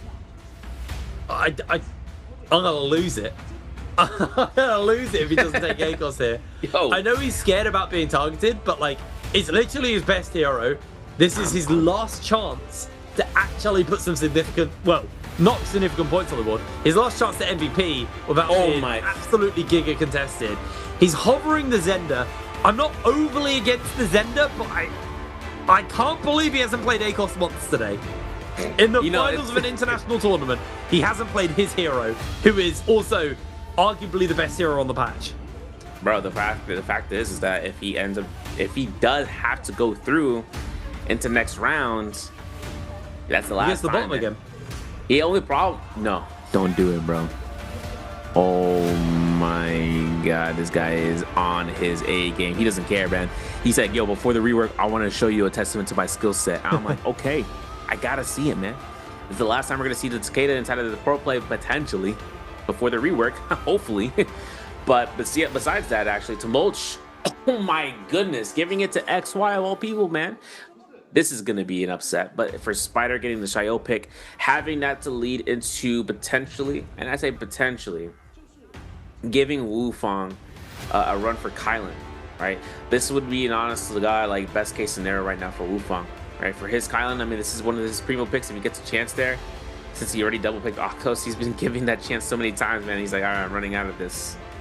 The only problem is if Elani comes up sooner than phase 8, this would be kind of a lock-in for whether or not Frostbus decides to bring her out. Maybe he's like, I like Justina now, seeing how Goto's open. So he locks it in. Yeah, we're in. I'd be surprised if Frosty doesn't lock in a Yoto here. That's true. It's open and available for him. It's literally his best hero. Pick, though. And we're very low down. So, I mean, like, who else are you picking? If he picks out like a Lani or something, he's griefing. It'll definitely be a Yoto. Yeah, there it is. Perfect, double pick. All right. Yeah, like we said, there's only one more pick man after this, so you gotta go for it, all in on the house.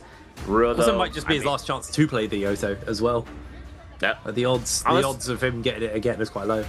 I think MVP catches Zendawu's on top. Question mark. We gotta look into that. And then having out here for the Lani, I'm gonna look at the scoreboard right now. If we get a Zendawu ultimate, or at least for Mike playing the Zendawu, man, if he gets MVP on my favorite character, man, that's it. You're set. Though, combo breaker or combo starter. a lot of these players have been using the variations between F2 or F1. Some of them combo breaker gets them going and they're safe, right? F2 users though been pretty they do good work, but the combo breakers have been winning so far, especially since the last round. So let's take a look and see what those skills, man. I'm excited. I am kind of concerned though. How are we gonna go ahead and have this going through?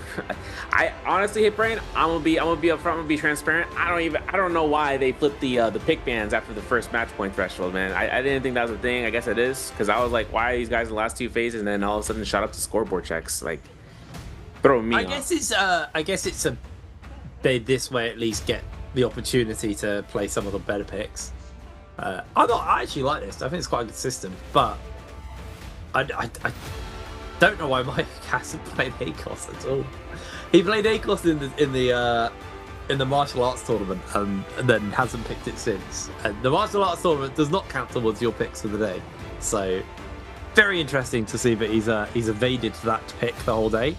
But it's time to put that on the back burner because we're getting ourselves loaded to go over to Morris Isle for game number 6. See the loadouts as well. See what people are looking to lock in. Like you're saying, with the Zenda, there's been some variations on the F1, but Mike. Yeah, man, combo breaker on that. And the V1 for Wufong, he's gonna stick to it. Curious though, man, because the thing is on Chen's hands, 1 point earned, you know, but like him and Fire Knives goes hand in hand. That's his best, that is the best in slot for Takeda, especially off of the restand on the ground with the Fear and shove. Which is ironic because the thing about Fury is that you end up using the Cicada, you get the knockup, and then they just get the Fury and Desolation, right? Which is like the entire explosion and everything that gets blown up. But when they're on the ground, they don't get that implosion. But it's the Flying Knives that gives them a guaranteed blue focus, and the Flying Knives off of that is a guaranteed play on, right? For him to just go ahead, utilize the Fury and post any sort of activations of skill or ultimate, and just seize the day. This is a crazy spawn too. OUG's Spider is going to be spawning next to Wufong at Crow's Nest. Frostvis is going to be nearby towards the Sigma Mine with Northeast. Mike is taking that isolated position. And then Morris and Shadow Jade Mine. We got WFG's XY on the top right, top left corner. The ropes of going into the cave with GG Chen. And what WBG's verse over at Gamma Mine means that with Ruo right next door, this type of ambush is going to be leading us all into the area in the southeast towards the Shadow Jade. I don't even think there's going to be a point in time where we're not going to get a fight in the caves once or twice. If it leads us into those caves, the system is going to be a network for them to kind of lock in, not just for loot post that first fight, but definitely going to be post into the second circle and seeing if it closes in that direction. We'll find out, folks, because this is potentially last game again. We're back again. 2 players on match point, Mike as well as Verse, for the MSC finals for solos, and we're dropping off here at Sigma Mine where Mike is just going to be looting this down, and you can see in the distance Frostvis right there on the bottom side. $5,000 for the MVP of this round, and whoever wins this in terms of Mike Reverse takes the remaining cash flow. Yeah, it creeps up every game. I think it started at 2,000, and every game gets a little bit more money for each MVP. So, you know, Game 6 and 7, if you MVP here and you get those 2 as well, that's a healthy chunk of change. Spider gonna open up with Wufong, looks for the kill onto him. It's gonna try and deny him this kill. Oh, that's actually Spider looking very strong already. It'll do a lot of damage to Wufong. Wufong now playing on the back foot, trying to escape, using the building and the terrain to break away. Spider switches into the staff away from the Flying Knives, and Wufong 1 tap away at this point for Spider. And then he'll be able to secure himself a MVP spot for the next game. Doesn't mean he's out yet. Wufong, though, not letting him get that free kill for that easy. He's going to catch the grapple. Wufong batters him away with the halberd. Scale rushes up and away. Spider hot on the tail, though. Where are you going to go, buddy? I think the grapples are starting to run a little bit low for Wufong. Spider, on the other hand, only does have a single grapple to work with now, so he's about to run low on that. So relying a little bit on movement. Oh, there's the catch though. Wufong has committed ultimate at this point. Can just use the dashes to break away from Spider. Spider only has a single grapple, so it's going to be very hard, but great use of the Flying Knives in the movement that weapon gives to actually keep up with Wufong. It looks like the pots are coming out. And it looks like we actually might just be taking a break from this whole fight. There's a full reset. Yo, it's crazy too because one misstep from a Spider gave Wufang that entire minute of escape, and oh man, turning it around, going right back inside for that armor swap is going to go straight for the blue focus. The horizontal comes out for that. He goes for the hooked wings, insane. But this building is a long swords dream, bro. You get the corner side, you can go for the floater, bro. Combo breaker comes off. The Shield is in play.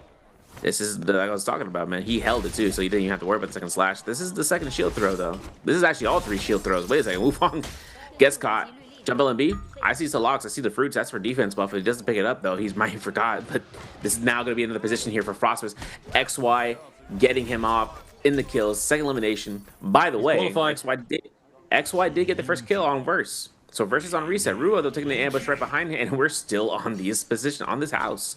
And since Ruo is going to be on that line, he's going ahead and he's going to scare rush back and forth. He might make an opportunity there for the uppercut. Nope. Goes ahead, burns a combo breaker, and Spider misstep there for that scare rush, and we're switching over to Mike, who finds XY. Both of them having fully ults ready to go. Yeah, has caught him with the uppercut, catches him over the head.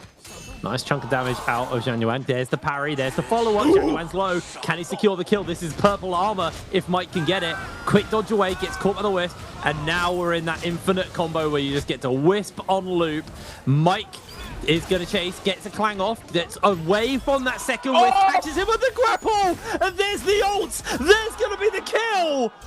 Mike, beautiful turnaround. Purple armor to work with as Spider goes down. He's still a touch away from securing himself a qualifying spot for match point threshold as Mike gets purple armor and gets going off the bat. Man, I thought Mike was going to grief that because of the counter composite pair. I knew it was counter composite too. I probably don't use that button, man. Counter composite can grieve, and it almost grieved Mike there. You saw how well he was going to throw that slam, that keyboard on the ground, man. That was it. But Wufang finding himself here against Ruo.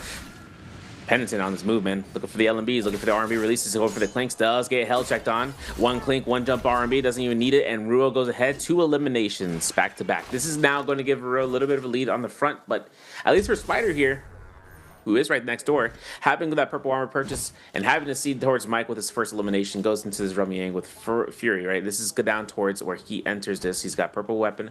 I'm not sure. It seems he has Assault Smolder, yeah. So having that Jade on standby means this is going to be a great hook tool when he goes past that, man. This means that if he goes in, he can also get increased drop RMB, otherwise known in EU, Brandoro, right? He drops with this drop vertical attack. That's also going to be increased speed because of that Assault Smolder, by the way. So where we're going to be looking at this, dual flintlocks on the ground. Yeah, we're going to leave those behind. We are going to be wondering about the next position here between this Rumyang. GG Chen on the Takeda basketball fit. My man is... he's playing it up here against it. If he goes in that Rumyang, he's up against Mike. Oh, man, this is something I wouldn't have dreamed of, man, to see that Takeda into a Zendawu fight. But we'll see. See how long it goes in. 24% HP on this with 12% attack. This is really strong for Mike, even with 6% mitigation. With blue rarity, he's basically a purple rarity demon. Yeah, he's very scary. That purple armor from winning that 1v1 is huge. Verse and Ruo going toe-to-toe versus each other here. Verse obviously losing his drop fight means he's a little bit on the back foot compared to Mike, who's better geared up and set up. Looking for the damage, goes for the raw. Didn't make the connection there, Ruo.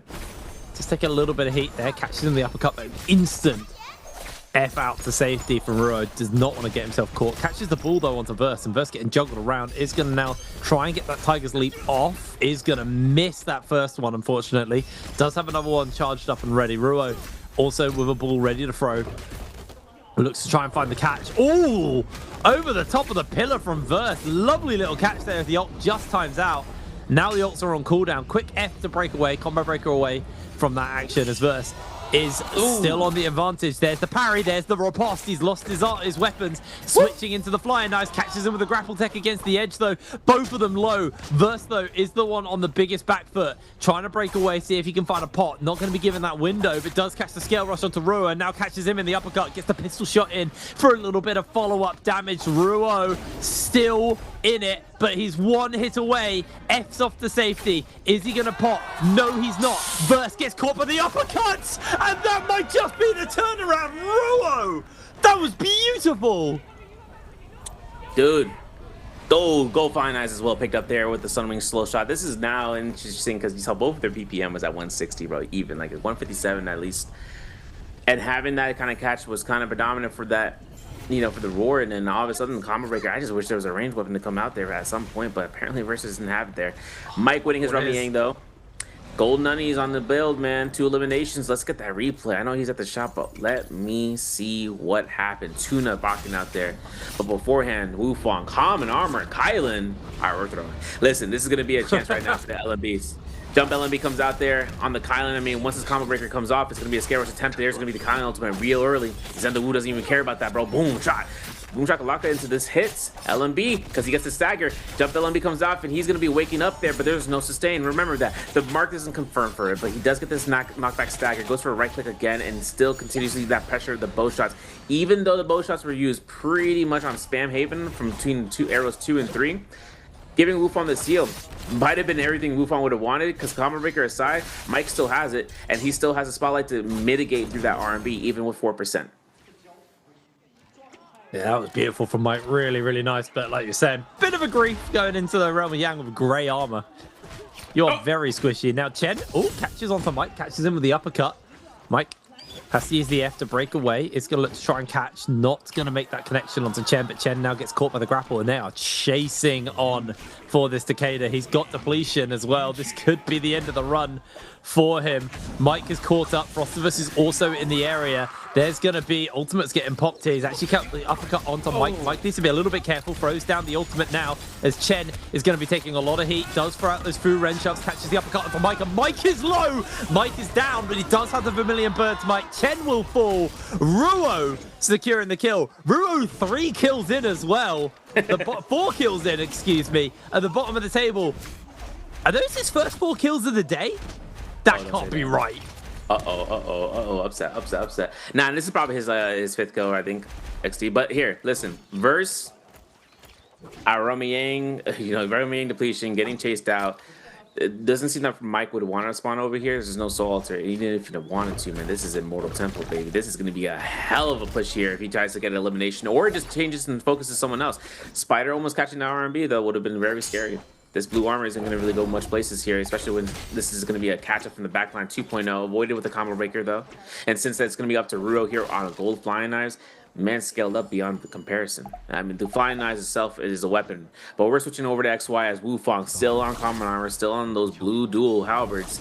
He is going to be looking at XY as a threat to kind of confirm for the combo breaker and launching him straight to the ground with that ultimate cast.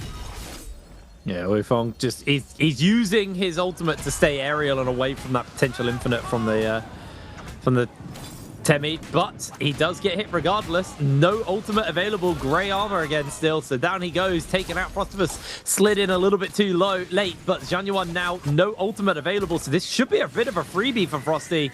Strips away most of that armor, and it's a Realm of Yang.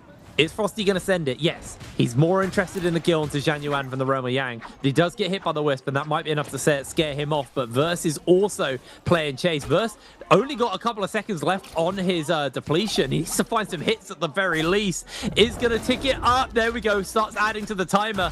But Zhang Yuan is so slippery. Verse might just be going down for free here. They're going to keep the pressure up. Spider's in the area. Spider needs 1 hit, and Spider qualifies next game.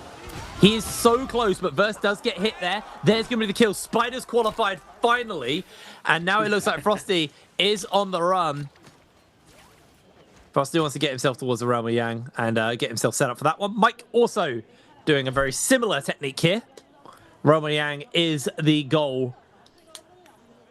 Can Mike close the door? That's the question. Verse is out of the lobby. He's the only one who can end it here. Yeah, and Mike has Tuna, right? So his sustain is going to be severely high in this Rummy Yang. My question is if whether or not he wants to proc this, if he wants to proc the Tuna before he enters Rummy Yang. There's a slight aura that's around them, and the players are very well aware about that, unless the fight is just too heated, right? So keeping this Tuna active before entering Rummy Yang, it's more important for him just to kind of let the other player know that, so that way they can think about how well they're going to be sustaining past, if they can out-sustain him. 15 armor heal per second. That type of tick and that type of heal, I mean, 10 seconds, guess what? That's 150 armor. 20 seconds, that's a whole armor bar. Over the course of time in the fight, it all depends on who you go up against and seeing how fast they can pressure you out. First Rama Yang entry comes out, reprocking that Tuna as soon as he can. If he goes up against Spider-Man, the Shio, oh, that's going to be a spicy one. And that's going to be our case. That's going to be our fight. That's going to be a purple spear, blue armor for Spider. With the gold nutty Mike with the assault smoke. This is the only thing he's got in his hands, but this is all he needs. 3 eliminations potentially, or he's going down with Rama Yang depletion. We'll find in this fight. Yeah, let's see. Mike, gold nunchuck's obviously going to be pretty big there. Throwing down the F already. Still got that ultimate. Obviously, the shield throws is the scariest thing about playing into Shio. She gets so many of them, and they really hurt. Mike has actually so far been on the tail end of a bad trade here. He's lost a lot of armor. This is actually a bit similar to the second Rama Yang last time. Mike, you need to find something, buddy. There's going to be the ultimate commit. Catches on, gets the grapple tech in as well. Spider's stripped of HP. He's just going to rip through that HP there. Still got a couple of casts left. Catches a bit more damage onto Spider. Spider's going to block it with the shield. Catches the shield toss onto Mike, though. Mike now on the back foot. Pings back once again. Just tries to reposition. Doesn't want to get hit by the toss as he gets caught again. Can he find the turnaround? Ultimates have timed out on both of them as Spider is looking for the damage. Can he find it? It's so tight. They're so close. The F breaks out for it from Mike. Mike is just going to get himself on top of the pillar. Goes for the scale rush, but Spider's been able to get an armor off. He crashes the grapple. Catches him on the edge, and Mike does it. He takes the Rama Yang. Yeah, I'm grinning right now, man. This is so intense right there for that. He's gonna get himself get a Dragon War, takes himself out here for Flying Eyes, Gold Rarity, and an advanced heal. This is a huge sustain round right now for Mike. This is gonna be pulling ourselves into a replay. Ruo putting his victory potentially against Frostmas here. I mean, this is Gold Flying Eyes versus the purple ones. And Ruo earns himself out here for this victory for 4 eliminations. If he gets to 5, I mean, he's putting Frostmas in the spotlight. This is going to be that Yodohime versus Lonnie's matchup that you're going to have to wonder who is going to be able to come out here. Is it going to be the balls that are going to stagger out Frostmas, or is it going to be the catch on the slashes? Having that ball set up, though, with a 2.0, Frostmas loses all of his HP, but that tap dodge might have saved the day. The V1 recast confirms for the tap dodge, and Ruo holding out for the Stone Form, gets caught into the release, and has him in that combo breaker, means he's safe to go, but the Stone Form, again, full launch, burns the combo breaker. LMB uppercut, the ultimate is done. The Pole Sword might have been too many exit frames for him to get out of there once he realized it was too late. And we're going to Jade Pond. Frostmas in the face of Mike, no buff.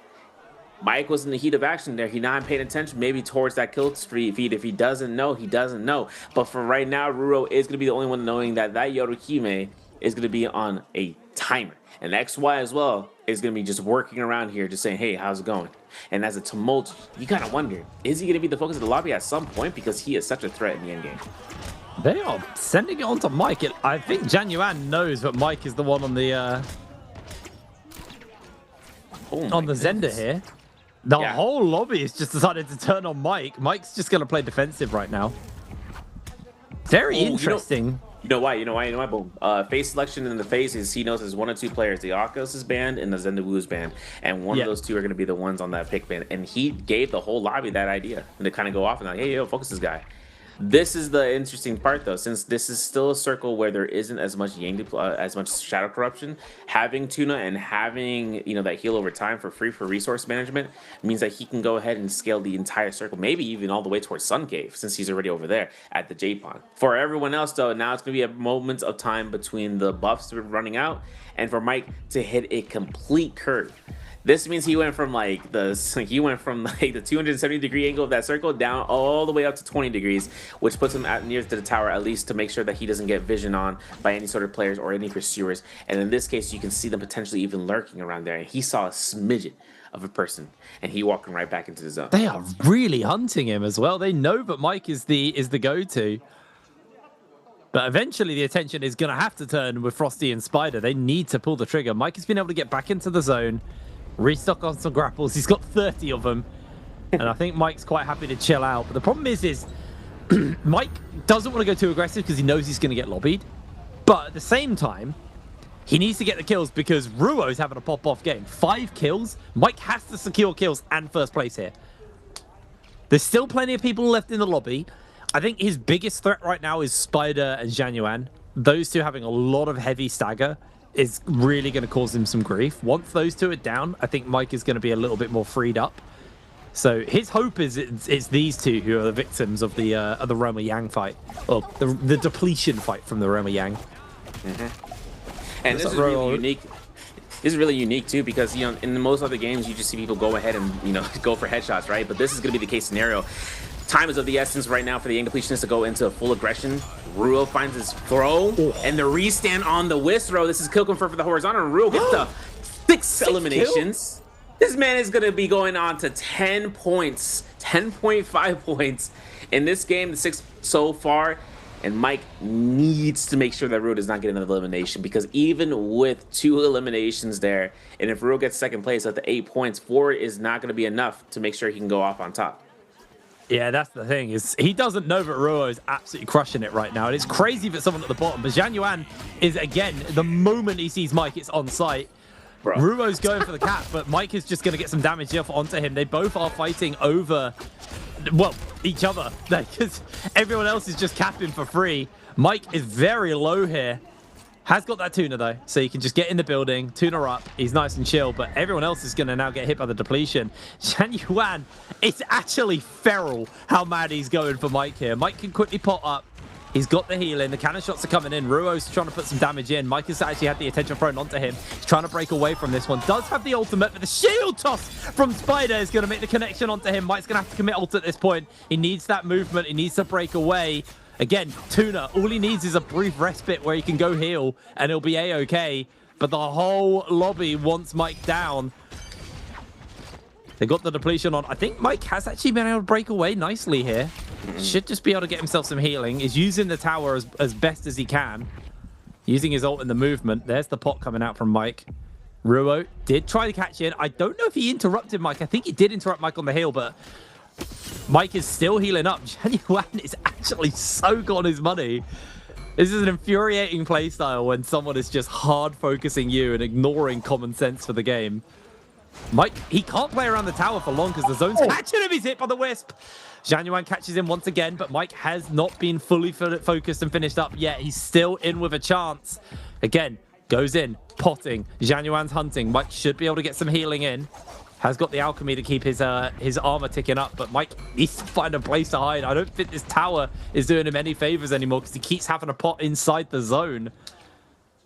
Armor's pretty much refreshed. Spider's got the number, though. Mike can't find a single spot to heal. They're just hunting him. One Rupture Gill, one Assault Smolder is all to come through here to deny Mike here for a little time of heal. And drop down Flying Eyes are no joke, man. They're coming back up and forth. Almost caught by the Rupture Gill. Still almost caught by that Soul Smolder. One hit from XY is enough to kill this off. The Pulse Sword drops down. The Combo Breaker is enabled. And Mike is, oh my goodness, inches away with Spider getting the elimination. Go to game 7, folks. This is Spider taking himself out here for this kill. And now the loot spree, man. XY. He is the menace of this series today, man. This is now the point in time where Ruo is at 6 eliminations. He pulls himself out here as Alani. He doesn't have the ultimate, sure, but see how XY is pulling off the nunchucks. You can see how aggressive this man is playing. It's like we're seeing Spider in 2024 on the tower, dude. This is nothing that you kind of want to expect, like, except the best. And as for XY, he's making improvements for himself. There's going to be the goalie stance, and as long as Ruo keeps himself in the circle in that goal focus state, he'll be okay. So long, we don't see any sort of ult cast here from the Shio, but I'm pretty sure Spider is at least 50% there, considering the earlier ult cast that I had against Mike. It is so funny to me because Zhang Yuan literally griefed himself on the Soul Bloom and like the Yang Depletion to keep the game going for game 7. Like, he absolutely griefed himself here for this. He's not going to be able to get a first place, but he's qualified. He doesn't actually really need the points. I say that, but points are still important because if we get to game 8 and no one's MVP'd for the win, we'll be basing on the overall points.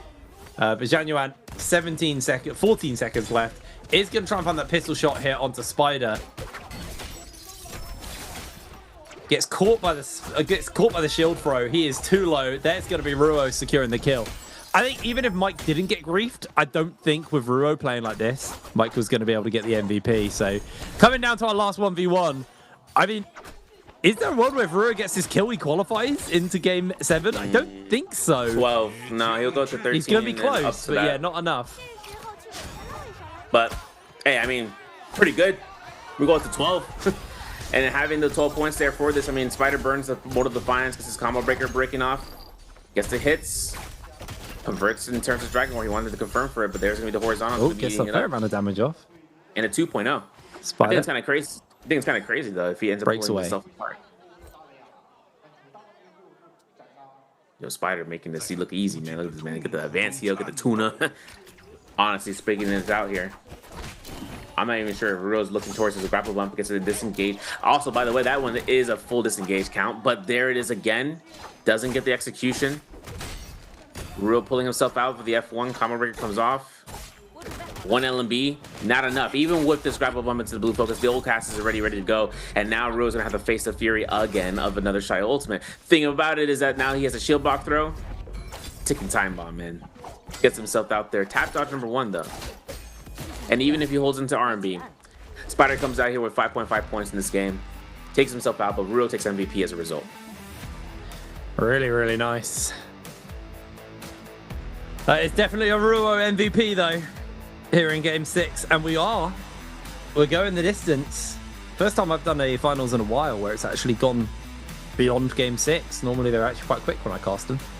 But Ruro will take MVP for this game. Kind of wondering. Spider's like, man, I want to put at what cost?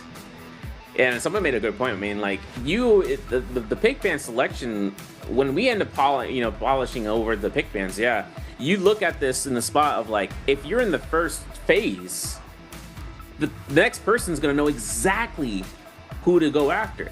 If you're in the 6th phase, technically you're in the same boat. You know, you're gonna be able to notice that, okay, none of these characters are the ones that I saw on the ban list, so it's obviously gonna have to be any of these 2 less remaining players. But that's a guessing game, right? You kind of think about that overall. You have it in complete hand, and your hand's in control when you're in phase 3 or maybe phase 4 of just looking at it from a room of like, these are the match point gamers. That's a guarantee. One of them is already dead. I'm going after the other guy. That's in the Wu.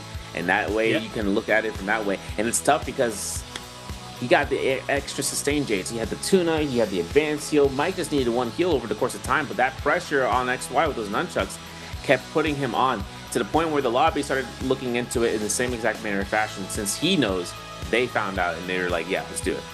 XY died for the sins of the lobby there. Like, he literally griefed himself from an MVP position, which literally cost him money, by the way. That was a 4K prize for MVP in that game.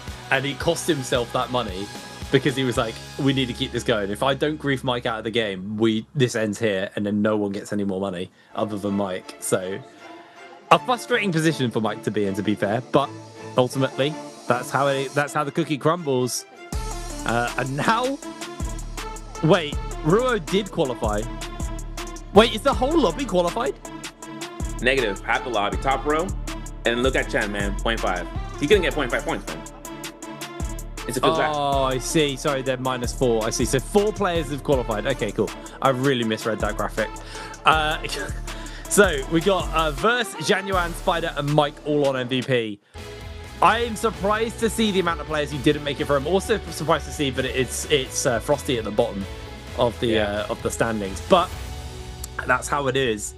And now moving into game number 7. I would say realistically, the final game of the day. I'd be very surprised if someone else clutches this one out. But let's see. For you guys at home, test the knowledge. How many kills did Mike get in game number 6? Was it A2, B3, C4, or D5? A, B, C, or D in Twitch chat now, guys. And if you win, check that whisper box, because that's where you will be notified for taking that question and getting your goodies. Yep. Make sure you have your ID handy. And obviously this means that the longer the day goes, the more you guys who are just tuning in can get those crystals for the in-game event. I saw a message out there. I know y'all was looking for it. So yeah, crystals are a part of the daily watch stream right now between today and tomorrow. Just make sure you tune in, right? We start at 4 a.m. EST, Eastern Standard Time. So for any NA folks, GG. For the EU folks though, and the global wise, you guys will be able to tune in to make sure you get those 6 and 7 in the morning. So. Oh yeah, see, I told y'all. Hitbrain loves those 2 numbers specifically. I heard it 42 times today, but that's okay. We go ahead. I called it in the chat. I was like, yo, Hitbrain and 6-7 is kind of coming up a little bit more often today. Wait, have I said that already? Yo, you said it like 8 times. Maybe 7, maybe not. Maybe 6 to 7 times. I'm too old. I didn't even notice. That's me just saying those numbers normally, not being brain rotted. That's crazy, right? He's straight, dog. He's straight. This is interesting. Half the lobby is now in the match point threshold. And if we're still in the top 4 phases, any single one of these match point gamers are going to know exactly who to target as a result, bro. And that's the crazy thing. The thing is if you're in the bottom 4 of the phases, you know, you kind of guesstimate about where they are. You know, you see like you're in phase 4, you're like, okay, then none of these guys, like if you're in 5th phase at this point, right? Let's say you're in 5th phase and you're a match point like Mike, and then Spider XY versus after you, you can know who they are by just knowing who are not the characters they're playing, because Chen and the other guys are going to be choosing their characters. But by this point, everybody from rows 1 through 4 is going to know exactly who's on match point, especially into the 5th placement. So this is going to be a wake-up call for everyone paying attention and seeing who is going to be fiending for someone specifically in those runs. But 8 points here for DRG's Ruo, 5.5 for Spider, 4.5 for XY, Mike with 3.5, 1 for Frost, and Donuts for Verse, Wufong, Chen, all going down there, especially after that chase down that we saw from the entirety of Immortal Temple to post into the village, where we saw where XY took out Verse, or potentially even seeing Ruo taking the down, because this man was just taking so many kill steals from everybody else. Yeah, he was a menace, considering this guy was at the bottom of the table, like an absolute menace going into this game. And we were in a world where 6 people were going to qualify, and Ruo denied, like, Wufong. I said it, man. Dude, generational fumble. It was 2 points off. Chen, half a point off. That was the big one. Like, these two got denied because Ruo, who has done, let's be real, nothing today. He's at 4 points until that last game, had done nothing and sat still basically. And he denied them by getting 8 points in that game 6. Really, really huge. Does mean we're going through to game 6. 7 now, sorry. And pressure's up. I think Mike has been dizzy since qualifying. Like a 2 point, a 3.5 point. Like this guy has been struggling. And like game 6 was his better game, and he got targeting game 6. Game 5, he wasn't even targeted. I think he just picked bad, to be honest. This now comes down. I mean, I was very like, what the? When we saw Spider chase down Wukong for as long as he did, I was like, there's no way, right? But one misstep on the R&B was enough to kind of allow that chase down and after Ruo to get those 2 eliminations. And this is where those skill steals came into play from him as well, where we saw XY kind of murdering down the fort side, grappling heaven. I don't know where he's grappling. He's in the sky, bro. Call him an astronaut. But this whisk throw right there puts Wufong in shambles, because by the time that he hits that LMB, the downhill terrain, enough for the R&B. Frost tried to go for that, but then Frost got turned around on completely in the lobby. You can see it from XY's point of view there, and as well as seeing how that F2 cast just counteracted with it due to the whisk, not caring in the world about the Yoda Hime F2, and it's allowing himself to go past it. Yeah, really, really good game from Rhea. Played it well, but he has to do another one of those and deny MVP once again. If he wants to get himself into any world where he could look at winning, he has to force this to game 8. But more and more people are showing up. I do think also, while Spider qualified, it took him too long. Yeah, he should have been on match point this game. He probably should have been on match point 2 games ago, to be fair. Like he got very close, and then it caused him a lot of grief. And the Shio is actually one of his highest scoring characters. He's been really, really good at the Shio. There it is, right, with MVP for game number 6. We are not done today. Nope. Never happened, man. So it's been almost 8 rounds. So maybe we go to round 7 and half the lobby comes out here, but then suddenly, somehow, some way, Wufong gets 7 eliminations. I'm stopped. Assault Smolder really was a highlight here, I feel like, in my eyes, because it just comes out here real quick and it confirms like pressure, where if you don't want to take that burn take damage, you start scaling away from it. 17,000 damage though, 7 kills immediately for those flying knives that he got in his hands, massive, like in the early end. So fighting those flying knives and just utilizing those the moment he had it, set its tone like in his path, right? What's going to be coming up now for Ruo, though, is since he's at 12 points right now and only 4 points away from max point, it's really just going to be the determination. He gets the MVP, he gets the cash flow. The next part is that you end up kind of pulling yourself apart of like where the bottom 2 players are, and just seeing if they have even the chance of going back up in the terms of leaderboard. But as for right now, in terms of placements of, from 5th through 7th right now, those are really the few units that need to make a surefire way of making round 8 a reality check, because this is the last big band selection. After this, depending on those amount of MVPs, there's going to be a sign of life there for every single one of those players that comes out here, especially the ones that are in match point that have just yet to go out. With Verse and Mike not being the only ones now, we have to look forward to seeing how it's going to turn out there for Chen. At least, no, not Chen, my mistake. Seeing where it goes out for XY and seeing if he potentially even has the strength in him to make it past that point, because Spider has now achieved that status as he should have done, like you said, 2 rounds ago. Because, man, he should have gotten that a ways ago. Absolutely. It's I'm very excited for Game 7, to be honest. It's very tight. Like, every time I've done a final, I very rarely have made it this far. I think out of all the grand finals I've done, I've seen one game go the distance. Most of them actually end between 4 and 5 when I cover. So it's very cool to actually get to a point where we do see the later end of the show. You know, to be 2 games away from the whole distance. So before I was like, I'd be surprised if we got to game 6 because just of the way that the lobby was playing. But honestly, Toes in the top right now.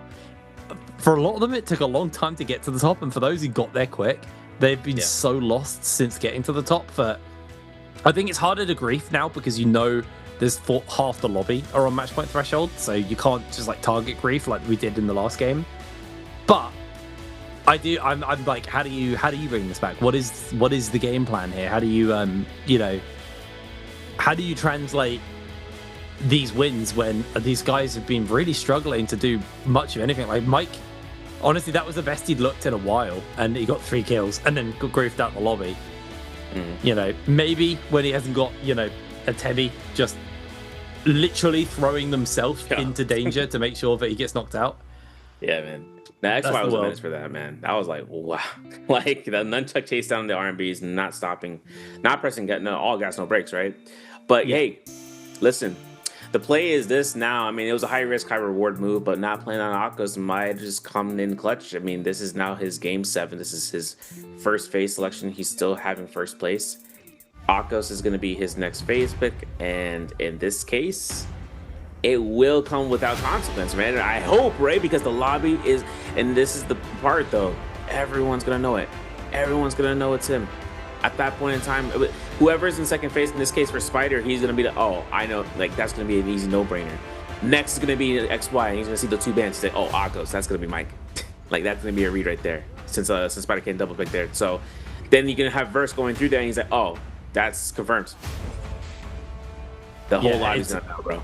It's a big one. It's a big one. You can't really target focus anymore. You just got to lock in and make sure that it's your game.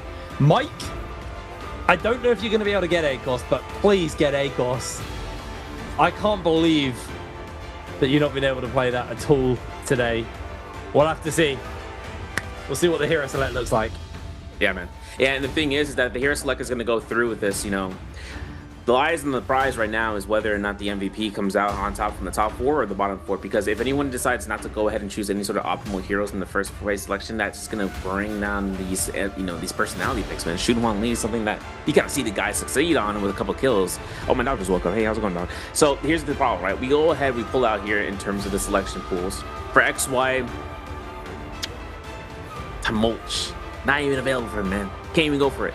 So for him in third phase, going to be next is going to be whether or not it's going to be where he gets himself here for maybe the island if he wants to early invest into that choice pick. But then if anything comes out of this, we're going to have to see who has anything available, because like I said, if we go to game 8, bro, whoever gets the most MVPs, which right now, I mean, I feel like it's even across the board. I think everyone's got a single choice hero that's different from everyone from the last. Here's going to be our Holoros Sunny rotation. Salvation Podium is going to be our lineup here, as Mike is going to be in the first phase, Spider's going to be in the second phase, XY is going to be in the third phase, Verse in the fourth, Chengdu's, GG's, Chen in through phase 5, 6 is going to be T's, Wufang, the RG's Real is going to be in 7th phase, and 8th phase is going to have Frost. And man, I'm going to scratch my head a little bit because all in line right now. And as for Mike, one thing's for certain, if he plays Yakos, it doesn't even matter what character he picks. All the lobby's gonna, half the lobby's gonna know, over half the lobby's gonna know it's gonna be him. Because he has held onto this choice pick. The lobby's going to take an understanding. There is not going to be a single day that this Akos is going to leap. He is going to get buried 6 feet under. And if anything, if he goes ahead and throws a wrench into the pool for the selections, all hell will break loose. It's called NARAKA for a reason.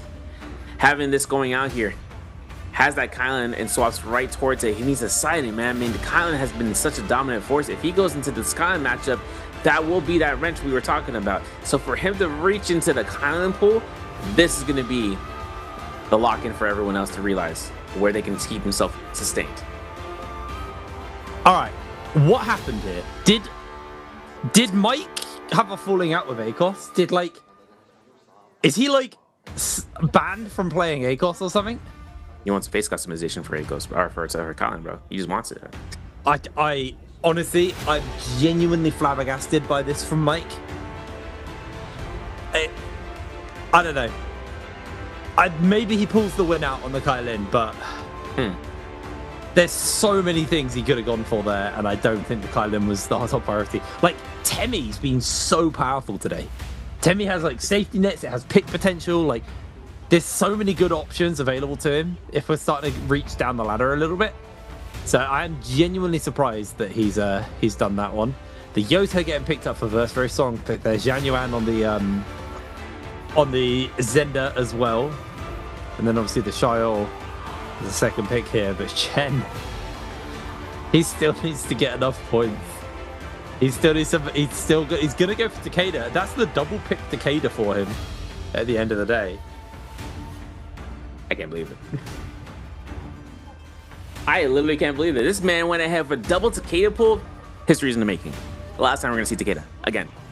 And I'm still thinking about the fact that we end up getting it here in the Kylan, and I don't know if they calculated that he had actually been a double picker, or if everyone else had picked Kylan to go through, because at least for XY, I mean, obviously he can't pick Kylan, right? He was already double picked there for it. So for his Sendu Wu pick, that's gonna be pretty strong. Akos is given to Ruro finally, man. Giving him a top phase pick, and now is able to pick up a unit like this. And then Frostus, since he already double picked that Yodohime, is going to go ahead and probably cross off of here with not with Alani, but obviously because she's already chosen. But more so just getting into personality area, man, because he's like, all right, cool, we're going to Zai. Let's go, run it. He's like, should I pick that? And his coach is like blinking. He's like, is this real? All right, run it down. He even clicked that pen, and he got that thing on standby. How on earth did he get Akos at the end of the day? And that, I honestly caught off guard by some of the hero selects today. I was not ready for that. Yeah, man, breaking barriers, man. With the pick bans, no one really had an opportunity of picking up Akos again. I mean, at that stage, I guess Rue just got lucked out there, right? Somehow, some way. But yeah. Here's the funny thing. I mean, these guys are already calculating the pick plan. They're probably tallying the sheet too, just kind of going off on that. A lot simpler than it sounds, right? So they go ahead and they kind of look at that and like, okay, well, this is going to be a double picks for everybody here. So let's just kind of run this down. Pretty calculatable. That's it. We're done. But Spider's going to be one of the few people who's going to know exactly that the Kylan is him. So for that notice, that's going to be he might as well be XY at that point for this round. Once he spots this Kylan and he's stacked up gear-wise, you already know what's going to be the ordeal. It's risky though, because people are going to have estimations on who he is as well. Yeah. Which is going to make it a little bit harder. With the fact half the lobby are on match point threshold, it's not like you're just griefing one person now. There's 3 other people you have to worry about this. So it does change it when you have multiple people on match point threshold. It almost becomes a regular game again. I'm surprised it took so long for a big griefing to happen.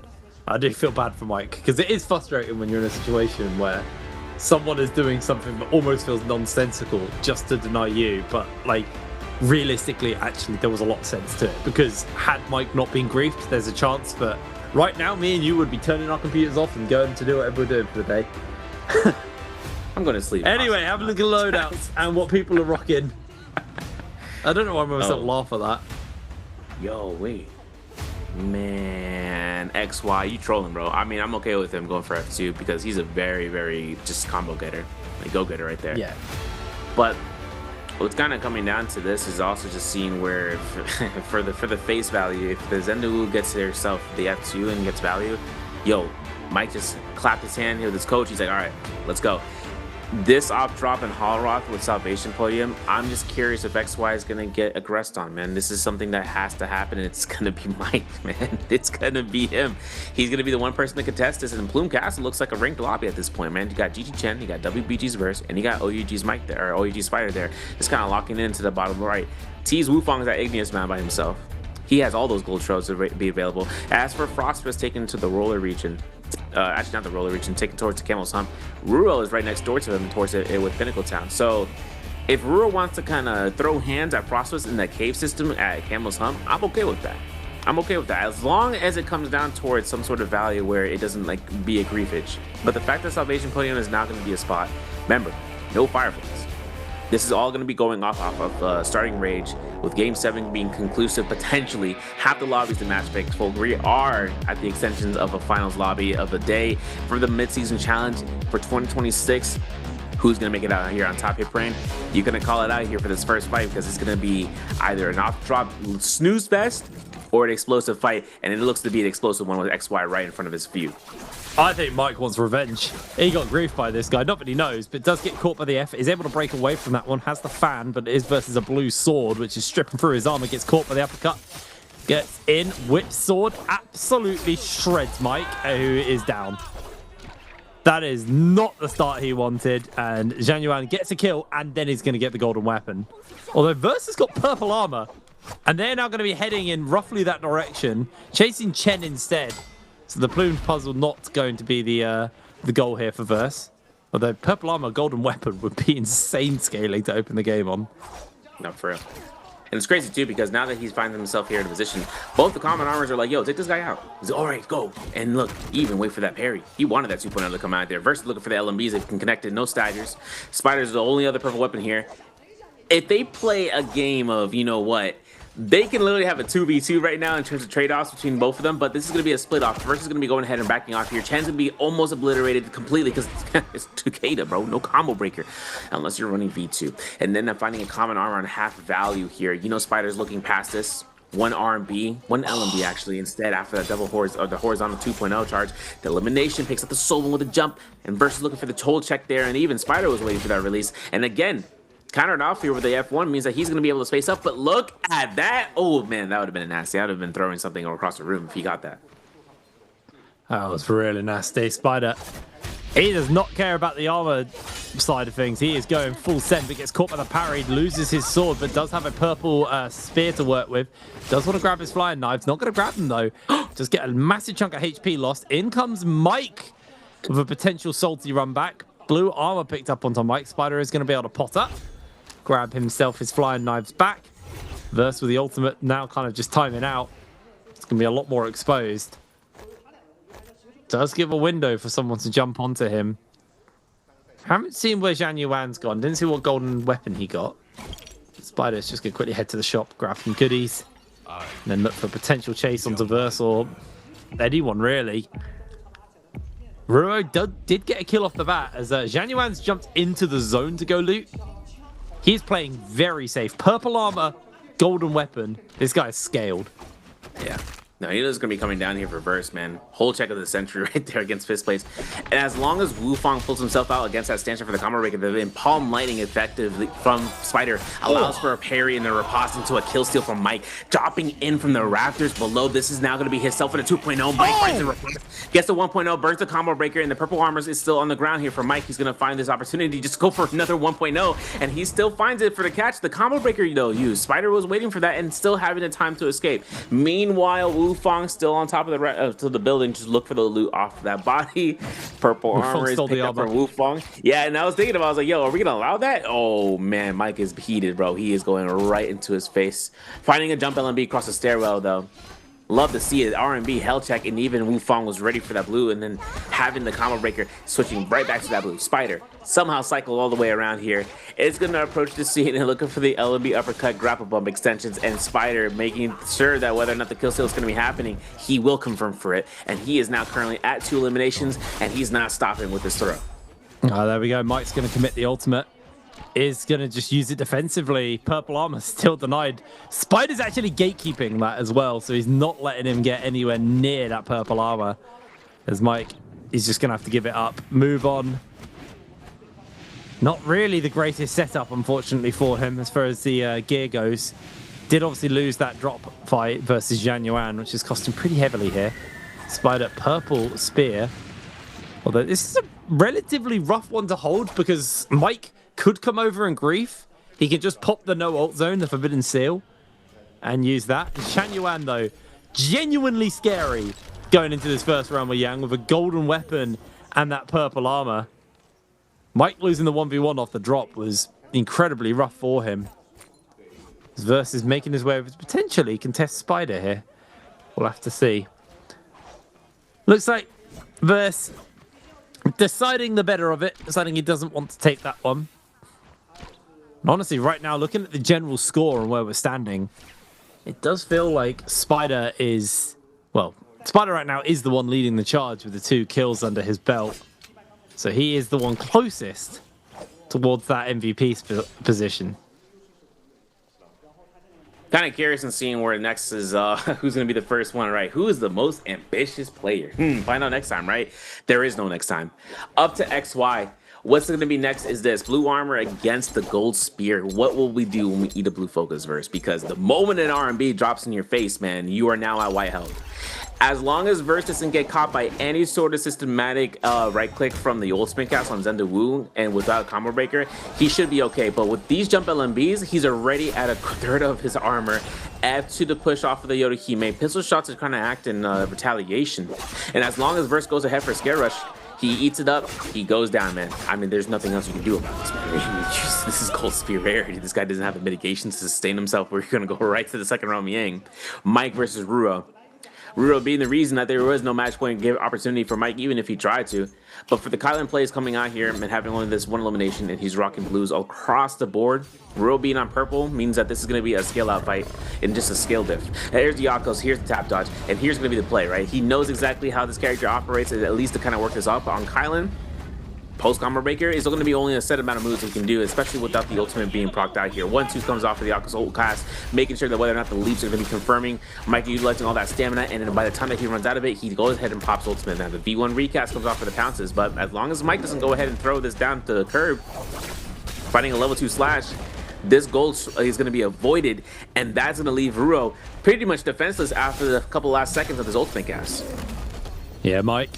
Going to be looking for a couple of dashes here off to catch on. It's going to do a bit of damage there to Ruo. Got him juggled around nicely here. Gets the knockback, strips away the armor. They're pretty much on identical health at this point. Nice catch there from Mike. Did try and dodge away from getting caught. Ruo looking for the blue focus. Not going to be given to him. Mike takes that kill and gets himself the Rama Yang. He's still in the running. I think the scariest thing is still... well, it was Zhang Yuan running around with the gold weapon and the purple armor, but now there's going to be multiple people in that position. Zhang Yuan with the staff. Looking for Verse and Chen here. Incredibly dangerous position to be fighting Zhang Yuan right now. He will be melting people when he touches them with his staff. Doing a lot of damage.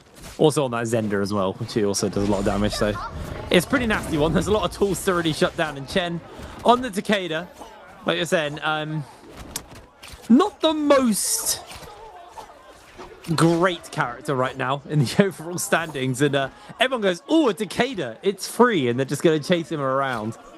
But it looks like Chen should be able to put some distance out, but it is getting lobbied. It's pretty rough for Chen.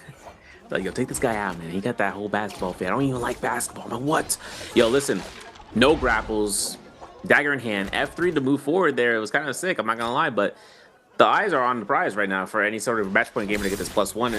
And instead of seeing how this is going to turn out, though, right, there's not even just one player that's going to be on death's door, right? It's Verse.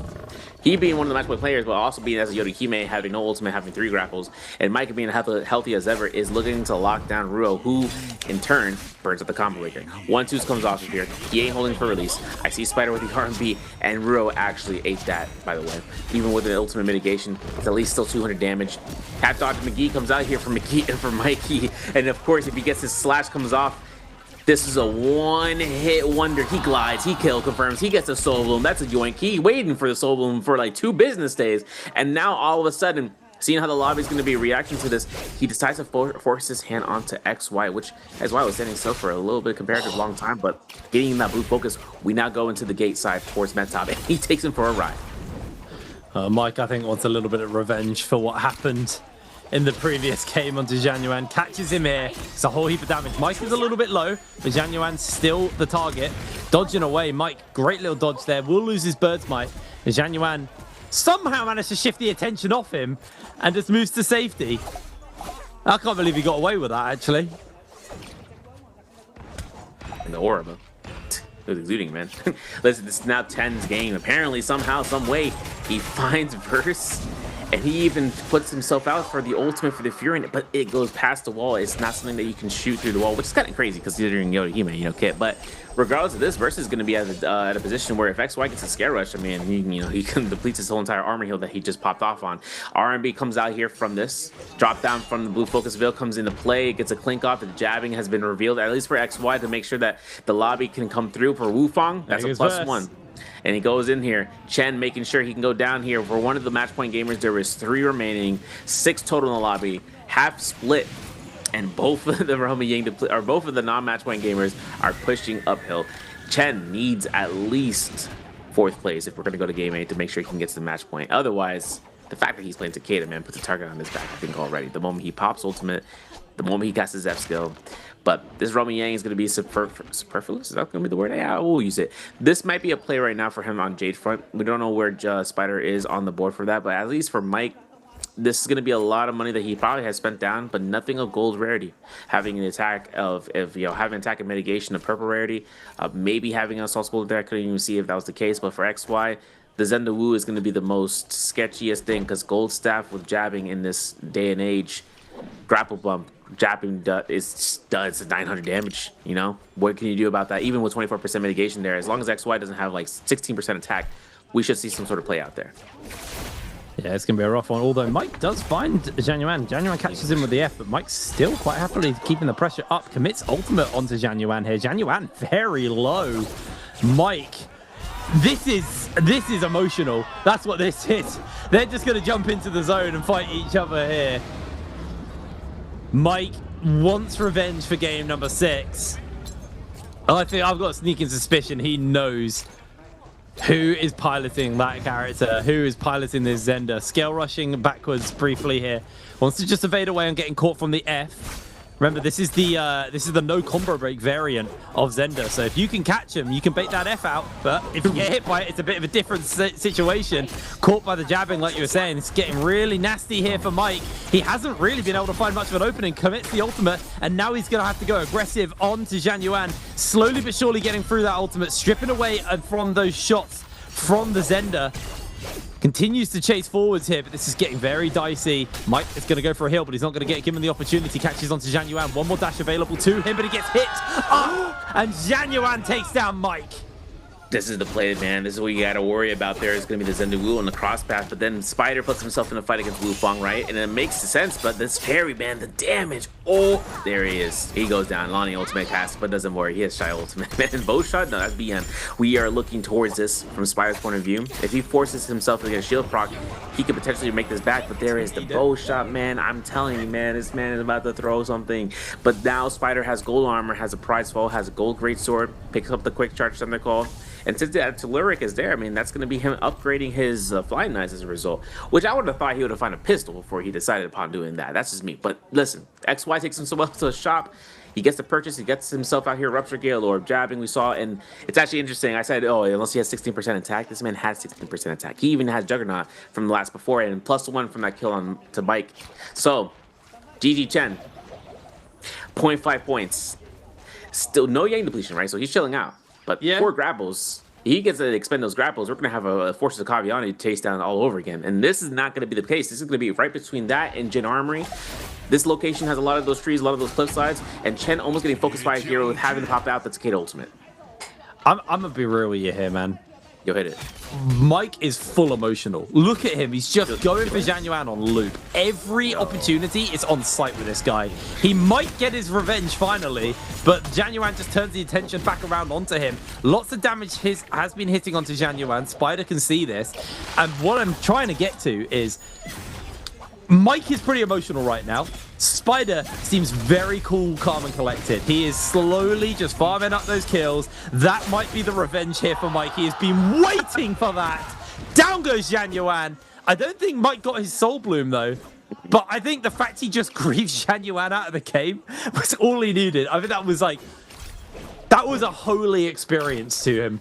He just spiritually needed to take the guy out who griefed him last game. But he now needs to translate that into a kill himself and then get the Soul Bloom. Eating a parry is not particularly the greatest way to start that one off, as he has now used that combo breaker. Wu Fong is onto him. I think Mike's paid the price for this. Yeah, Chen's going to commit ult, Furen shove, Frost gets the kill. Spider's going to jump down and maybe see if he can get himself some tidy ups here. Spider is now the only person who can win this game here. Yeah, everyone else is out of the lobby. They just griefed each other because they got emotional. You know, the crazy part is Spider might be on a back-to-back run for the MSC Championship, right? From last year to here. Taking this elimination. And, you know, it's crazy. The elimination goes out to Frostmas, though, with the +1. The thing is, Wu Fong and Frost need at least 2 kills, maybe even 3, to make sure that they don't give the MVP to Spider, because this 0.5 is now in effect, at least for Chen. So having these eliminations, this is going to be the corner side, right? They can't have a split kills. They cannot have at least 2 points. They are 2 kills for first place. They need to have at least 3 to deny Spider. Otherwise, if Spider goes to second place, he automatically wins. And as a result, Wu Fong pulling the pressure here on the Xiao and making it to the ravine at the fortress and hoping to see they can cross back over towards Emberhawk.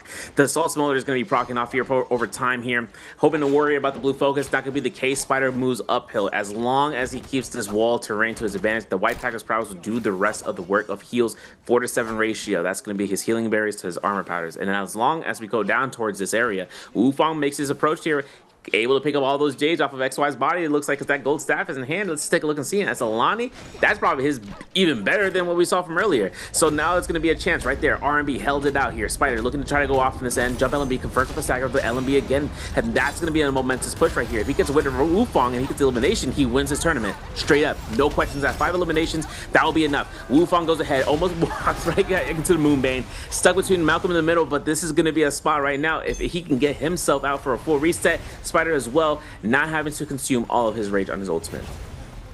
Yeah, isn't going to cancel though. Going to keep it going. There we go. Cancels a bit, so he's got 30%. Oh boy, the players know exactly who is a threat right now. Spider though, he is so cool, calm and collected. He's building that rage back up again as well. That's coming up. Oh, Bane's breath got very close. Oh, it hit actually. It did hit. But Spider, like you said, he can heal up. He's just going to Bane Surf, get himself revitalized. 54% on that ultimate charge. And remember, because we are on Holoroth, these weather effects have refreshed all of the troves in the area. Yeah. So there's still plenty of loot kicking about. As these players, it looks like they're just in agreement to deal with Spider, but Spider held it really well last time. Yang Spearwell, man. They know there's going to be one of the players on those ban lists. They literally know it's him, and this is the problematic situation, but it is what it is, man. We got to work with it. Frost, aim down sights, call him an FPS player, bro. He's hitting those, I think. Well, at least on his Zai, he has a lot of control here. Popping the Spearwell before the Yang Spearwell, not the case, but this is going to be now, or at least the Yang Spearwell before that Spearwell. Unless Chen gets pushed off, but as Takeda, who would have thought Takeda would be top 4 final lobby? Zenda or Zai ultimate comes out. He doesn't pick up this armor, which is good. That's his reset. As for Chen, this man was quick to go ahead and just start pushing down the threat. And then having the line of sight on the Xiao. Getting caught out by blue focus horizontal. Shotgun burst is just too strong for him. And even at 87% ultimate cast, he still has to worry about the second Zai ultimate, man. The ensnared doesn't even come out here just yet. He avoids it, gets out the window still. My man's already out there. And Chen finds him out. 1-2's corner side. Scare rushes up there. Spider at 2 minutes on that Yang depletion. And still has a lot of space to work with as long as Wu Fong, who is playing Overwatch over there, he's going to be looking at from the top down and waiting out in case of anything once he brings that Yang depletion down. In which case, parries like that gives Spider a run for his money. Yeah, Spider's in some serious danger here. Does have the F, does have the ult though, so it's not like he's completely smoked yet. But this is a full bottom of the lobby, trying to keep their hopes and dreams alive. Spider very low, doesn't really have many sustain angles because every time he goes to pot, someone else jumps him. He is being picked on by the whole lobby. Has been able to get an armor and a health pot off. Spider's not completely done yet. Is waiting for that ultimate. to come, well, a window to be able to find that ultimate, those catches. Is just going to throw it up, goes out for the shield throw. Did miss there, unfortunately. Spider through the window, 30% on that ultimate, though. Back on cooldown. Spider inside the building. He can go for a full heal here. No one's chasing. Okay, Spider's able to get a reset. That's big for him. Real. Minute on the clock. Still has himself out here for the staff, switches right back to it. Gets a blue stanchion. Couldn't do anything more to confirm from it, but he get our rage back over time. In our seconds on the clock, Wufang weighing it out, burning his combo breaker. No look of Frostbite, looking to kind of line of sight onto where the Xiao just backed off of. Not, by the way, not on the Lani that just used combo breaker, because it's very imperative that he goes out and gets his target. But Scare Rush confirms, and whether or not Frostbite heard that blue focus charge come out there, that parry would have been a timeline change. But for Spider right now, he still has the seconds to be added up. 15 to 16 right now. And still having a minute on this rescinding end. I don't even know if Chen's going to be low and furthest man on Takeda, to be honest, because the moment they see the circle closing in here, they're going to be going on the high ground to make sure that when Spider leaves his building, that they're going to go ahead for the ambush. Enough said. 61% on this, and we're already at 40 seconds, I should say, on the timer for that Yang depletion. Spider only has one way out, and it's through that one window so that we saw him scare rush so many times from before. Yeah, he's playing it nice and slow, nice and safe. He's the only one with the depletion on as well. It's incredibly rough for him. They did lobby against him. The whole team, they just figured out who he was. And again, honestly, it's kind of Mike's fault, because Mike got emotional and went for Zhang Yuan. So he forced literally Spider to be the only person who could be targeted here. Frostvus has jumped in onto him. Spider, he actually has to start pulling the trigger though with 10 seconds left. Start building that rage up. Ultimate, not quite available, but he's adding time every time he makes a hit onto one of these guys with this pole sword. Comes in for the scale rush. Batters Chen back. Here's the ultimate thrown out by Spider. Gonna jump forwards now. He's got to try and find some shield throws to connect onto Wufang, but they're just gonna avoid away from him. Not letting him even build up that timer. Frostvus doesn't get hit, and Spider will time out. Mike's emotions mean we go to game 8. Thing is, they cannot get, the first place has to get 3 kills. If they get 2 kills, there's not enough room. That's going to be giving the MVP towards to Spider's way. So this is now towards his position right now. Whether or not we have it in the books, if we get a player who gets first place with 2 eliminations, that's it. It has to be a double elimination spread from these last 3 guys. And now that Chen got that last elimination, it's literally a spot in the dark. There's going to be the parry, but oh, the cliffside can't get the full riposte. The uppercut's good. The R&B is good for the 2-on-1, but man, we're losing a lot of HP there, Frost, and now it's going to be at the Chen spacing up, and I don't know, man. I mean, Lonnie Ultimate's already expended here, and Wufang, having him to be a target in the lobby, not the case as much as you might think. It's funny because it's like an A-tier character going up against these B to C tier characters, but it's somehow in the finals of the MSC. It's insane. It's only going to be up to the player to make game A reality if they get those 3 eliminations, and meaning that they go ahead for the 2. TOD doesn't come off of the Chen's F3 for that Fear and Desolation setup, but of course for Frost, this is going to be the LMB, has that cab loom, goes ahead for the blow up, may even force out a Takeda Fury, and there it is. Chen's going to go ahead, LMB comes out here, cannon shots here from Lonnie, makes sure that there is a pressure for them to split across each other, and making sure that the last 2 minutes are going to go without standstill. The big thing is they don't know the max on this. They don't know how many kills Spider had, so they are just playing, you know, full send. If they knew, they would probably actually handshake someone to get both of the kills, but they don't know that.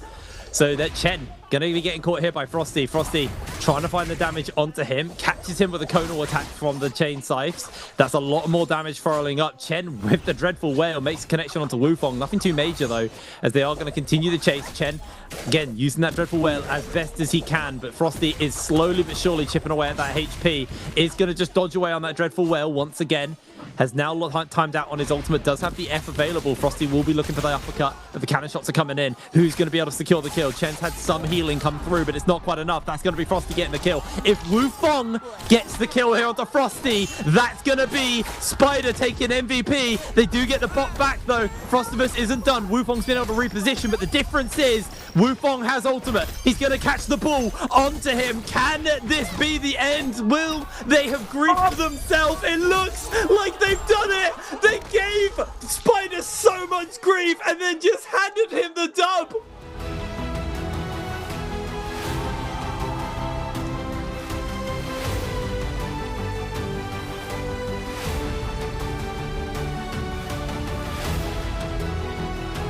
让我们恭喜2026永劫无间季中冠军赛单排冠军！现场所有的小伙伴们大声告诉我，冠军属于！恭喜 Spider， 捧杯吧！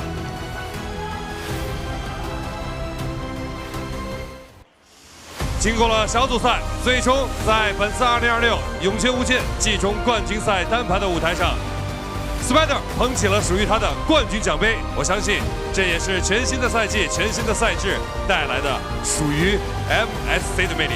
拿下这个冠军，首先说一下，此时此刻心情怎么样？今天好像运气有点好，还是很开心。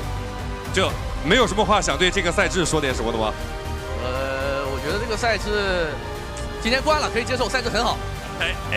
那同样的话，其实啊，今天鏖战到这场比赛了第7把，在场间采访的时候，其实 Bader 提到过一点啊，就是今天感觉是场苦战。那现在你感觉今天打完之后有什么话送给同场竞技的其他的选手们？今天打完感觉大家状态都挺在线的，然后可能只是说运气不太好吧。我觉得其实如果就大家实力都相差无多的话，更多的就比拼当天的状态和运气嘛。那今天可以看到，尤其在最后一场比赛啊，多次化险为夷，最后怎么顶住压力，一直坚持下去的？球场教练也来了，压力还好吧，反正也是没什么希望的。但是我想错了，你知道吗？我以为场上还有阳虚呢，其实并没有。那其实接下来我们也问一下我们的欧游击教练苹果，那这个冠军啊，你感觉是拿下对于整个俱乐部以及 Bader 来说的话，有着怎么样的不同的一个意义？让他努力有了意义吧，给他努力的一些回报吧。那今天其实，在刚才场下你在等待的时候，当时是怎么样的一种心情状态？能跟大家分享一下吗？很激动啊，很激动。那有想过会是这样的一个结果吗？打到后面的时候想到了。那同样，我相信啊，一直以来教练陪伴着 Bader， 陪伴着 OUG 以及是他们的粉丝们，一路前行，拿下了这一次的这个冠军。这个冠军，我相信也是属于 OUG， 属于小蜘蛛的。接下来有请二位共同捧起属于你们的冠军奖杯。现场所有的小伙伴们，让我们再一次用你们最大的热情和呐喊声，让我们恭喜2026永劫无间季中冠军赛单排冠军，他是。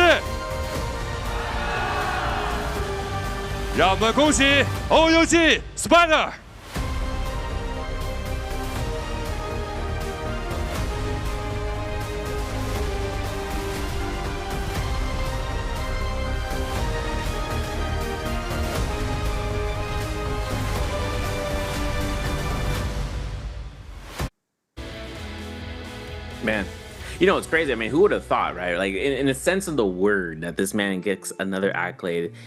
And then the fact that in those moments that he ends up being the target of the lobby, able to help sustain and just roll the dice, having the set players to get the eliminations. Chen getting the kill, for instance, really secured the odds in a higher favor for him to get that MVP. Had it been any of the other players, whether it was Frost or Wufan to get that kill elimination onto him for +2, a +3 would have been a definite set for round 8, but getting us into that point threshold at the very end, it's a tough cookie to swallow, man, because even Mike against XY, bro, like, he gets the word after game 6. Literally, he said who was that Temmie?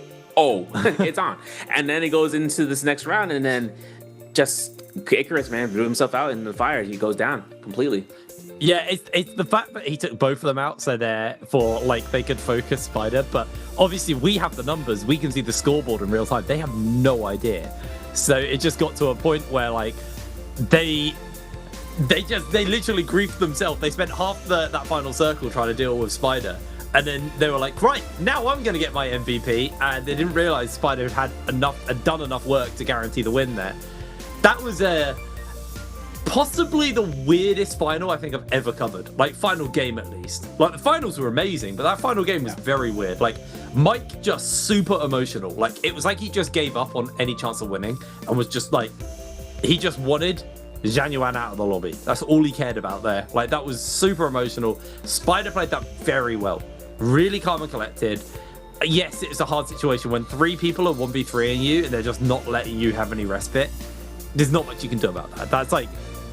That's just Spider unfortunately getting griefed out at the end. But he'd done so much work and he played so well that, like, it ended up not mattering. But yeah, what a finals. And we still got trios tomorrow as well. So, you know, it's still all go over here. It's, you know, there's gonna be more action tomorrow. It's awesome. Yeah, and we can go back in terms of retrospect and how it happened out here today. I mean, we started off with the verses, right? So we go past that, but we ended up going into the game 2, right, where we just started seeing the scoreboard check between Verse and Mike to get off from where we ended up in Midoriya. The most important part was kind of looking at Morris, right, and kind of working down towards Morris and how that's kind of set up the tone for those match point gamers, because it was still a shy bit of scoreline. Hollow Rock being that round next into Starry Night gets us into the point threshold. But what led us into the next phase was we're into game 5, right? We go into, for Midoriya Eventide, making a final ditch effort, seeing how Mike was able to go ahead and decide upon playing out the Lonnie there. I mean, it was kind of a cast, cast on the ride, right? And being able to choose her out. And then game 6, picking up the Shiol, right, was a really, like, the Shiol was something, like I said, it takes a little bit of like a moment, right, for him to kind of decide upon picking that. But in all aspects, just being feted on, right? The whole entire aspect about the match point is that once you start getting the victory route, you kind of have a double-edged sword of like being at the bottom, but being at the top makes it even worse for you. And then some of these guys weren't keeping that in mind, at least to try to make sure, until we started getting more match point players, and then it started to be more of a realization state, and then the entire bottom half of the lobby somehow, some way, making it still alive, making it still happen into game 7. Enforcing the hands of those guys to stay put. But somehow Spider puts himself in a spot where, even having the ultimate, that Shiol buff really just comes in the clutch, and you can see as to why. The rage retention, being able to pop your ultimate and not lose 100% of it, being able to have at least one shield block to go out there and still have 30% because it's 15% per shield block, and it's only up to 3, right? You can't get us open and get more shields blocks. It's just those set amounts that just makes it go a long way. And considering that it conserves her rage going into the next fights, let's see how she kind of operates on that. Spider just made wet work of that building, just going back and forth between the walls, the rooftop, the windows, utilizing the pole sword, right? Having a dagger, but utilizing the pole sword. Why? Because it's going to be able to get him over edges, over the scaffoldings and all that stuff, to get him over to the roofs and through the windows and the walls. It's insane. I mean, I love seeing the pole sword action coming out there. It's like something we saw from 2024's Koi Cup, from when we saw Kalia coming out there. But having this kind of be something where you see the movement and the playstyle just being evolved and working out tremendously in terms of timing, just gave enough of that pressure cooker Eventide, right, to kind of see where those guys are just like, all right, now we're gonna feed on each other. Yeah, absolutely. It was it's just a really good series from like everyone involved. I do feel like sorry, I just kind of really weirdly took that off you, the way I answered that. But I do feel like, Versa and Mike are probably going to come away from this one quite miffed at both of themselves, because they were given more opportunities than anyone. Spider, on his first opportunity to get MVP, got MVP. It was a very, very different performance from him versus those two. They were first through the door in game 4, and then they looked lost. Like, Mike was very dizzy, I think, for most of the day. Like, yeah, really solid start to the day, and then just looked lost for the rest of it. I think Verse had one good game and then was pretty unreliable for the rest of the day. But Spider, it took him a long time to ramp up. Very uncharacteristic of him, actually, as well, because Spider's normally someone who starts hot or doesn't start at all. So it was cool to see that actually he kind of finally came online towards the end of the day, and it was able to, fix the game. Because I feel like Spider, more than anyone, is a player who falls victim to getting in their own head a little bit. It costs him, and like, it was close. Wu Fong did technically tie with Spider at the end of that game. Mike was just behind him, but yeah, the others, like, the Ryo Frost situation, they were miles off. Actually, they were absolutely miles off Spider on the standings, unfortunately. And here are the highlights of this game. Started so well. I mean, this was like Mike.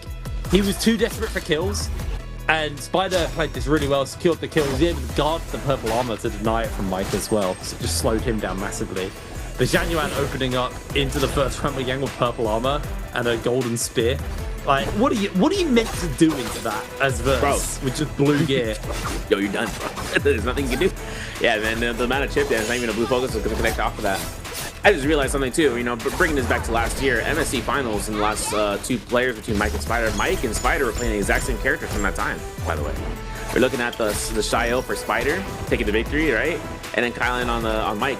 And this is the exact This is the exact moment in time we see Frosty take the joint. Look at this.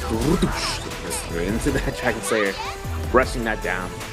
Still insane to see a Cicada here in the final circle doesn't make it happen, but that elimination giving the Chen one little tick, and Yang Dushin did the rest of the work. But of course, looking at how Chen was able to go for the Dreadful Whale, Frosty was able to find him out and corner him off. Yeah, I mean, it's cool to see that Takeda made it to the final circle. He did only have 1 kill though. Like it wasn't the most impressive Takeda performance. He kind of just turtled until final circle. But yeah, at the moment here, Frosty gets the kill, but Frosty committed everything, and then Wufong, had he given this kill to Frostivus, there was a world, because Frosty actually had quite a few kills at this point. Well, that was his 2nd kill, actually, sorry. So it would have put him to 3. It might have just been enough to stop. Well, it would have been enough to stop. But unfortunately, they're not aware of that. They're playing to their win conditions, not to someone else's. And Spider, for the 2nd time in a row, has claimed the title here at MSC. And the only person to ever win MSC, actually, being Spider.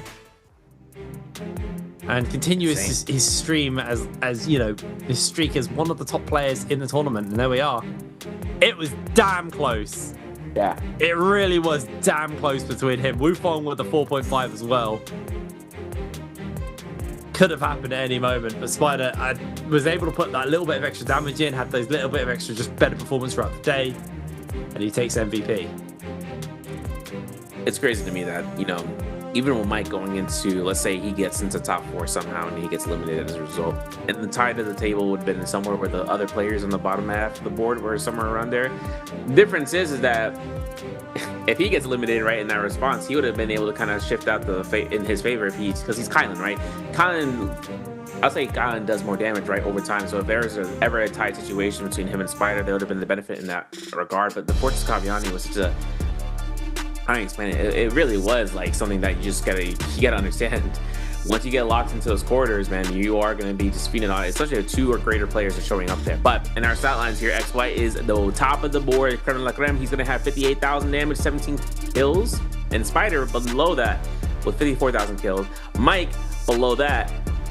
Actually, no, we got to do the full number. 54,376 for Spider.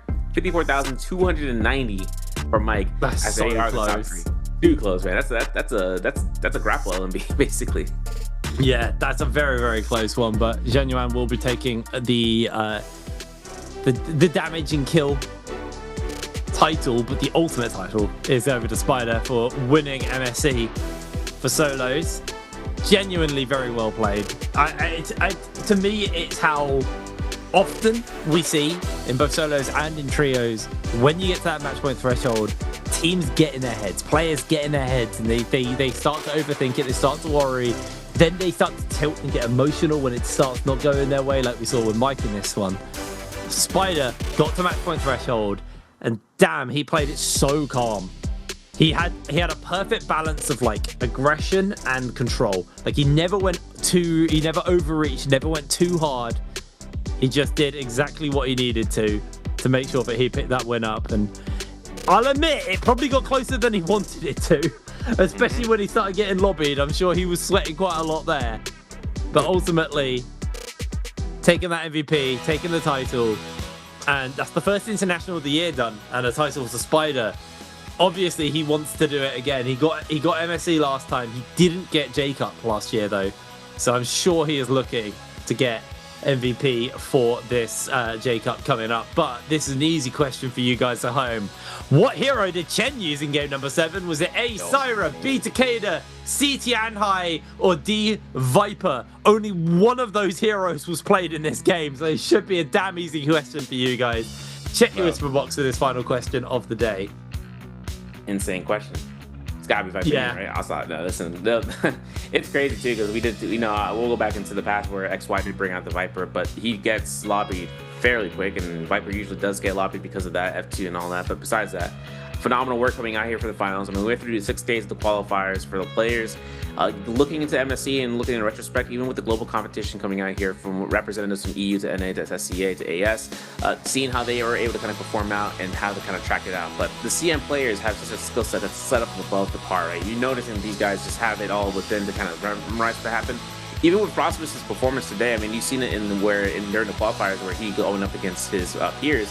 under the NBPL banner, and he still kind of pulls out the punches in terms of scoreboard. But this is going to go into trios tomorrow. I need to look at the match point because if it's anywhere above 36, it's 40 perfect. Because this is going to be trios tomorrow. Our schedule is going to be the exact same. Same time we start, potential different time where we end, because obviously it could end out between those match point thresholds. And considering the match points, let me rephrase that. But considering that the proposed points going to the trios, first place gets 8 points, and Wolves is there. If they win that versus, it's a lot more impactful. It's ironically, right? But it's a lot more impactful in trios than in solos, because it's 8 points in that first round, which means if Wolves were able to go through all the way, that's 16 points. That means they're only 24 away from getting to that match point. And this is what we like to see how this turns out. 521 is going to be the only semi-global representative there, right? Like I said, proxy team, because they end up actually playing in the NBPL majority of this past 2 years. So they'll be well more than capable to try to take the fights against their foes there. But considering the SRs in there and how well they kind of placed that down, it's going to be a good scene to see. Me personally, I mean, I enjoy solos as much as it goes through, but this new trio system that comes down makes it a far more of like, you know, where the competition starts to be formed out. But before then, though, still having a little bit of a chance before we end on here. Just a heads up, right? This is going to be happening from today till tomorrow after MSC autumn season, right? And maybe even Quake up in between. But more importantly, make sure you guys notice that the anniversary is here. 5 years is for the game. But for you, Hitbrain, anything that you kind of want to, you know, delve on to before we head out? I mean, one of the things I'm really excited for is next season of NBPL, because we should have the new map enabled for NBPL. So we'll have 4 maps in the rotation. I don't know what that order is going to look like. I don't know how it's going to play. Maybe we'll start to see Tara actually show up as a playable character, because right now she hasn't had any representation at this tournament, which is a bit of a shame as a new hero. And we were theory crafting. I can't remember who I was talking to, but I was theory crafting with someone in the run up to the tournament about, like, you know, comps that she could get played in trios. I don't really know about her solo capability because I'm still yet to play her. But, you know, I think next season's going to be awesome. We're not done, though, because we have tomorrow, we have trios, so make sure you join us for that. But for today, solos is done. So thank you very much for joining us, and we will see you tomorrow for some more trios action. Goodbye.